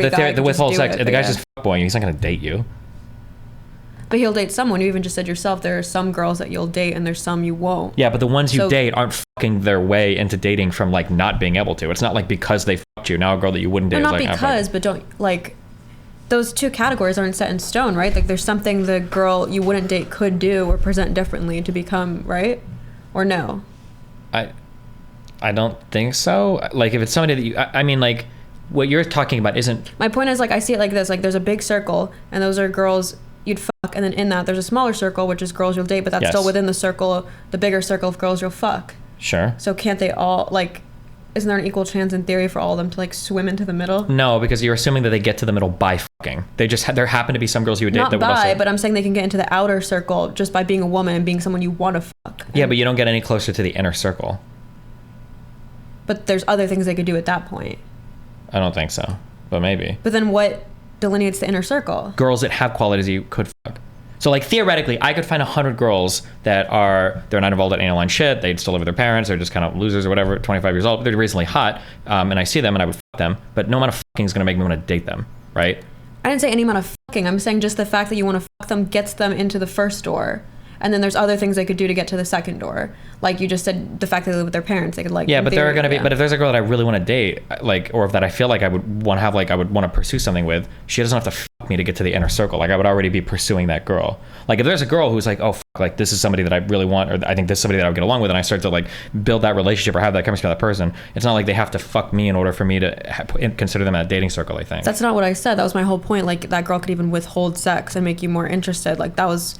My point is just you even being sexually attracted to them gets them through the first door was my point. So I think that's their point, and that's what I don't think that's their point, but I do agree with what you're saying. There's going to be some base level of attraction that's probably true. But like these guys are talking about how like fucking creates the opportunity for dating, but I feel like the opportunities for dating are a bit separate than the opportunities just for sex. Yeah, I guess I can't fully see the male perspective, so I don't know. Sure, okay. That can come in and fuck up your relationship. You got fear of missing out. You got Instagram. You have this certain lifestyle that's reported to young women that they can go out there and have it all, have a career, get a chat, and all this other stuff. To overcorrect for all the fuckery that's going on, the breakdown of family, the breakdown of religion, the breakdown of institutions that used to shame promiscuity. None of these buffers, aka training wheels, are in place anymore. So the only weapon you have as a man is your masculinity and your ability to garner respect from your woman to the point where other guys are invisible. So she must love you more than you love her. She must feel like she has the prize. She must be head over heels for you, especially in 2023. Gotcha. What do you want to add to that, Fred? I would say that is definitely true. However, I think most guys don't understand how much of a full package you have to be. So, for example, guys are focused on game only, or focused on money only, or focused on looks only, and that plays a role. But you need all three. And for the most part, if a woman's gonna love you, she needs to respect you. But respect comes with you becoming that man of value, which means once again working on all three. And once you become that man, then she can finally respect you and give you that love. The hotter the girl is, the higher level Pokemon she is, which means you need to command and have more badges. Okay, that you beat more gym leaders, you've accomplished more things in life for her to take you seriously. If you're a bum and you only got a pewter gym badge, right? Shout out to all my Pokemon people out there. You beat Brock, right? And you get a level 70, Charizard. You say flamethrower's gonna go to sleep, not gonna take you seriously. That's how hot women are. When women have more options, they behave differently. Or when the more attractive a woman is, the more she can command from a man. So if you're not that guy, you're gonna deal with it somehow. I've seen plenty of guys that have been how'd that guy get that fucking girl? She's really hot. Let's say he was extremely. See it all the time in Miami, yeah. Right? But Pete Davidson, hello, what's going on there? Long, right? Like he'll get the girl because of his charm or his looks, but it doesn't last long because he's not able to provide security. Or the more common one, ugly dude, no frame, has money, gets the girl, but she walks all over him. She's going out with her girls. She's other guys. She looks at him as a placeholder boyfriend. I want guys to not be the like the whole like over 6 foot X. Yeah. Because it's like because what like 98% of actually we can. I just mean by using Pete Davidson as an example, people will say like, oh, it's not his humor, it's his height and his money. But now they're kind of doing it in reverse by being like, oh, see, because he was an alpha, that's why these women keep dumping him. Mm-hmm. They're doing the magic card. What do you call it? Magic check? Forced card? It's like a force, yeah. Okay, so men will have 6 relationships, 2 of which will last more than a year, while women will have 5 relationships. Men and women both. Okay, so that means that 5 out of 6 relationships or 4 out of 5 relationships, so 80% of relationships are failing, right? Regardless of, Yeah. Placeholder, I want you to be the holder. And here's the benefit of that. By the way, I just gotta tell you something. I've agreed with everything you said all day today. I guess their point is like you could still deduce things from like which ones are succeeding. Like maybe, I don't know. Right. I mean, how many people is like Brad Pitt dated? Mm-hmm. And like, doesn't he check like every box? How many people is? I'm sure we can go through like really hot celebrities that have had multiple girlfriends and they probably checked. But I don't know. And I had no clue you're going with the Pokemon thing. I've never played Pokemon. I don't know. That's fine. Basically, you gotta beat people, get gym badges, and that will increase your ability to control Pokemon so that they listen to you when you say certain things. Yeah, it's a video game. Yeah, trying to tap you up here. That's okay. Sorry. Talk, and also, ultimately, here's the benefit for a guy. If you become that guy of value that a woman actually wants, she can't even see other guys. Which means if she really loves you, she wouldn't want to fuck other people. Which means she won't cheat on you because you're that guy for her. I'll put it this way. This is gonna be fucked up, but here's a new one for y'all. Value statement only. All right. Woman's like a horse almost, all right? Oh, shit. The higher your value is, the stronger the blinders are where she can only see forward. The lower value you are, the more you don't have blinders on her. Yeah. And I don't say that to be an asshole or whatever, but the men are in here, so I need to display it in a way that you guys understand because men and women are very different. Men operate really well with analogies. So the higher value, those blinders are fucking nice and strong, dark. She can only see ahead, and that's with you in the front. However, when your value is low, she has no blinders. She can see left, right, etc. Oh, that leader looks better over there. Wait, he has other horses with him? What the fuck? That bitch's mane looks good. I want that. She gonna go somewhere else. So your value needs to stay high all the time, guys, so those blinders are always focused on you. Respect. By the way, ladies, let's run through this real quick. Back to your initial point where you think that the woman needs to be more in love with the man, the man needs to be more in love with the woman, correct? Yeah. Ladies, and again, for the ladies who like being diplomatic, you have to pick one. Don't be like, we want to both be in love at the same time. I get it, Melina. I already know what you're going to answer. Do you want to be more in love with the man or do you want him to be more in love with you? Go. I have to be more in love with him so I can be submissive, serve him, and do really anything he asks me to do. But hey, I wish for these shows, you shouldn't be allowed to go more than once. I don't like the people that are in the ecosystem and they're just there as like to mirror back like every single thing they've said is so fucking annoying. Oh my God. It's also the same. Same answer? Same answer. Okay. Miss Maria? Same. Same. Okay. Sarah? I hate to say it, but yeah, I want to be more in love with him. Yeah. I'm changing as I grow, and I'm okay with that. Look at that. She's learning on the go. Melina? This is a stupid question. Oh God, no. I'm sorry. Is this yeah. Okay. So what's your answer? I don't think I have one. I think I want it to be equal. Can I say that? Bruh. Next. Why would I want to have a difference? Like either I feel like a loser, or I'm not like attracted to Got him. Which one should I pick? Like next. Why are you wasting time? More in on love that? with my man. What's that? More in love with my man. You want to be more in love with your man? Give me your name again one more time. Amy. Amy. Yeah. Okay. Amy the Aussie. What do you pick? I'd say the same thing. I think in order to induce those desirable qualities in a relationship, I think it's very difficult to do if the man is more into the woman than the other way around. Okay. And you again? Sarah. Sarah. Yeah. I want to be more in love. I want to feel like I'm literally going to die without you. The reality is actually the women are giving the right answer. You do want to be more in love. Oh, after you got her answer? No, I'm just kidding. No, I don't need her answer because I'm not fucking retarded. I understand how this shit works, okay? I'm actually surprised they're all saying this. Well, they're all saying it because they'll have to fall in line because women are group thinkers. And when you pull, but unironically, when a few, like, it's very hard to stand up and be like giving a different answer than every woman before you because, especially because I don't know if you notice how these shows work. Yeah, that was kind of the whole point of our argument last week. You were wrong about that. But I'm showing you that, one of the things I'm saying is that, like, on these shows especially, if you give a contrary answer, not only are you being contrary to all the other women, anytime one of these women give an answer that falls outside of the red pill, Myron's going to grill them. So you have to be ready to, like, not only say no and be contrary, now you got to defend it against Myron, the master debater, as well. But the thing that I said about it's more attractive when you're more into the guy than the guy is into you, I think that's true from the one point of view. But from the guy's point of view, it's also more attractive when you're more into her than she is into you. The red pill people might not think of it, but in my personal opinion, and this is true, I know it's true, one of the biggest turnoffs, absolutely, male or female, in any relationship ever is when somebody is too clingy. Nobody likes it. Now, for their red pill ideology, they'll say that they do because they have to because it fits their thing. But if you're with a clingy woman, she could be the hottest woman in the world. That shit is the most disgusting, unattractive, annoying shit, and it will flaccid your dick. It will dry your pussy. It is the worst fucking feeling in the world. Is having people that are like constantly hounding you, constantly need everything from you. Like you're not picking up your phone when they're calling, like spamming, blah blah blah. Like it's the worst thing in the world. I guess it sounds like you're just conflating being in love with being clingy, which kind of just affirms Myron's point that you shouldn't be in love because then the girl's going to find it a turnoff. No, that's not true. You can be in love without being clingy. But I think when they're saying, I want to be, because when you're saying somebody's more in love with one person than the other, I think you're implying that's excessive. No. Yeah, I think you're implying, because otherwise what does it mean? You're implying some level of clingy. Because it sounds like when they're saying... Or you're implying because one party has less interest. Yeah, because here's what I would believe. If you were to flip it and say, well, what if the man is more into you? What they're going to say is that guy's a simp.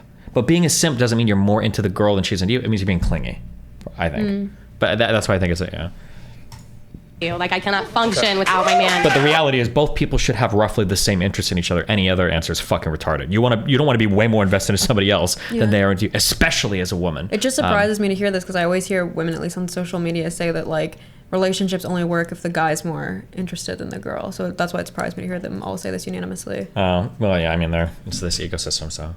Wow. Gigi? I agree. You agree? Yeah, definitely more in love. Okay, don't pull a Melina. Answer the question. No, I love being in love, and I do. I think relationships where the woman is more in love last longer. Okay. Yeah, but he still needs to put me on a pedestal, you know. And it doesn't even make sense because, like, I mean, like, men are more likely to step out and cheat. So, like, how does the guy, like, it feels like the guy probably needs to be more in love if we're just going by, like, a numbers perspective, right? Like, if a guy's more likely to cheat anyway, and cheating is probably one of the things that will ruin relationships, right? Wait, can you restate?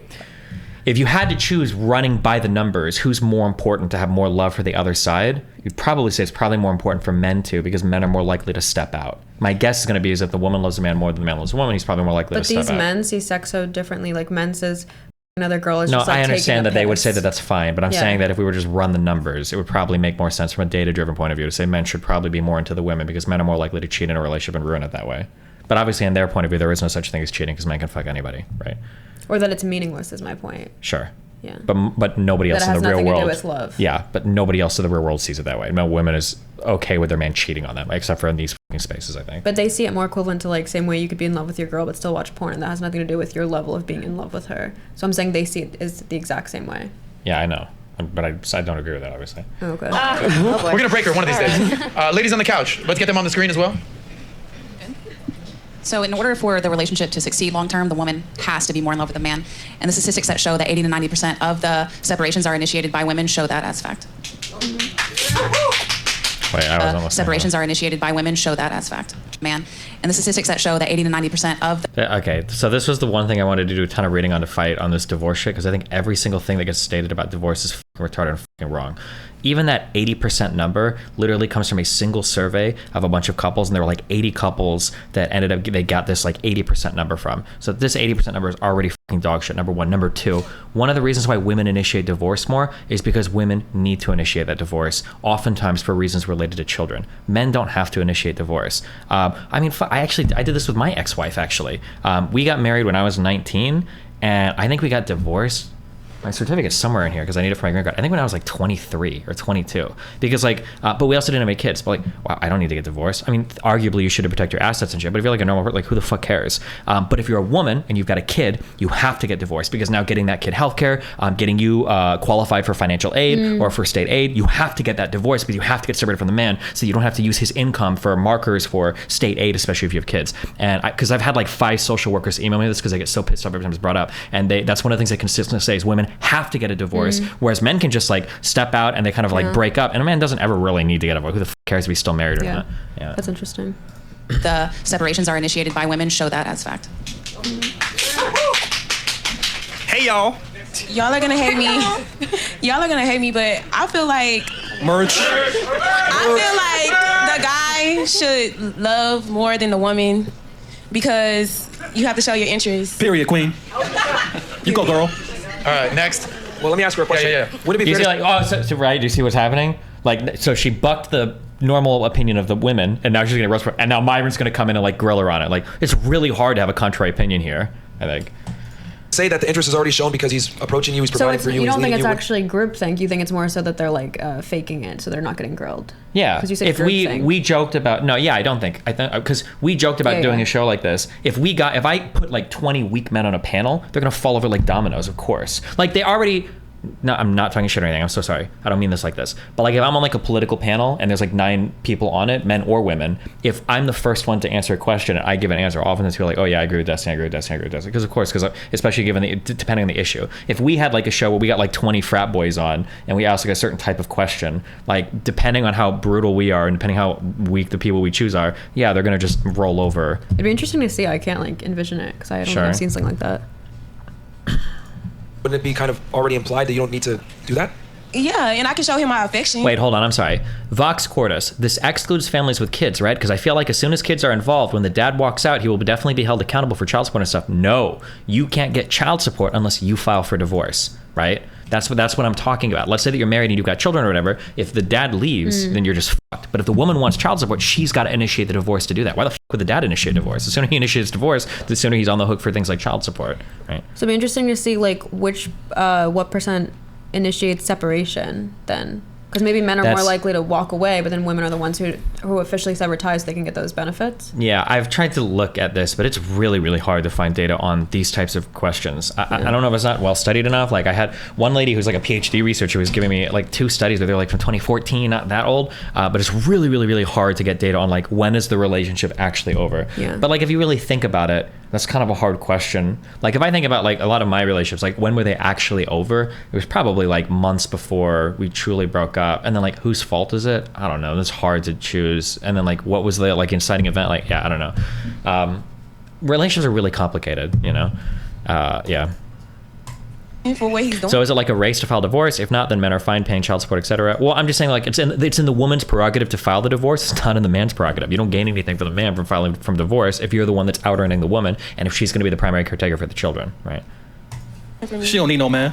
Okay, that's fine. I'd rather be a successful woman. Go, queen. Period. But if would you rather be? But you see, like, so she answered like, yeah, and now they're like roasting the fuck out of her, right? I think she answered that question earlier. What's her name again, by the way? My name is Mulan Monet. Queen. Mulan Monet. Okay, girl. Mulan. But yeah, would you rather be single and successful? Yeah, single and successful, or I mean, like for an example of the thing, did you watch any of my debate with Rollo? Rollo was very submissive and agreeable to everything I was saying. And that's fucking Rollo, who's like willing to fight with everybody. I think if you lined up 10 guys on a panel and you got like very strong, argumentative, debative people, I think that they're likely to kind of like, yeah. Like one thing I mentioned earlier for the way that these shows are set up and the reason why you get a certain impression of women, not you personally, but why people will get an impression of women and an impression of men is because you're essentially getting 3 or 4 adept debaters, Lord of the Rings character. You're Aragorn, Gimli, and fucking and Frodo, the cool people, and then you've got 20 orcs who are like girls with like 1,000 followers on Instagram. They're not seasoned debaters. They can get kicked off at any fucking time. Just you've been on Fresh and Fit, right? When guys are on, even from the very beginning, I don't think this is like intentional, but there's like psychological warfare that happens the second you walk in the door. The guys are kings. They get to sit down. We get to keep our phones. Like we gotta like we have like the run of the mill. Oh, when like you people are there, you mean? When the men go on the show. Right? That's how, but for women, you all sit down, you all have to turn your phones into a bin, you're not allowed to have anything, you're not allowed to drink, they be careful, no shots of alcohol, no, that's what they do now, right? Yeah. Chris will sit there and talk, listen ladies, you have to do this, don't do this, blah, blah, blah, blah, you just make sure you're looking at me, take your gun out, blah, blah, blah, blah, blah. But there's a guy, so like from the very beginning, the tone is set. You've got like, you've got a bunch of goblins, and then like 3 literal fucking hero men, and of course, like this is how all these panels go, you know? A happily married housewife. I'd rather be single and successful. All right. Because how old are you again? I'm 27. All right. You got about 3 years until epiphany phase. Go ahead. Next. This is a question. Yeah, that's another trick question. There's no right answer she could have given. If she said she was 30, they'd say like, oh, well, look, this is a feminist loser. If she's 20, oh, well, you'll know when you're 25 how wrong you are. Like, there's no right answer, right? About love, and you're loving your man, him loving you. For me, it has to be that there has to be a love to God first before any of us can actually. Now, this ain't a religious show. We're not doing this. No, I understand. But in order for each person to love one another, each person has to love God, so that way that marriage or that relationship can move forward. Because without the love of God, it's not sustainable at the end. So it's about bringing the norm and moving forward with God. So what's the answer to the question? After God gives His blessing on your marriage? Then my parents. Okay. All right. Next. Next. Are you doing too much? Yeah. Come on. You're doing too much. She loves God. Her parents forget about her man. Go ahead. I definitely agree that the woman needs to love more the man, just because, especially with modern society, you need to be submissive and trying to battle that masculine energy. Like, nobody believes this naturally. Like, these are red pill talking points I've heard. Like, in normal society, what woman would be like, yeah, like, I think it's important to love your man more so you're submissive and you're not channeling your masculine energy. Like, it's just like, it's literally Myron talking points verbatim. They're, like, programmed. Love needs to be above.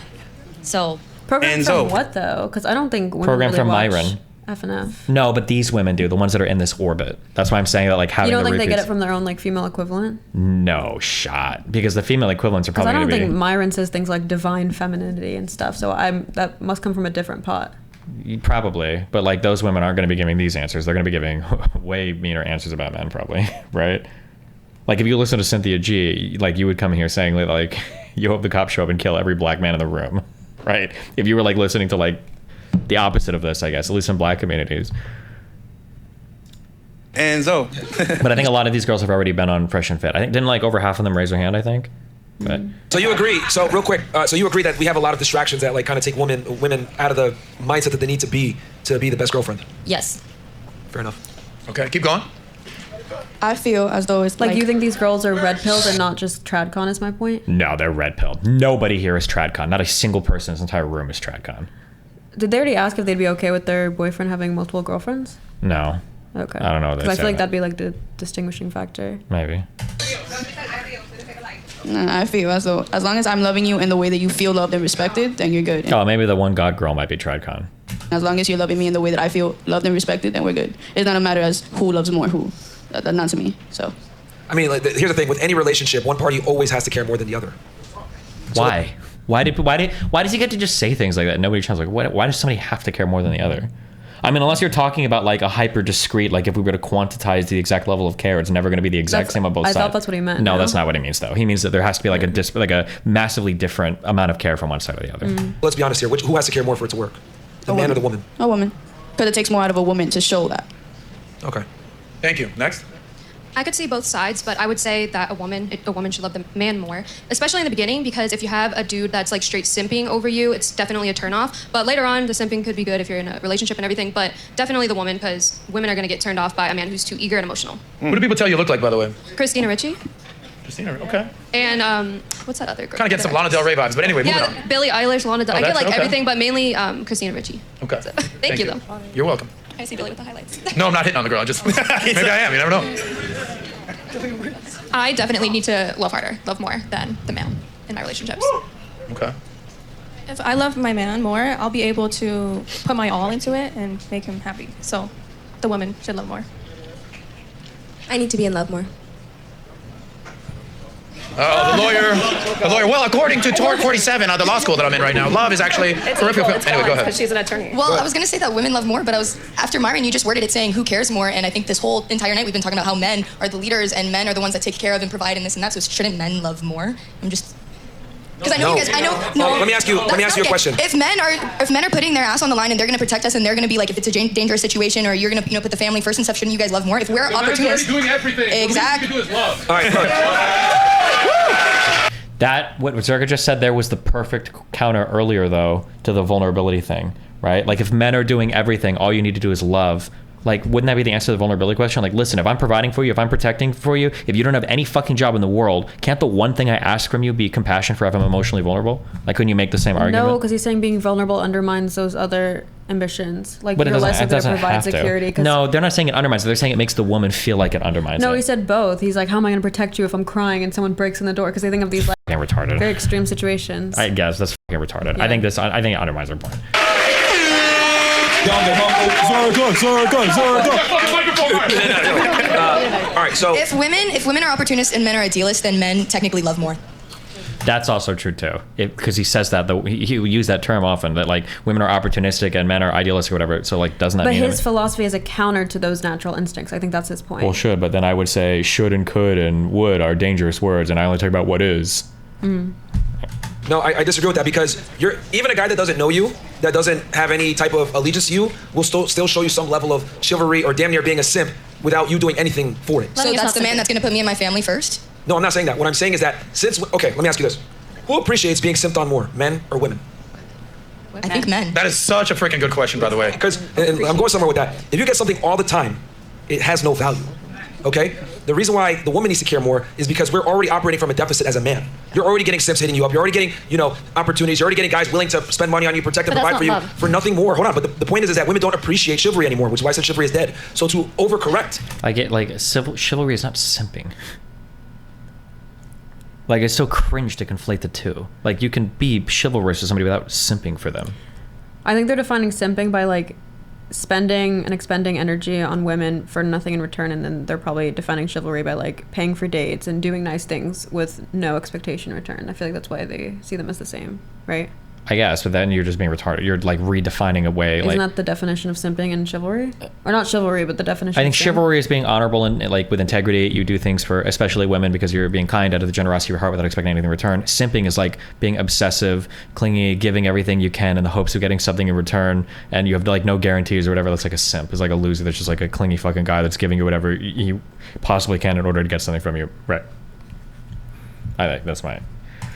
For this crazy discrepancy in 2023, the woman must care more about the man because, quite frankly, I hate to say it like this, women are terrible people when they have leverage. They don't appreciate things because they're given everything for simply existing, and I don't blame you guys for it. If I was 18 years old, having bad chicks willing to fly me out to LA to hang out with them, or being invited on yacht rides, or being invited to Dubai, whatever, for nothing more than the fact that I have a penis, I'd be a piece of shit too.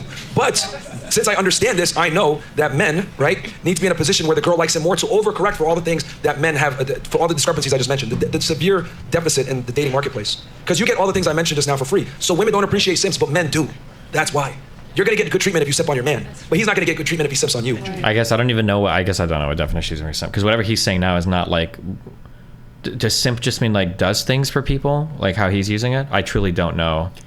I think he considers like the default relationship structure simping, because like his whole motto is like simp to pimp. So he's like, we're transforming men from simps to pimps. But I thought that's because their initial men are like OnlyFans losers. Not I feel like they. But that's what they consider a simp. A simp is like a guy that's on. They use a broader pool. Okay, maybe I don't know.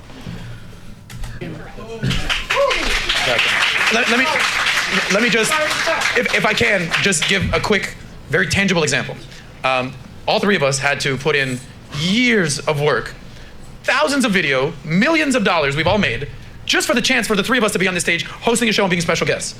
What have you guys done to be on the show? I hate when they use that argument, because like that's the structure of their show. That's their fault. Like, do you think that women that are pretty get on Oprah? Yeah. Like, if you go to a real show, any late night show, any TV show, like, that's their fault. They choose a show where they literally go to Instagram, they grab 30 random fucking women and throw them on a show, and like, you didn't have to. Yeah, that's called a self-report. Like, yeah, these women might not have been doing anything. That reflects more on you than on them. Like, you're the simp there. Yeah, you could also counter and be like, okay, if your show is representative of society, then the fact that like they take away the females' phones, that they yell at them, that they can kick them out whenever, shows that like we're in a patriarchy. Like, if they want to say that their show is representative, you know what I mean, of larger society. This is such a stupid question. Yeah. In any other circumstance, it would be so dumb. Like, imagine if we did a podcast and we only invited like black felons, and I would ask a question like this, like, why are you guys here? You're only here because you guys broke the fucking law, because you're the trash. Like, it's such in any other circumstance, people would obviously say like, okay, host, that's a really bad question for you. But for some reason here, they think it like proves a point. It's such a bizarro fucking question. Do you think they think that's the case for most podcasts? Obviously that's the case for like red pill podcasts, like whatever and stuff, but do you think they just think that's the case for media in general, that it's just easier for women? Yeah, probably.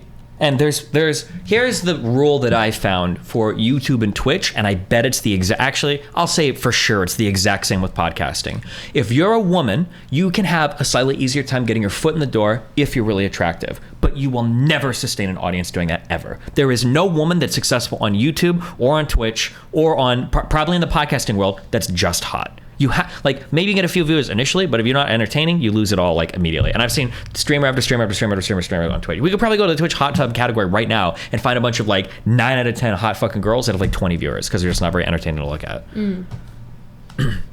People, like people in chat, because you guys are fucking retarded, because you have no idea what you're talking about when it comes to entertainment or anything. People that are putting Amaranth, you guys are fucking retards. Regardless of what you feel about Amaranth, and I hate Amaranth, she works insanely fucking hard to do what she does. And she does. She runs fucking reruns like crazy. She does her like fucking unbanned shit. She like push the fucking bathtub and all that fucking shit, crazy streaming hard. She does like fucking live events. She manages like 15 platforms. She's got like 10 fucking employees. Like, Amaranth works harder than any fucking other cam girl you've ever seen in your entire fucking life.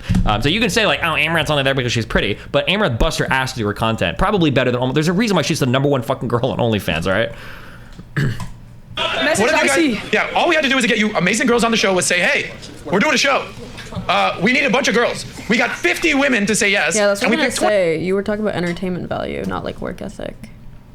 Yeah, I think that to be entertaining, I think you have to work at it. I think, well, I mean, unless you're like naturally entertaining, but like it's not just going to be all the things you list about Amaranth. I don't know anything about her content, but like you were just talking about like reruns and employees and stuff. Like I don't know what that has to do with anything. She works hard to have the position she's at. She's not just a hot girl that shows up. She's put a lot of work into her content.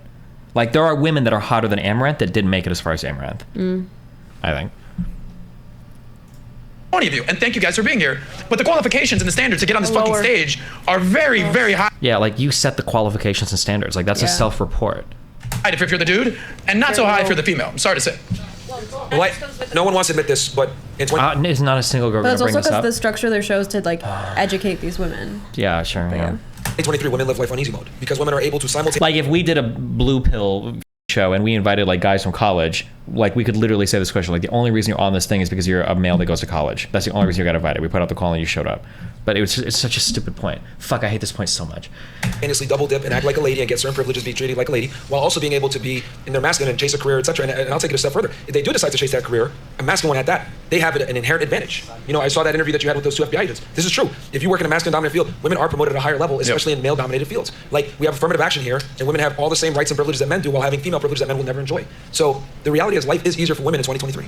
There's a reason why a woman can make $1 million on OnlyFans, and there's 1.47 million women. Because men give it to them. Because men give it to them. You guys don't get to do that. You guys have to. I don't know why her mic is getting cut, but like this thing too. There's a reason why women make millions on OnlyFans. Okay, but like if you go to the top like 1,000 YouTubers, my guess is like 800 of them are probably men. I think for the top 100 Twitch streamers, I think like 98 of them were men. But her point is she's just getting, she's saying the OF girls just bank on their gender versus the YouTubers aren't getting views because they're men. Yeah, sure, that's true. But I mean, like in the places where people like are putting an effort and shit, like they're massively male dominated. It's not like every girl is like a fucking millionaire on OnlyFans, right? Like you're still like selected for like a really, like I don't think every girl in life could just skirt by on her looks. Like there might be some that could do it on OnlyFans, but even the ones that are top earning on OnlyFans are probably working pretty hard at it. Be my guess. They're not just selling lewds or whatever. Mm-hmm. Work very hard to get where you are, so we're not equal. She had something in the back. Sorry. Yeah. Thank you. Someone was trying to say something in the back.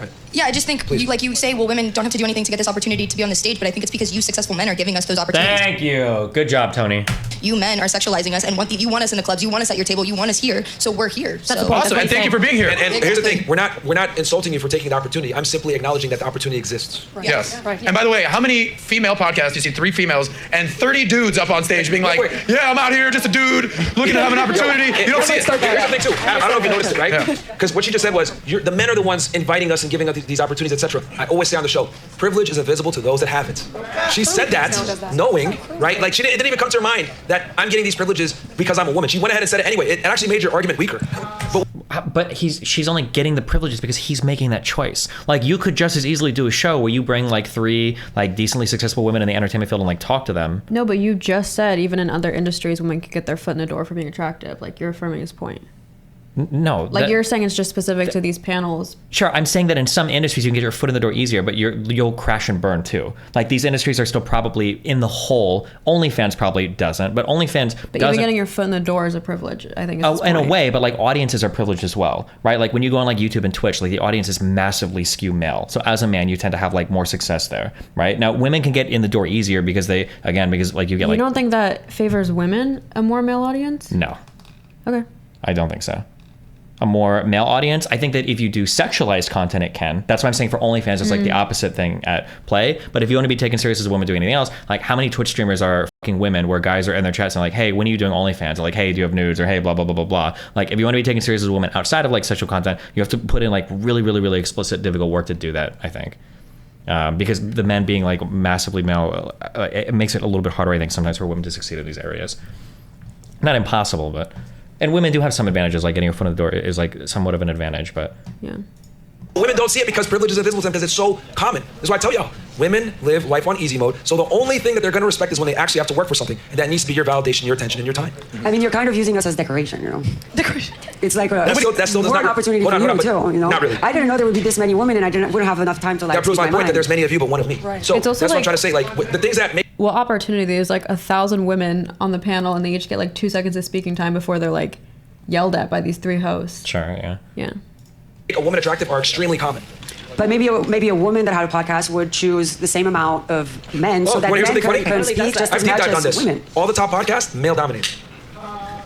Yeah, I'm not saying that women are doing more podcasts. No, but I'm just saying, and here's the thing, when women do have podcasts, I mean, you can think of like one successful one. They might bring a guy on here and there, but they're not bringing random guys. The guys have to have status to be able to come on. Yeah. But so what's your point? Free advice for the ladies out there. Start a podcast, start a podcast, and invite a bunch of random dudes on, and see how many dudes just show up to your podcast. You should start it. But that's like just with Red Pill. Like, I don't think Joe Rogan is bringing like random girls who don't provide value. Like the bigger podcasts, Lex Friedman, these ones, they're bringing on girls who bring probably like equal value to the guys, right? Yeah, for sure. Like if you look at Lex Friedman's thing, it's not going to be like random 22-year-old like bottle service girl or whatever, right? Yeah. Again, tell me how that works out for you. I'm getting a red pill right now. Yeah. Like the girls are saying things that quite literally prove what we're saying, that women have privilege, and they don't even realize that what you're saying is privileged. You're saying, well, we're here for decoration. Yeah, yes. In other words, you don't have to bring value to be here. Yo, do you know? privilege. Like, am I the only person that sees this?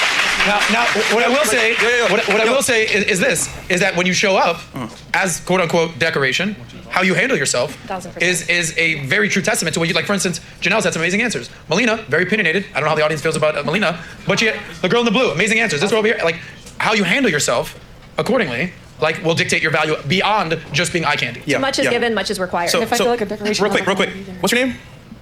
Lewis. I guarantee you, right? If you had a chance to sit right here, would you? See, he wants to sit here, but he's not here. Why? He's not a woman. So for you, you should be glad to be here. Right. Opportunity. That's So does that happen? I love him. So, you know, men have to work far harder to get certain things that women get for free. That's just the reality. Women don't get boats and put a bunch of 18-year-old dudes on there. Men work really hard for 18 years. But the women on the panel here don't have the same opportunities as the men on the panel either, right? Wait, what do you mean? Like the men on the panel this is the Fresh and Fit podcast. It's not the Fresh and Fit and ladies. Yeah, like these, and they have the careers and they make all the money and they've got the YouTube channel. Whatever. Like if anything, they're monetizing like the women's privilege here, right? Like the women do have the privilege to get invited to the show, but the privilege is so that the men could monetize. None of the women here are getting paid to do this. Yeah. Years to be able to purchase the boat so that the 18-year-old girls want to come, the 19-year-old girls want to come, etc. The 21-year-olds, whatever it is, right? Men have to bring value to get attention or even be seen by women, but women don't have to bring value on the other end. And here's the other thing too. There's a saying. Someone here could probably help me with this one in Spanish. The quieter you are, the more beautiful you are, right? Somebody got it? Angie got it. Angie got it. Angie, say it really loud for the audience. There you go. Now they're gonna be quiet after that. Claro. But the thing is, this guy fucking clout. But the thing is, right? Why is it that that's a universal saying in all the different Latin countries? Why is it that men like quiet women? So you disagree with them and think going on F and F does not benefit them? No, going on Fresh and Fit. A lot of the girls, I don't know why, but girls that have social media think that when they go on these platforms is going to benefit them. But in general, it doesn't really that much. You know, maybe you get a couple thousand people on your Instagram. Maybe if you're lucky, if you have like a stand-up performance. But like most of the girls that go on these shows don't even say much. Like if we look at this show here, like. But that's on them. Sure, that's fine, but I'm just saying that most of them... and not on this one. This one's not on them, but I'm saying on whatever, like Fresh and Fit, that I feel like... Yeah, but I know, but even on those shows, like half the girls like don't even talk. But we're talking about opportunity, not how they use it. Sure, but like even on opportunity, like has there ever been a person that has been like spun off of like Fresh and Fit that's like gotten their own show or something? That's again about seizing the opportunity, not about whether they could. Sure, but Same I'm just way asking. Zerka used his opportunity well, and I wouldn't be surprised if he got a ton of. Yeah, but Zerka's not. He didn't make himself on offers. Fresh and Fit. He was made before he got to Fresh and Fit. But even if he didn't, if he came in with that energy, you could say he made himself on like No Jumper, or I know he was already famous like years ago or something. But yeah. Wait, what is the point? Where are we at right here? My point is like, didn't Zerka have an equal opportunity in theory to like make his career on Fresh and Fit than like the girl sitting next to him? I don't think so, because I think when men are brought on the shows, they're brought as like people of interest that you're supposed to be interested in. Like Zerka gets his own show. Like the men get their own show before like the 9 women are brought on, and then you're like one of 9. Like it's possible to have a stand-up performance, but like that's a way more treacherous field to navigate than the men who are brought there. And as, I guess like, Myron would cut them off if they talk too much. Yeah, exactly. That's what I mean. Yeah. Tried to act like Zerka, like put on a performance. They probably boot him. Right, we've been saying that for years, whatever, because women aren't valued on their opinions. No, it's because you can't take pushback. Oh, bro. How many times has Adam told me to shut up because he doesn't like the pushback? Why is Steven on here? Because you don't like the pushback. It's not about. No, don't bring my name up, Melina.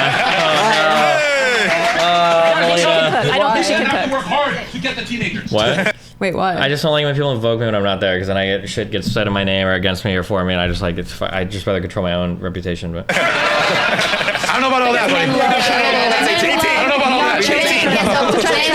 I'm not co-signing on that tape. You guys love the young ones to try to trap them. The thing you don't understand is that pushing back is an inherently masculine trait, which is cool if you want to make money and be assertive and be dominant. But most guys aren't gay, so they don't want to take themselves. They want the opposites. What would you like it if I showed up on Saturdays and wore heels? Sure, why not? That's because she pegged her husband. Melina should have said no here too. That was a way too big a bullet to bite. There's no reason to do that. That answers itself. Okay, we have one girl. Listen. We have one girl that wants to make an opinion. Melina, you've spoken more than any girl on the stage by I've been quiet for like an hour here. And that's why everyone's having a great time. I'm pretty sure Melina has been quiet. Is he always this much of a douche, or is he riled by FNF right now? He's pretty aggressive towards Melina, but that's because Melina talks a lot. But it's because a lot of the other girls won't say anything, so it's just like a weird dynamic. I think he just wants less pushback from the women. I think in general. I guess she disagrees with a lot of what he says, right? But he's like he does cut her off and interrupt her a lot. Like it's pretty. Go ahead. So the heels thing, you were trying to respond to that. I said, would you want a guy that would like if I? She said yes. Pushback and heels is the same thing, is it? I don't think that's what it is. If I say that I want someone to push me, like in conversation, to push me as a person or challenge me, that's different from like someone showing up at heels. Well, here's the thing. Okay, that's a better answer. You have to push your man you lost. He's not a man. Because you can help each other out. That's clearly something that, of course you can. No, Of course when, you can. if a girl has to push her man, see the thing with men is that it needs to be inherent in you to want to work hard. You need to be self-driven. That's your job as the man. Yeah. Okay? If my girl needs to push me to become better, then Why I'm is just a that bitch. bad? Why is that You bad? can only push him like, for you so don't need, long. I'm not saying that you need to be a complete mess. I can't do anything. But like some sort of motivation You want from him time to to time. heal. You're What gonna is push him for actually the rest wrong of with your that? There's nothing wrong with that. No, no, no. right? This is Like, I my want point. someone to push me. I use and that I want to analogy. push Let me someone explain what I mean by that. I use the analogy of heels. It flew right over your head. The reason why I asked you that question is, would you accept me if I wore heels? If you're You're saying yes to be funny. You would not accept a feminine man, so why should I accept a masculine woman that wants to push back on me? Right. I think that you can Very be, I think good you can be, point, ladies I and think gentlemen. you admitting that you're wrong and stepping down and trying to learn from your mistakes is a feminine trait because you need to be submissive into form to like keep going. Because you're stepping down. You're admitting to being a failure. Wait, pause because you for a can sec. move on. The heels thing is interesting. I guess that's what I was kind of saying with the emotions and the crying thing is like you have to hyper control it. So it's like you don't necessarily need to dress like an alpha like Justin Waller and wear a suit all the time, but you can't explore too much because again, if you do wear heels, odds are girls are gonna be attracted to you. But for girls, you can go all the way masculine, like wear suits, and for the most part, people aren't gonna be unattracted to you unless they're like super tradcon. I don't like that example. Women have a much wider deference in terms of like fashion than men do. That's my whole point. But I don't think that women in a suit are considered masculine. Like, my point women is can wear women can suits. do anything and it won't affect their attractiveness whether they cry a little bit, whether they wear sneakers or these. I'm saying men, I'm saying they're probably less inclined to explore themselves emotionally and aesthetically because if they make a misstep, if they wear heels, if they actually explore too much in fashion and they realize like, oh, I like heels, I like wearing jewelry. Maybe it has to be jewelry in a very specific way. Here's a better example. I don't like the suit thing because women can wear suits and look really sexy. Men and women think they look sexy. A more apt comparison would be a woman showing up to a first date with no makeup. She'll get eviscerated by like 95% of guys on the planet, depending on what she looks like. I don't know. Absolutely.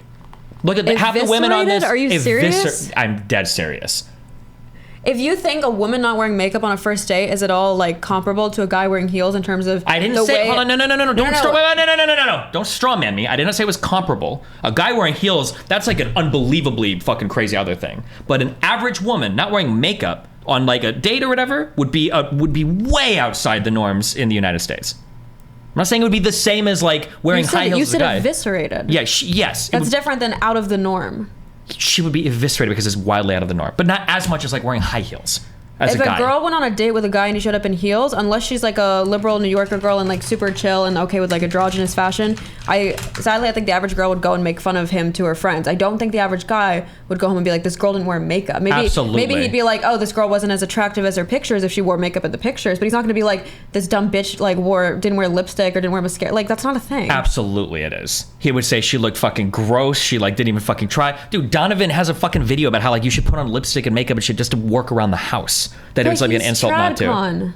No, right? He's not Tricon. He's Red Pill. But I'm just saying that like there is a massive expectation for women to even women that just are around the house will put makeup on. Like it is like look at half the women on this fucking panel have surgery to to make their lips look bigger or to fill in their cheeks or whatever. But Miami's a specific subculture. A lot of guys, like especially in like Colorado, certain areas, like the norm is girls walk around wearing without makeup. Like I was in Boulder last week, and that's the vibe. I've never been in a U.S. citizen. He lives in Boulder. Like the girls there don't wear makeup. That's like just the subculture because they're really into like hiking and skiing and stuff. So like in general, you go out and you go on dates. Everyone's wearing flannels, no makeup. No shot. I super don't believe you. But we'll go sometime. We'll go there at some point, and we'll take pictures or whatever. But She understands because that's a feminine trait. I would pegs her husband. I would absolutely call it that way.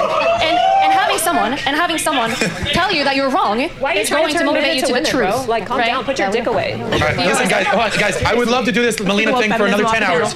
We have to wrap up in 15 minutes. We have to wrap up in 15 minutes, and I want to get one more thing, and I want to get some super chats.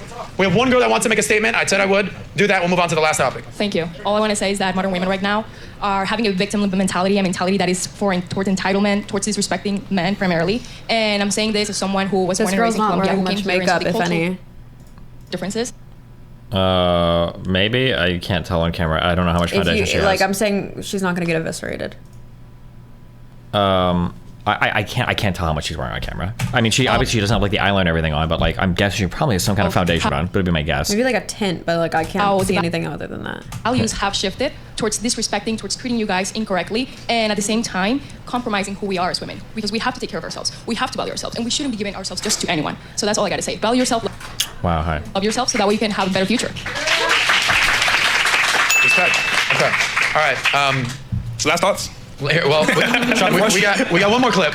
So we talked about this whole thing. Talked about love, and finding love, and then after love comes some may say We're marriage. watching you. Love and marriage and the baby carriers, that whole thing. So last time you guys were on my show, we talked about what a man should do, what things a man must accomplish before he considers getting married. We had that whole conversation, and of course, Ben Shapiro got wind of it and weighed in on it. Now, Ben Shapiro and I, although both being Jewish, could have not have any more different lifestyles as it possibly is. Yeah, boys in the house. Them boys. The boys are here. Okay.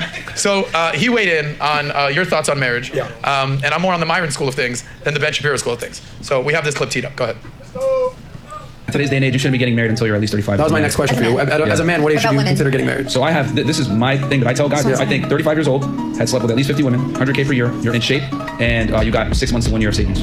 All right, done. I gotta get married. I've done all that. That's easy. Here's the Republic right there. So that is a recipe for a terrible marriage, by the way, guys. Waiting until you're 35 and slept with 50 women, that is a terrible recipe for marriage by every available data point. It turns out that you are much better in terms of getting married if you get married younger, if you do not have a wide variety of sexual partners. For women, about, being in shape and having money and all the rest. Like, you should try to do that, generally speaking. But this notion that you wait until you're 35, you've already made a bevy of mistakes that have shaped your character and made you much more rigid as a person, and that you should have had a basis of comparison in terms of sex of dozens and dozens and dozens of women. No, the data do not support this, and it's stupid. I say, okay. What a beautiful man. Why couldn't you be fans of this guy instead of Ethan or Hasan? I know. You should go to sleep listening to Benny Boy. He's just so much better. I used to have a huge crush on him like 6 years ago. You should still have a huge crush on him. It would be a better choice. Yeah. So, how many people agree with Ben Shapiro on this, by the way? Okay. How many people agree with myself and my... It's a funny facts over feeling thing, too, because what Ben is saying is inarguably correct. Like, having multiple partners is negatively correlated with men's relationship success and women's relationship success. And the idea of, like, waiting till you're 35 or whatever, like, none of these things are correlated with, like, successful marriages or whatever. So this is, like, the ultimate, like, feelings over facts that the whole, like, male-driven audience is giving. Like, Myron on this. All right. And here's the thing. I know some people are going to say you're just making and coping, trying to find a way to have sex with a bunch of girls. So let me ask the ladies a question. Average 25-year-old woman, went to college. Oh, is it going to be the body count question? Do you care how the body count of your guy? Is that where we're at? Do you think? Do the left arrow. Dozens and dozens and dozens of women. No, the data. Okay. How many people agree with myself and Myron on this? Okay. All right. And here's the thing. I know some people are going to say you're just making and coping, trying to find a way to have sex with a bunch of girls. So let me ask the ladies a question. What do you think he's going to ask? Do you want a guy that's more sexually experienced, a guy that's been around the block a little bit? Would you date a virgin? Yeah. Versus like, yeah, that's my guess. Are you going to be attracted to a guy with a 0 body count? Something about body count. That's my guess. We'll see. Average 25-year-old woman, went to college in the United States. Okay? What do you think the average body count is? I'm not talking about you. No. I'm talking about your peers or women that you know, not you. Oh, do you know what the answer to this is? 25-year-old. College in the United States, average body count for a woman? I don't know. I think it's around 4 to 5 is what the data says. He's going to say it's like 30, but we'll see. Because he's going to say, like, then you multiply it by, like, 3 or something. Okay, on average, what do you think it is? We'll start right here and then work our way. On average, I think it's 25-year-old girl, went to college, has a job. This dumb fuck lady is about to say like 40 or 50. It's in that 20 to 50 range, somewhere. Is it more if you go to college? Yeah, probably, because I think that women going to college are fucking all the chads constantly and probably getting flown to Dubai constantly. Yeah. Or not. 20 to 50. 50 is such an unimaginably... That answer should automatically disqualify you from ever having these conversations ever for the rest of your life. What a fucking... An average 22-year-old has a 50 body count. That means that from 16 to 22, you're fucking like 10 guys a year. Fuck 10 guys your junior year of high school. Phrasing fuck 10 it like guys. that doesn't make it sound that crazy.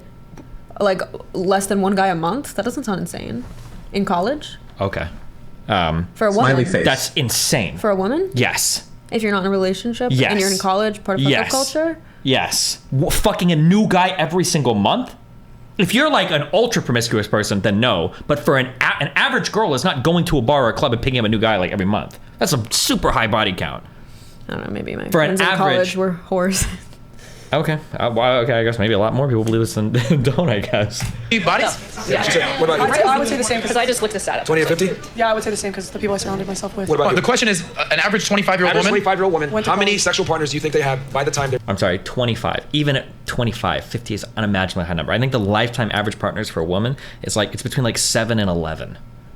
25 years old. 25 That went to college. That went to college. It doesn't. It was to keep it simple, right? Average- Or we can say they didn't go to college. Whatever. 25-year-old woman in America. 25-year-old girl in the United States. This could go based off your peers. You're saying 20 plus. Been around. You're saying 20 plus. 30 to 50. She said 30 to 50. I said 20 to 50. Wow, I gotta hear these What do you answers. Go think? ahead. Well, from 3 to 10. Okay.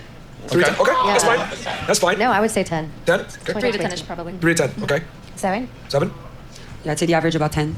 Ladies, one more time. This is not you. I'm talking about your peers, girls you know. Wait, pause. You said the answer was what? I think it's like probably 4 or 5 would be my guess. Because the lifetime average sexual partners is, I've seen any reported between 7 and 11. So by the time you're 25, you're probably 5. Doesn't that feel low? Because that's like 1 per year in college.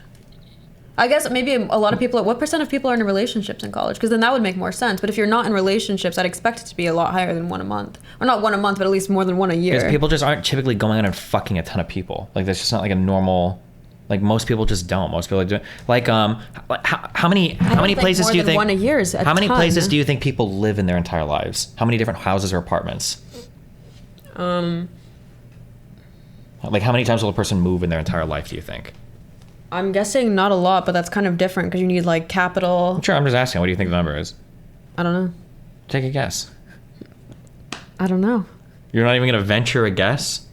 The guess would just be me saying a number that has no basis in what I think. I don't know. Okay, but like don't fucking know. a new person every month doesn't seem that insane. But you can't even begin to fathom I'm how many saying times at least more than once a year. So that's why I'm saying maybe the average is really low because maybe a high percentage of people in college are in like long-term relationships. So maybe that's what like lowers the average. Probably a bit, maybe, but. So that's what I want to know because the idea of just like the average college girl who's not in a relationship and participating in like casual sex only fucking once a year, like 1 guy a year, that surprises me a lot. Okay. You don't think so? I just know what the reported numbers are, but I think a girl fucking like different guys. Wait, can we look up the college relationships thing? Percentage. Okay, average length college relationship. I don't even know. No, not length. I said what percent of college students are in a relationship? Okay, what percentage of college students are dating? 40% of college students have been in a relationship for 6 months or longer, with 62% reporting going on at least 1 date during their time. So it's like almost half. So I feel like that makes more sense then, right? So the people who aren't in relationships, it's probably like more, like probably quite little a bit bit more. more. I don't know about quite a bit more, but probably a bit more. Sure. Of all the females in your life that you've come across or you've known. Yeah, I'm definitely not talking about myself. Okay. You said what? 3 to 10? Okay. Just say a number, guys. Yeah, it's 3 to 10 thing. It's 35. Like 35? 25. I've never even heard a girl admit 20. Not one single woman I've ever met in my entire life. You know, a girl under-exaggerate their numbers, they're right. 10 to 20, probably. Okay. Yes. Okay. Girls on the couch? Sadly, I know women that have had a body count of over 100. So that's the average, though, really? Well, we're saying average. I think you're talking average. You think it's 100? Average is 100. She said 100? You're all lying. Did she say 100? We can say 80. Shout out to Colombia in the house. What's up? Wait. Hold on. We're talking about the United States, right? Yeah, we're talking about the United States, not Colombia, where prostitution No, is. yeah. I went to school here. Yeah. I went to Tulane. 20? And I would say average ballpark 80. Damn. Okay. All right. What? I would say about Everyone in this house is lying to me. I would say about 20. What about you? The saddest thing is, I bet by the end of this, like even though they prepared for the topics, I wonder if anybody's going to actually like bring out a data point, or if it's just going to be whatever their theory says. How many do you think the average woman? How many? About 20. 20. Cool. What about you? Average, I would say it's safe to say 30. Okay. All right. Let's keep going. Well, yep. A number that seems like normal is like probably 40. Okay. 30. Okay. Not me. Yeah. Remember, ladies, it's average. Did Amy say she didn't know a woman with less than 20? I thought Amy said she didn't know a woman with 20. I think that's what she said, like up to 20. Oh, what about you? But also, somebody with 20 or more partners is in like a top, I think it's 1 percentile of like people. I think it's like once you get past 12, or it might be 15 or 14, I think. The study that there was one that I quoted in that Rolodeck, you can check, but I think it tracked people for how many people had 7 plus partners and then like 14 plus partners or something like that. But sexual partners by age. I feel like I went to a state college, so that's why I feel like most of my friends had pretty high body counts there, but I feel like maybe at other schools, maybe people are more sexually modest. So I wonder if that's why I thought it was higher. 2021 sexual partners. Oh, so this is how many sexual partners they've had altogether from age 18 to 25. So 60% of men have had 1 partner, 43% of women have had 1 partner. So like most of the graph is like right here.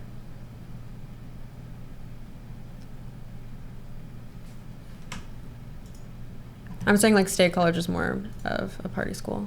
It might have, I but was like saying that to your chat, sure, but like even in state college, like how many people would you even see that aren't going to parties or aren't doing anything? Like they just show up to class and they don't do any Greek life. They don't go to any like bars. They just like show up to class, study, go back to their dorm. Like there's probably like an invisible like majority that do that you just like never see. SUNYs are just like notorious for partying and stuff. Sure. I wouldn't know what to say, but from the last time I went to school that I socialized with people my age, I would say maybe 20 Okay. is the average. Okay. Who else? Is there anybody else left? Yeah, so many people that I know have been in their 40s. So. Okay. Anybody else? That chart shows that the average men have 2 times more partner than the average woman, which is mathematically impossible. I don't know because in colleges now, I believe that the numbers are, it's like 66, it's almost 2 women to 1 man in college. So that might actually work out mathematically that men on average would have twice the body count as women on average in colleges because the numbers are so disproportionate, I think. Else? Anybody else? 21. 21, all right. I'm gonna say 23. Okay. 24. 24, okay. Maybe like in their 20s. In their 20s, okay. 3 to 10. 3 to 10, okay. 5 to 20. 20, okay. I would have to say about 30. 30, okay. The average is herpes. Now, with a show of hands, ladies, right? Okay. So it seems to me from all of your different answers, let's go ahead and peg it around 20, right? Would it be fair to say 20 to 25 here? way. From everybody's answers, if I'm going to go ahead and average it out. So let's say it's around 20, 25. Let me ask you this. For a relationship to last, who has to be more sexually experienced in the relationship, the man or the woman? Man. Okay, raise your hands if you think the man needs to be more sexually experienced for the relationship to work. Raise your hands nice and high, nice and high. I want to see what the thing is. Okay, so that's the majority. Now, just out of curiosity, who thinks the woman needs to be more sexually experienced for the relationship to work? Raise your hands. Nobody? That's why I need to fuck 50 bitches. I love how it goes from more experience to 50 when if the average college girl is only fucking 2 to 4 people. Yeah. Doesn't that just mean like but 10 will suffice? they think the average is like 30 or 40, but they didn't. But can't he just correct, or he's just gonna? Yeah, he's just going off that. Okay, They have no their numbers, no viewpoint. stats, Okay. no nothing. Yeah, like I said, they're not going to ever like bring data to this because it destroys their entire point of view. Would you agree like the body count's probably higher in like the major cities like Miami, New York City, LA, and stuff like that, than it is in maybe like the Midwest or? No, I don't. I think there's like a whole bunch of like really unintuitive, like. There's a lot of unintuitive things that go into people fucking more or less. So like, here's something that I could see being true. I'm just making this all up, but it could be true, right? That like conservative communities tend to report higher levels of happiness than liberal communities. So a guess I'm going to have is that like, if you go into the cities, women are probably more likely to be prescribed things like Prozac or antidepressants, and those women are probably less likely to participate in hookup culture than like conservative people that are happy or just want to fuck more. But then also conservative people might be more religious and like hook up less. But also like that's what I'm saying. There's like there could be like a ton of different things at play that like are unintuitively pushing the numbers in different directions, right? It could be that in liberal cities people tend to be a bit more wealthy. Wealthy people tend to fuck around less. In conservative places people are more bored. They can either go tip over cows or fuck each other, so they fuck more. Yeah, there's just less people in general, so you could do hookup culture versus in like a smaller town you can't really do hookup culture because you have to see that person. Well, it depends on what we mean by small town. Like, I don't know what people qualify that as. So, like, for instance, like, I lived in Omaha, like, because it's Nebraska. Is that, like, a small town? It's not. There's, like, 1 million people in the Omaha metropolitan area. And, like, a lot of people in Nebraska, the state, are going to go to Omaha for college or Lincoln for college, right? Mm-hmm. Or same thing, like, in Florida. A lot of people are going to, like, UC, Florida, whatever, or, like, different state schools or whatever. State schools are going to have a fuck ton of people, like, yeah. But, like I said, I don't know. Like, it could go either way. But I wouldn't assume one or the other because there could be, like, some really unintuitive reasons why in some places people fuck way more and in other places they don't. Yeah. I wonder if there's, like, stuff online about it. Mm-hmm. Wow. People think I'm just over here. People think I'm just over here being a dickhead or being a misogynist, whatever. By their own answers, the average girl has a high body count.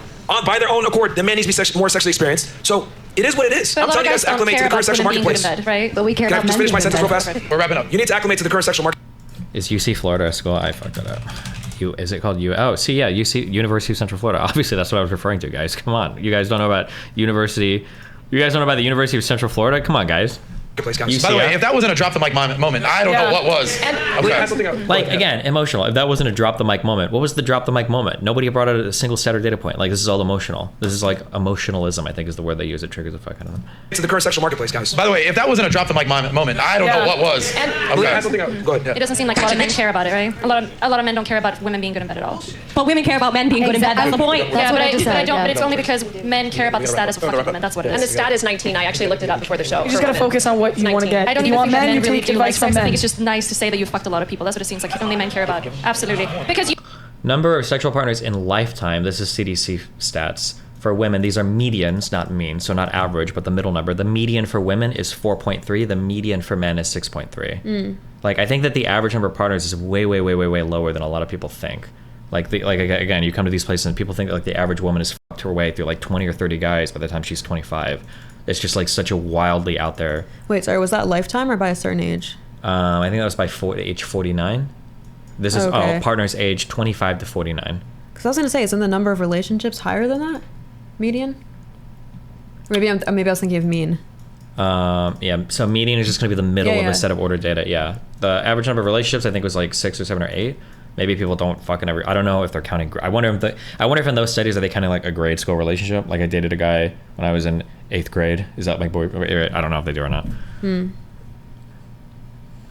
You would rather pick a girl that Don't you and your husband would fuck rather pick a girl with everybody? no sexual Openly, experience at all. Well, Look, Chase men. it's very simple. Eric, since the beginning of time, men have preferred virgins. I don't make the rules. I Kind just of boring, report isn't them. it? No, what that means is that men prefer women. But that means you don't like sex. You don't like sex in that case. You only like the status of having sex with a lot of people. No, you can train her. If she's a virgin, she's clearly not going to be that good, right? But that's your job as the man to do what I said at the top of the show, coach her. But why? This isn't a winning point because these guys don't care about sex, and they will proudly say that. They don't give a fuck. Wouldn't you just have someone that's already good in bed? Why would you want someone that is like a fucking 10 out of 10 at blowjobs? Why wouldn't you pick that instead? I mean, you got 100 plus men telling you here that they prefer women to have lower body counts. 100 plus men and like 50 of them I think are virgins. How many of them said that they were single right now? Didn't like 90% of the audience raise their hand? Half. Oh. Yeah, half. Yeah. I don't care about what they think. I care about what I think in my experiences. I probably fuck more women than most of these guys have in the audience, okay? What the fuck? Hold on. I'll pose her one question. Let me ask you a question. Would you say that in general most women prefer a man taller than themselves? What do you say, sorry? Taller. Would it be fair to say that in general women prefer a man taller than themselves? Yeah, that's true. Would it be fair to say that in general women prefer a man that makes more money than them? I guess some, yeah. In general, not yourself. Be honest. I mean, they want the man to make money, yes. Okay. I'm not sure how people really, like how much they care about it. Okay. Would it be fair to say that women want a guy that is more confident and ambitious than themselves? Yeah, those things, yes. Okay. What if I said that women are delusional for these inherent standards? I don't think it's delusional to have those standards. Stop the show right there. I don't think it's delusional that they want women that have low body counts. Yeah, but why? Hold What on, is the stop the reason? show. The reason they want to have someone Melina, that stop has for 2 seconds. a low body Melina, count. stop for 2 seconds. Okay, can I finish it after? No, hold on. Okay. Because this is the quintessential example of what I mean when I say female standards are respected and supposed to be adhered to, whereas male standards are considered delusional. The only reason they want virgins is because they're really insecure that. I think you had a thing that you mentioned in your viral TikTok clip. What? You remember responding to a question like this to that Justin guy? Oh, about the difference between height and body count? Yeah. That when And these saying guys there's more present like their virtue loaded? Yeah, these guys will say like, oh, well, you've got standards, so we've got standards. But they'll say like, oh, for the standards, it'll be like, oh, I want a guy that's taller than me. But on the red pill side, the standards are like, if a woman has a body count over 5, she's a worthless fucking pussy hole. And That's she's like ruining used the up. West, Yeah. It's funny that like they just been like, oh, all standards are the same, right? Because they kind of be like, oh, okay, cool. Well, I've got a standard. I only want to date white guys. Yeah. And it's like the girl curving like the 5'6" guy doesn't think he's inherently less than. Versus they will say this woman is less than because they derive their value solely from body count and Sure. loyalty and stuff. Yeah. Well, 5'6" guy, they might say that, but They might have been better than theirs. Nobody said virgin. That is it. That's true. I don't think they were saying that back in the day, though. Because you're not giving me We got any super chats? reason at all. to why Listen, a virgin guys, is better in bed. we're gonna do a couple super chats, and then get your questions ready because I'm coming to you guys in the next 10 minutes before we wrap up. So if you got questions for Walt and Myron, get them ready because we're coming to you. Nat, we got some super chats, or should we wrap up with the happy ending? Myron, yes, Myron. we have a few super chats. Okay, so I'll go through them. why won't you answer the question, do men on average prefer virgins? In an idealistic sense, maybe the same way that men would prefer like supermodels or women would prefer like NBA players, but most men will settle for women with higher body counts than you have any idea. Absolutely. I feel Especially- like... Sorry. Go ahead. No, continue your sentence. Like most people don't even ask people their body counts. Like most people have no fucking idea how many people their partners even fucked. I think like in all the polling I've seen, it's like 40 to 50% of people never ask their partner like a body count. Like it's just, yeah. Go ahead. Sorry. I was gonna say this shows like I feel like a stark difference between like red pill men and then normal men, because red pill men do care about virgins. But like for instance, I'm a virgin. A lot of guys actually find it like a huge turn off like outside the red pill community because Yeah. they actually do want a girl with experience, not necessarily like 100 body count, but they, you know what I mean? Mm-hmm. Because of casual sex and hookup culture and stuff. Even just for dating, a lot of guys like actually I feel like outside of red pill space get kind of freaked out by virginity. Sure. Yeah. All right, and a lot of guys are just happy to be able to fuck a girl or happy to be able to date a girl they like. Like they're not about to disqualify the fuck out of her just because like, oh, you got a body count of 9? Like I can't handle that. Like, oh, and actually, somebody just asked a question, but it's not actually. It just led me to the fucking holy grail of how retarded this is. He's saying that you should have a body count of 50 plus so that you can have more experience than the average woman. But the reality is you don't want to date a woman with a body count of 30. They would always say that you want a woman with a body count of like 0 to 2 anyways. So then why do you need to fuck more than 50 women to get with a woman with a body count of like less than 5? Because I think we're in like a broken society where the average girl is a hoe, and that Sure, but like it's unrealistic. But to then find would they virgins, say, right? yeah? But would they say then that you should settle for dating a woman with a 30 body count if that is the average? Would he say that if you were to push him on that? Maybe as a side chick. Okay. is what they'd say because they have harems, remember? Sure. And it's Yeah, probably but they'd ranked also by admit that sexual like the value. average man can't have a harem, right? At some point, you would have got to get them to admit that like you're telling your audience that they should settle for women with 30 body counts. If that is the average, like, hold on. In black communities, body count matters a lot. I think it's just you white folks that don't care about body count. Body count has been a conversation in our community since middle school. That might be the case if you're talking about like conservative black communities or whatever, and I would believe you, but that's going to matter for both the boys and the girls.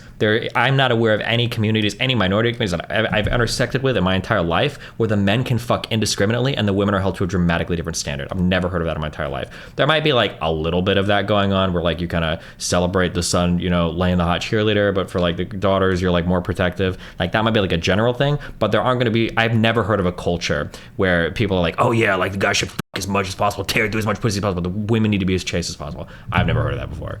But not to say it's impossible, but. So I'm John fucking Zerka. I'm a men's right activist, and I have a simple message. Men are better than women at literally everything. Literally everything. Nursing. If you get hit by a bullet, she can't pick my big ass up. She can't pick up anyone here. If she's a single mom, 80% chance the kid grows up to be a fucking school shooter. How do single dads do? Way better. Fucking great. Way better. Men are better at everything compared to women, and women need to hear this. And you can find me at that.com. Where did you find this dude? Yo, Fresh, where did you find this guy? I'm gonna be honest, that was Myron and Snicko, but this is the only guy I know who said N-word with a straight face. I'm just gonna say, an enemy of my enemy is my friend. All right? Sun Tzu, John fucking Zerka. Shout out to Zerka. This guy. Body bagged those two losers yesterday. I can't read. Okay, I figured I want to know what's going on with this guy. The red shirt guy? He's very holding frame Yeah. at all points in time. I'm like a little frightened. Maybe he's like here to like with one of the girls. You know what I mean? Like one of their boyfriends. He doesn't look like he's... Because he doesn't seem amused. He looks like he's here to kill somebody. If I was in the panel, I think I would not be comfortable. It's harder than it looks. I don't do these sober. How yipped up are you, Zerka? Honestly, I'm a huge fan of Patrick. So is my twin brother. So I'm actually kind of nervous to be here. We love Patrick. We love the show. And honestly, all we have to do is kick one of the girls out to make this a... Patrick Bet David or something. He's the guy that runs like another show on this. He's like a pretty chill guy, but he does like podcasts. Perfect episode. Hey!